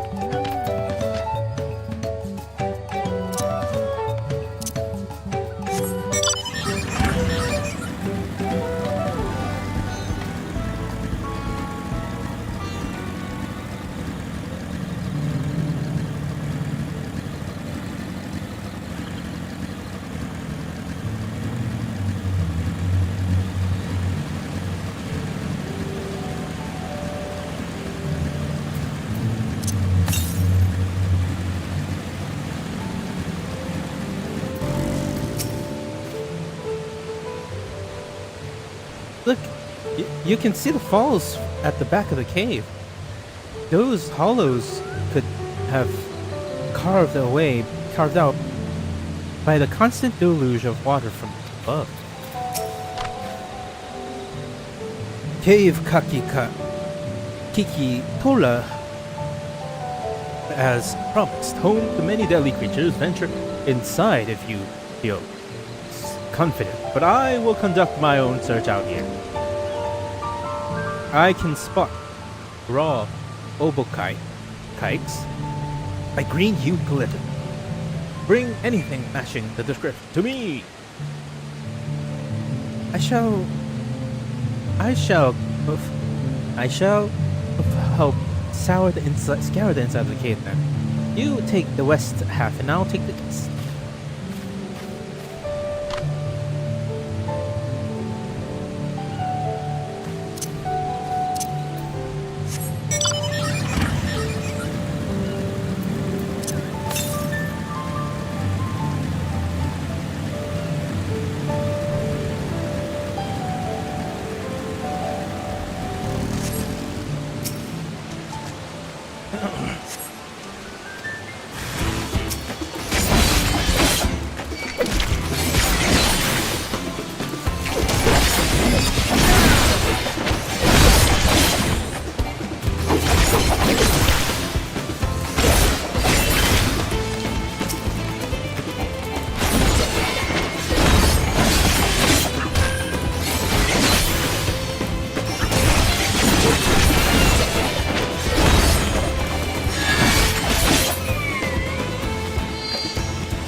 Nutsack!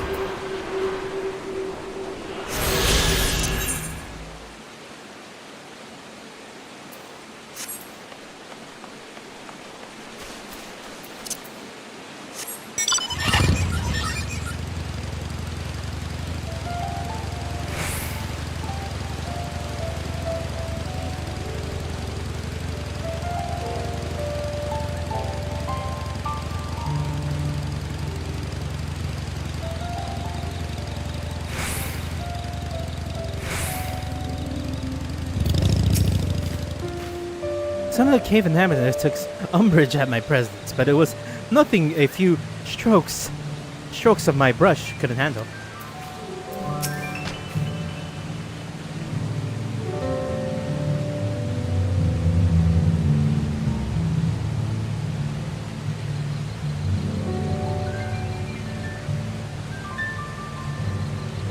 I picked over the ground near the entrance, found nothing. Do you have any luck inside the cave?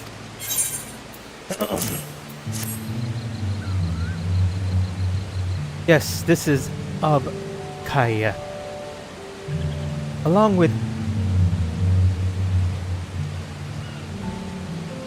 Cradle's contributions, we have more than enough for what we need. The stone you've brought shines very brightly. Thank you. Oh.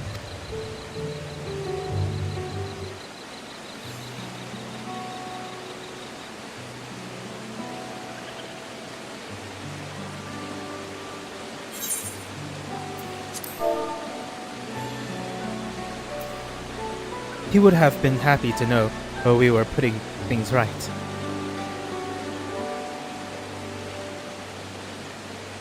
Truth be told, a good friend of mine was meant to be festival leader for the year's Hana. But when the big storm hit, he did not survive. It fell to me to carry on in his stead. That was why you agreed to look Waklamats in this request despite your initial reluctance. Yes, it hurts to hear but she was right. Though I much mourn, I cannot let my grave consume. Her words made me realize that the path for my recovery, our recovery, is already laid out before me, and I will walk it for myself and my friend.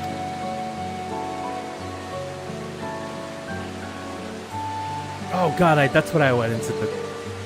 Thank you for sharing your story with us. Please rest assured that we've taken your plight to heart. I'm certain our companions are procuring the other materials as we speak. Everything will come together, and Hanu will host a splendid uplifting festival. That we shall.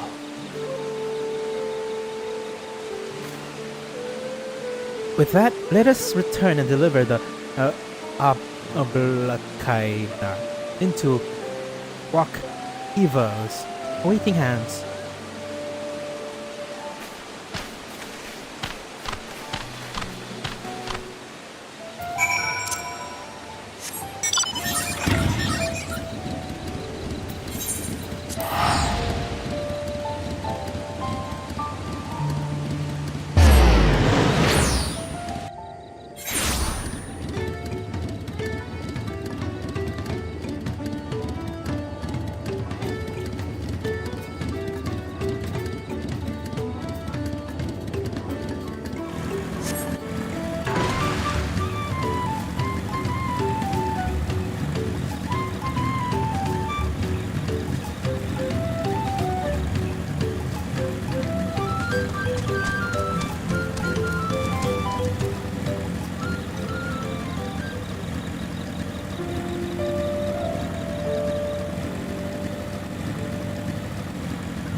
I hope Waxalan of forgot Foray was a protective as ours. We've come too far to stop now. The lifting wings must go on. We just got back ourselves. Did you find the stone we need? Thanks to the third promise and our mighty swings, we've collected some suitable logs for Uyo Ipo, one of the Obrakskaya.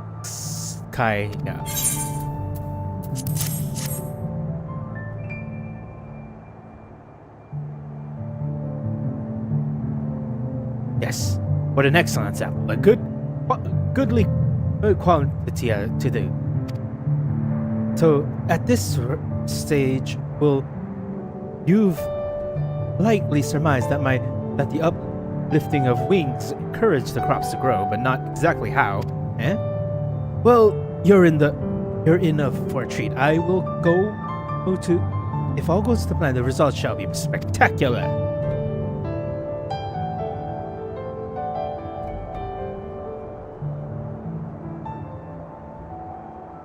Now to get to work crafting these pieces of the float.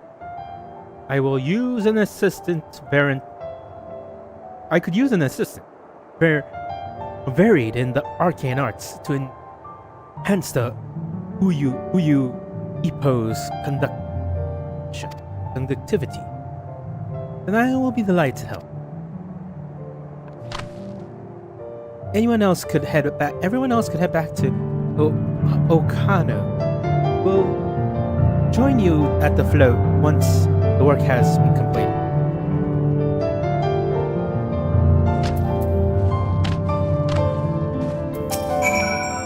I'm excited to see how the turns out. Final touches are fairly routine and shouldn't take long. Go ahead and wait by the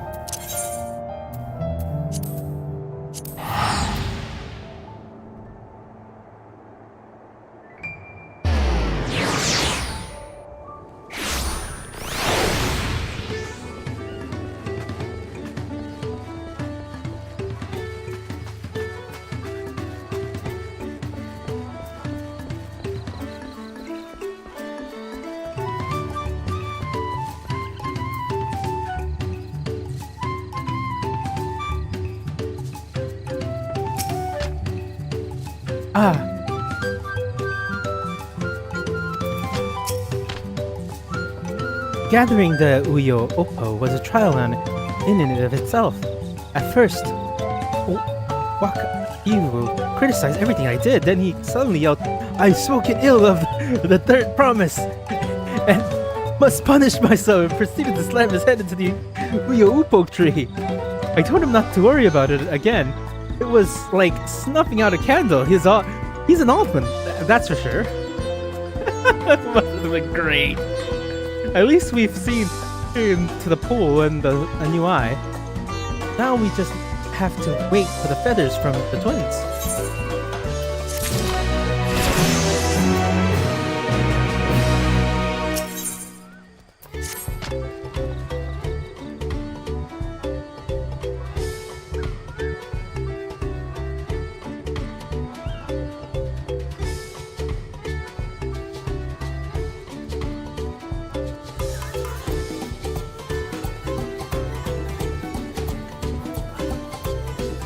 Well,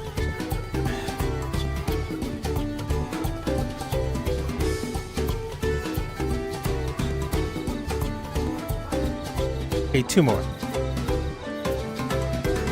We shall get some rest before the excitement begins.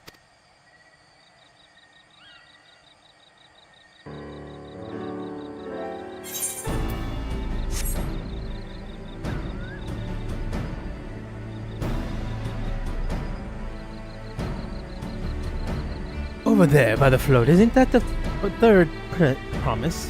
Then the rumors are true. She's trying to complete the feat of reeds by reviving Ilhana. The festival is a prayer for hefty crops, but does she honestly believe that will be enough to save our harvest? The second promise, meanwhile, barely glanced at the field before leaving Okana altogether. Maybe we asked too much of the young claimants.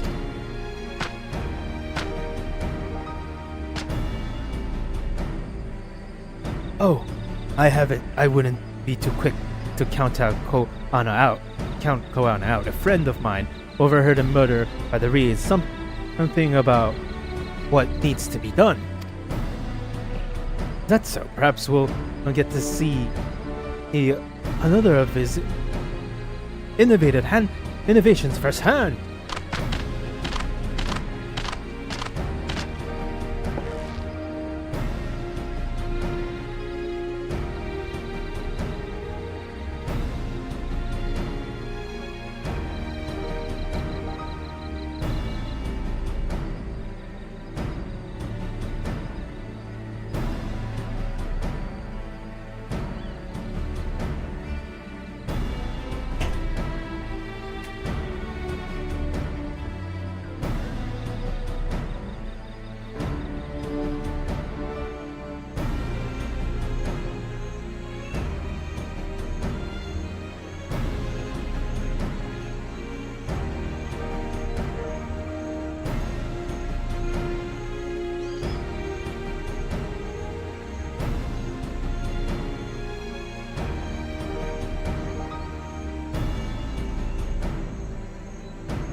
Sounds like our Koana.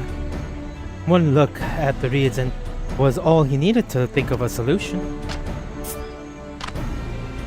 Be that as it may, our own solution is nearly ready. Indeed, as soon as the others get back, our long-awaited festival can begin.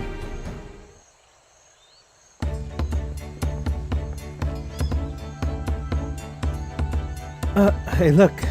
It took some doing. But we managed to gather competitors to vie for the top of the being.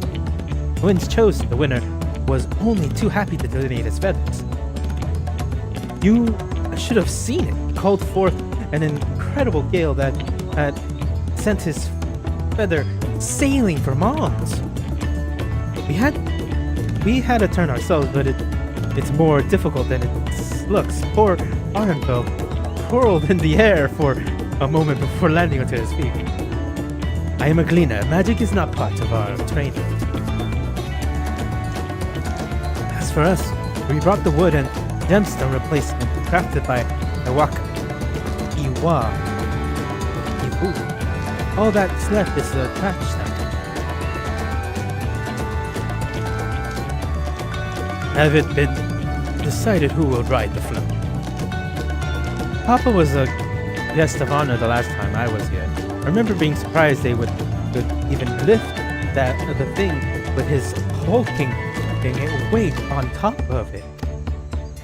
The rider must be The rider must be a personage of great esteem, which is why an invitation is usually extended to the Dawn servant. This time, however, I have another in mind. And who is it?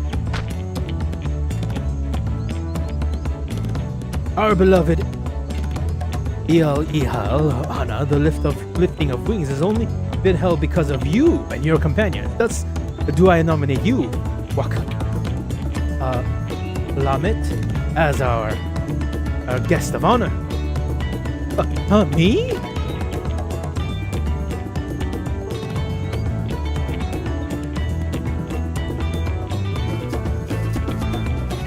This boat won't make me seasick, will it? I don't think so. Then weigh anchor. I can hardly refuse a request from one even more enthusiastic about the festival than me. I will be delighted to ride your float. Thank you, Waklama. I have a role for the rest of you as well. We'll be carrying the festival float in slow progression towards Kozonzulkiki, where the sacred likeness of Kaizin Paihai is ensconced. What I'd like you to do is clear the path of dangerous wildlife so that the progress can move along unimpeded. Consider it done. You expect me to sit it until Waku has finished with the float? Let me come along to help with the clearing. As you know, I am not much of a fighter. I'll stay behind and assist Waku Eve with their pets. If you aren't sure where you need to go, the path I spoke of began at the south of the village and branches off to the east. Well, that will lead you across the bridge and the straight side of the sun. Then we shall see the clearing end to end.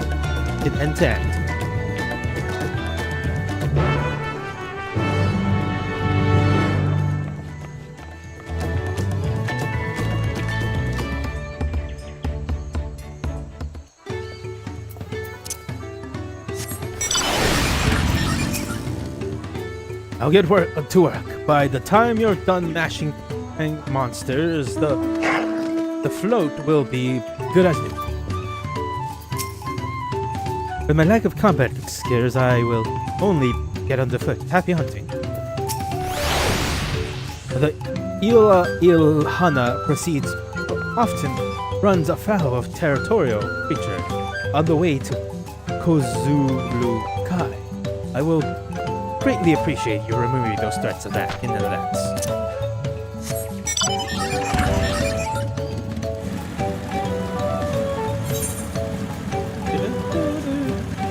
Oh God!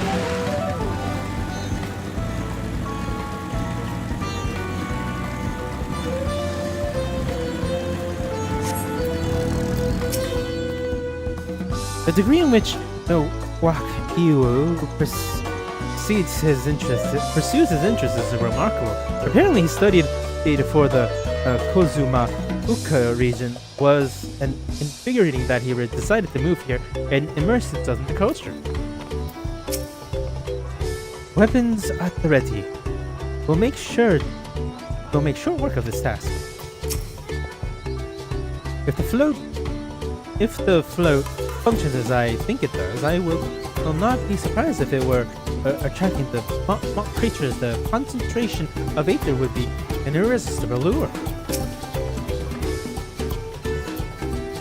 As Hanu said, Kazu Alkali will down this way, then off to the east when the path branches, then something about bridges and strides of the sun. Anyways, let's split up and go get to work. Once you're called all the threats you can find, we'll meet up in front of Kaya.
I told you, you don't need to watch over me anymore. I know, but I worry.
That's one down.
Ah, you were stepped ahead of us. This must be the likeness of Haya. The Hanu deity of the harvest.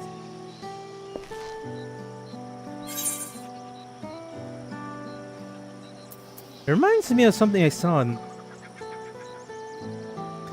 It reminds me of something I saw in Academia and Theory 3.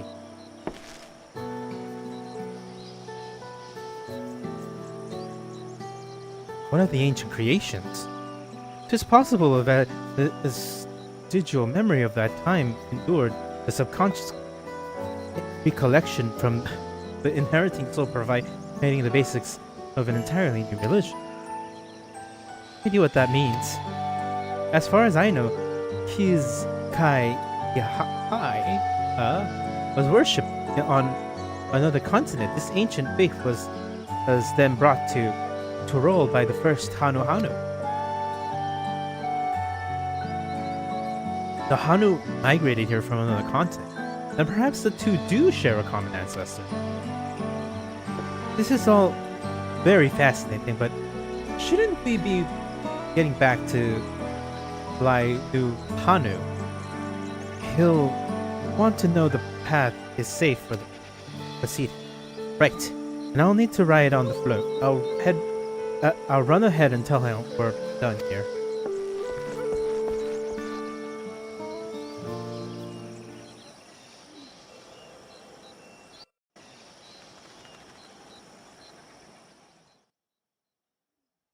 Meanwhile, in Okuhanu,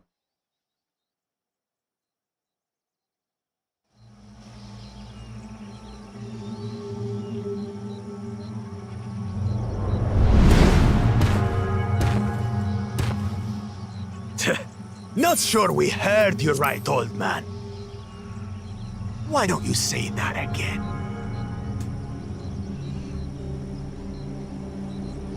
As many times as you'd like. The third promise tasked me with repairing this float, and I'll not relinquish it to an uncultured brute like you. Much less one that can't even manage a simple greeting. We wanted to handle this in a civilized way, but we're more than willing to kill you.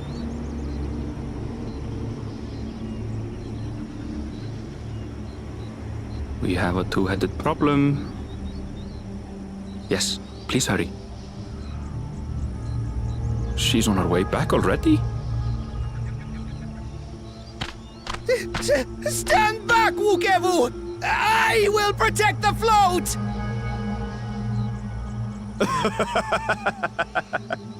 Are you trying to be brave, little bird? I could never have repaired the float alone. Not properly. But thanks to Wuklamat and her friends, we can hold Ihihana again! This is a priceless treasure! And as festival leader, I would die to protect it! Very well, if that's what you want.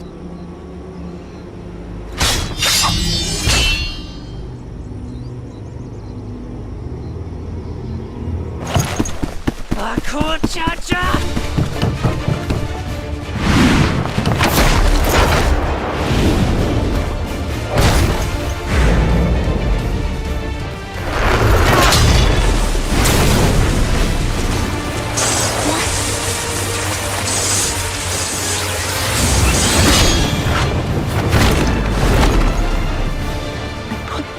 Into that blow. Good. The better for you to understand the gulf between us. But you need more lessons. We'll carve them into your mangy hide until you cry and beg forgiveness.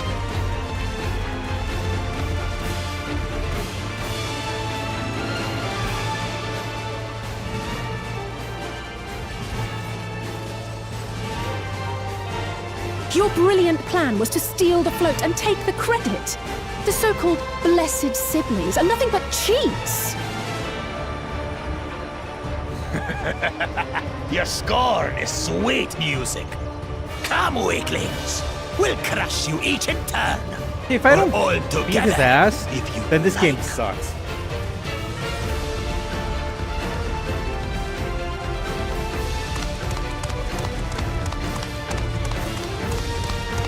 Calm yourself, Chosen One. If you fight in earnest, this will end in a massacre. What's more, we have word that our other prospect is on the verge. Then it would be foolish to expand effort, Swarina. Lucky for you. Eh.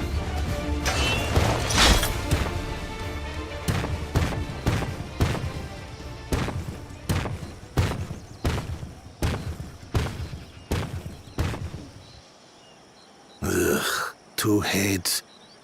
I see Mamuk still clings to that loathsome hope.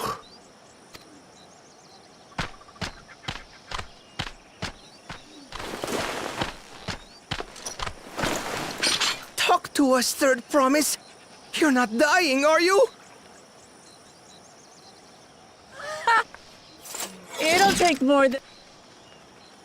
So, are we having these...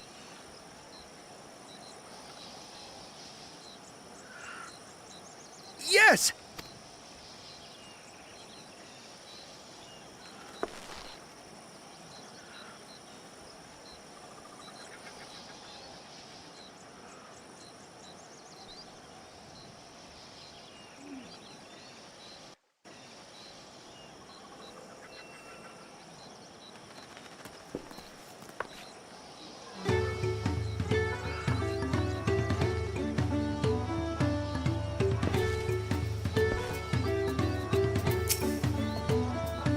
I'm glad we kept the float out of Baku's judge's clutch. God, he's brushing me aside like I was about some nap.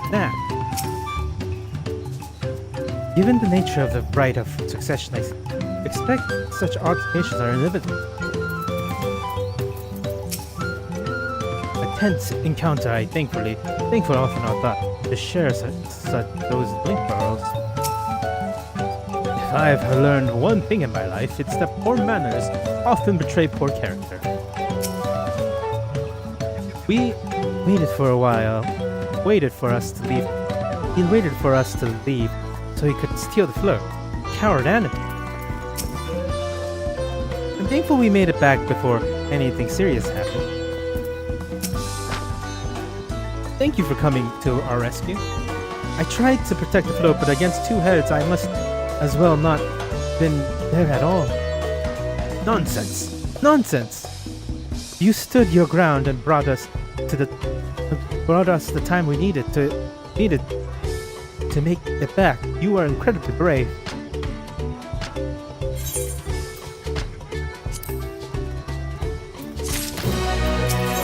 Last of this area.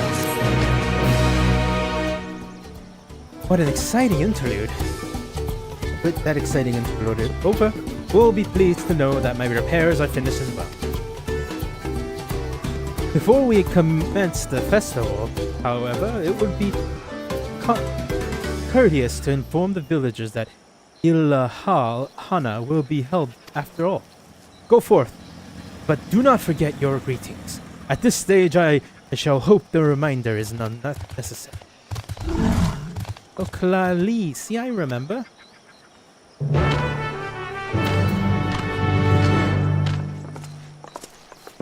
Where'd you get your sword? Oh, he's just playing to the white. What happened to the black? Right to the black swordsman. Swordsman to the black swordsman.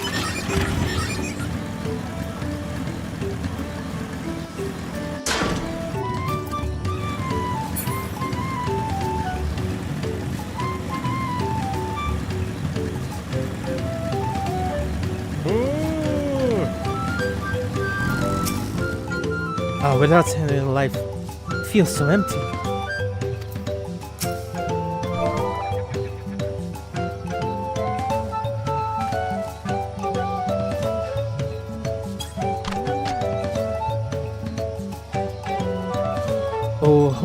Oh, Kaelia. Thank you for letting me know. I will very much like to attend the festival, but the repairs should be finished as soon as possible. What to do?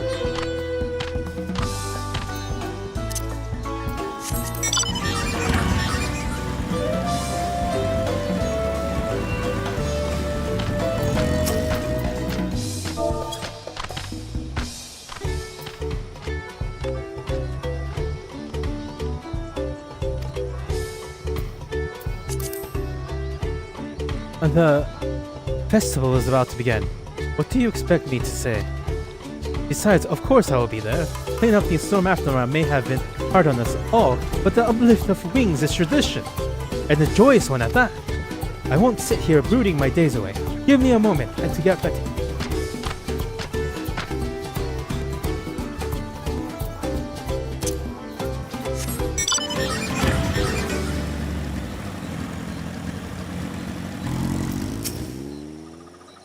So much has been taken from us. Why even try?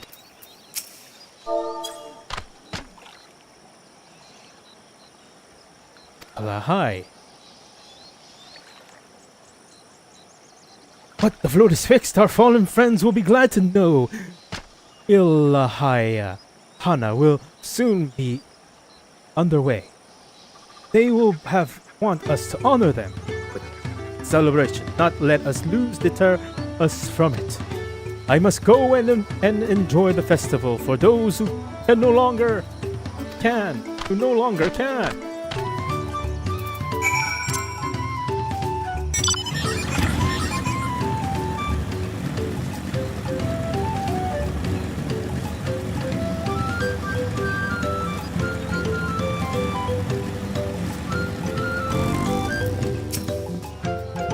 The Hanu were pleased to hear the festival is going ahead, I imagine. That as well. Once your friends return, the lifting of wings began at last.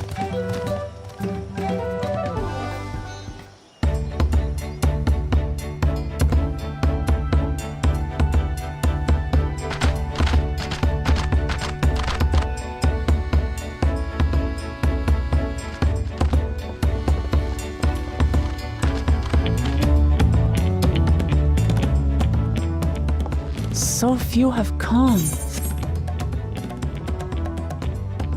Patience. Once Ihihana gets underway, no Hanu will be able to resist joining in. Just so.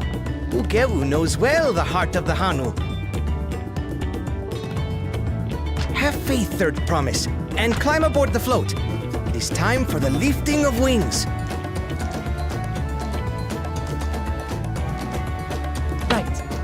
Off we go!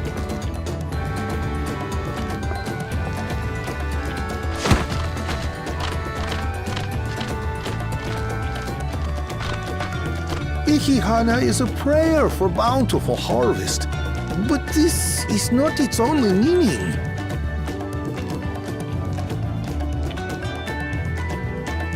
It is also an exchange of pledges between rider and bearers. A commitment to a long and fruitful friendship. Listen well, friends! The personage we bear today is Wuklamat, the savior of our beloved festival! Let your shoulders burn, or your feathers fall out, but do not even think of dropping her!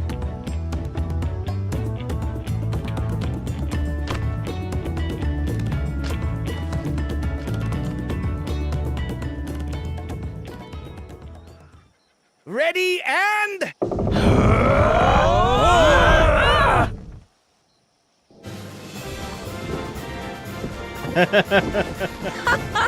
I could get used to this.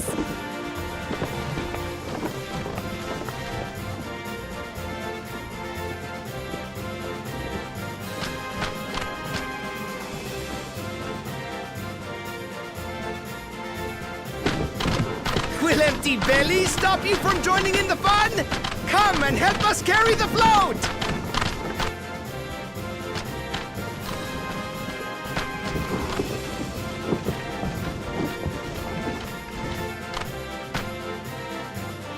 Well, well, well. To see the day that Dawn's promise would ride our boat again. We've not had the honor since you were here, Gulul Jaja.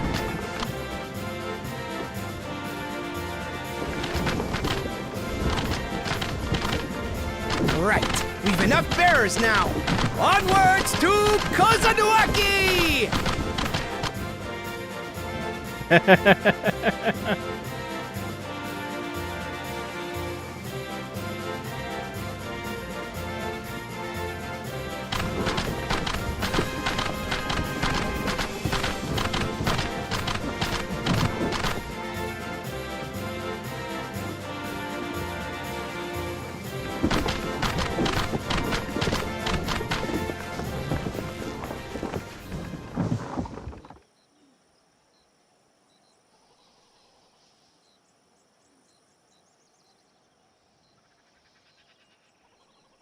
Watch well, for you are about to bear witness to the true glory of Ihihana.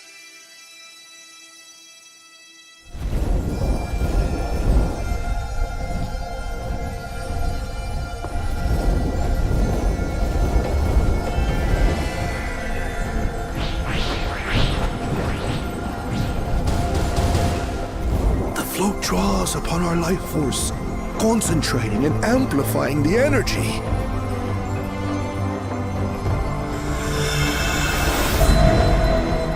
Keshaihi then receives that energy and expels it in a great burst, where it showers down upon the land to replenish its vital currents.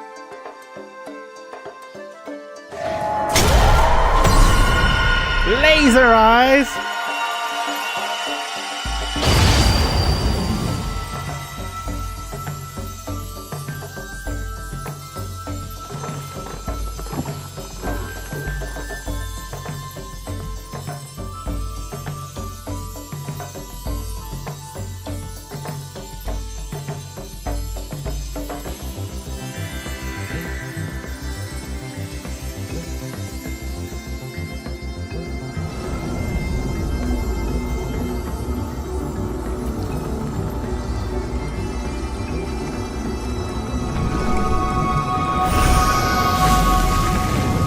Hey.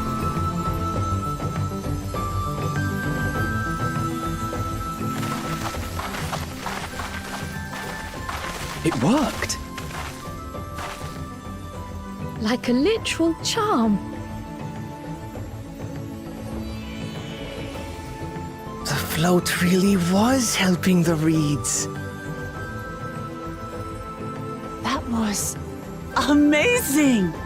To think that such a thing was even possible!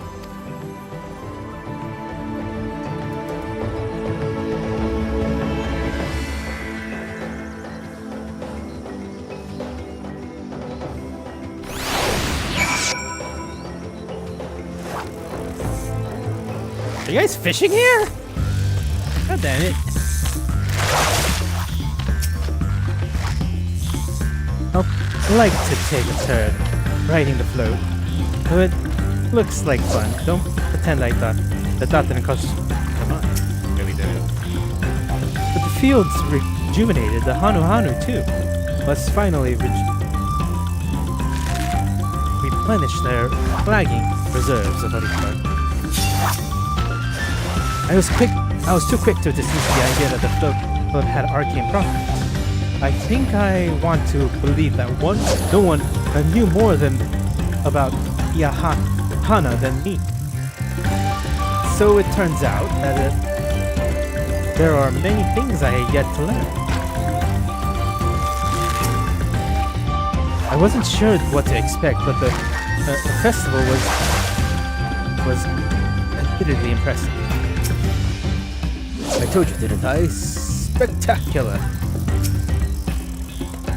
Even deprived of their usual sustenance, The Hanu seems invigorated the moment the festival began. Yana Hana truly is magical. Should I have left the float behind like that? I was so excited to see the reeds.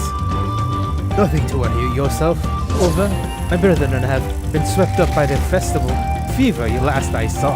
They were taking turns at carrying the pole on their way back to the village. Please, feel free to look over the field and enjoy the sights of what you've accomplished.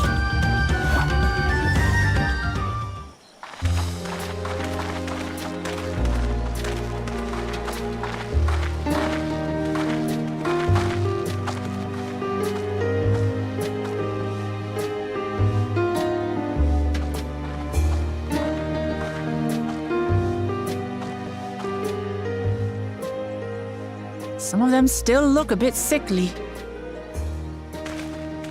I imagine even the harvest magic has its limits. If the Hanu continue their festival tradition year after year, though, the entire field should eventually recover. Where does that leave us with the feet, then? You've got nothing to fear on that account. Our situation could never have resolved itself. The revival of even a single reed would have served to demonstrate your commitment to the task. That you recognize the nature of the float and found a near-perfect solution in Ihihana proves your dedication. What's more, I don't think I've seen the festival produce such impressive results since I was a mere chirper. We have been lax in maintaining the float, diluting its magic and reducing Ihihana to hollow theater.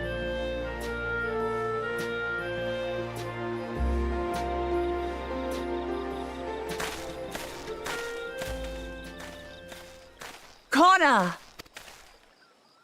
I was delayed by an unpleasant encounter, but it seems I arrived.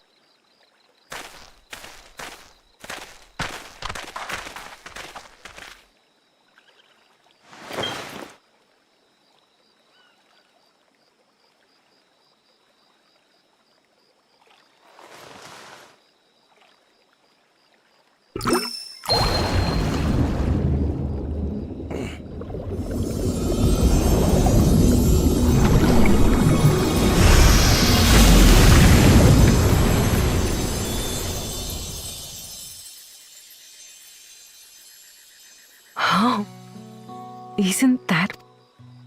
What? You just pour in some mystery Stagnant ether was to blame for the reed's poor condition. I assumed that was an alchemical concoction which enhances ethereal conductivity. It utilized the flowing water as an ethereal current, thereby promoting the transfer of life energies. A method I could not have devised without the education I received at the studium and the cooperation of my Archon allies.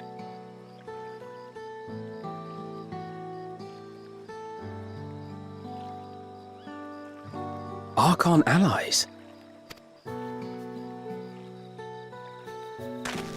You see, Lamachi, this is why we need to... Employed appropriately, they make light work of what would otherwise be arduous.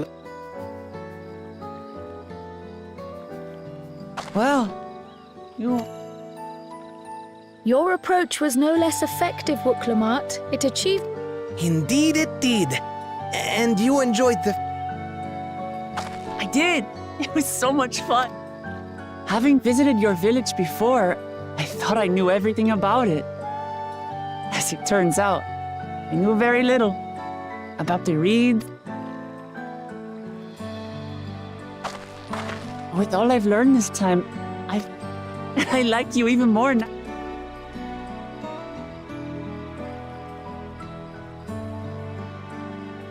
The feeling is mutual. And it's not just you who had a lot to learn either. I'll never look at our... The two of you have exceeded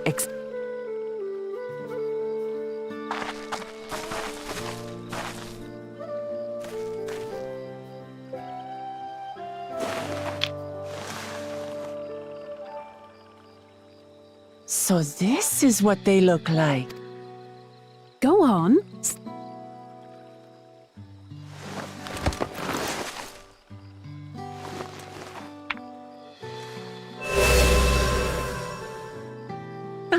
A perfect fit. And on to the next.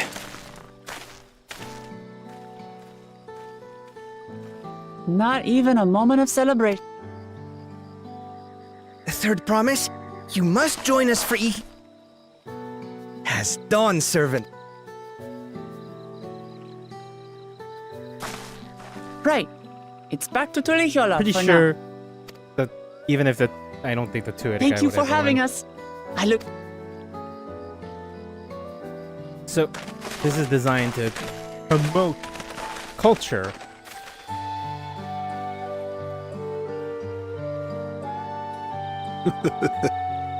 These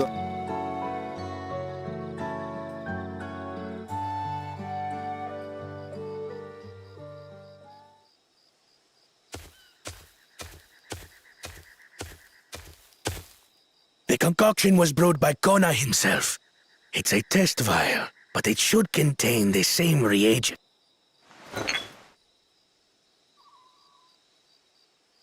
Good work. We'll use whatever...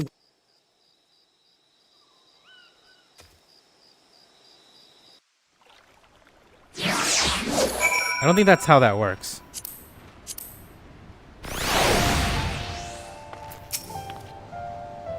But Koana seemed a decent sort.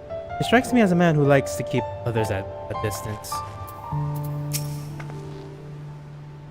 Where has Blacklo Jaja gone, I wonder?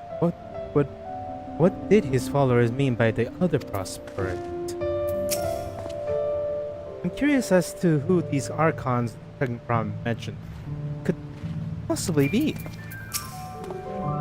Two heads troubled asides. Wakalina Laklamat completed the feat and earned the keystone. That's all that matters. My journey has just started, and already I've met so much wonderful people. Wakua, for one, he's a bit eccentric, but anyone could stand to be as respectful of culture as he is. And Liulanu has warmed my heart to see him honor his departed friend through Aliahana. To help others do the same. Can't help but feel excited, thinking who else I might meet over the course of the contest. Come on, let's head back to Ixyatia. See, this is us thinking we're gonna get a keystone from each area. 1, 2, 3. I'll do those off stream.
It's just like that. We found an elector in 1 hour. There's Keystone. I knew I was right to trust your instincts. Come on, let's keep things moving and march towards the Orgepachi. Chances are great we'll find an elector there as well. Before we do anything, however, we shall see that our opportunistic Hanu friend has to say. Alright. Oh. Later.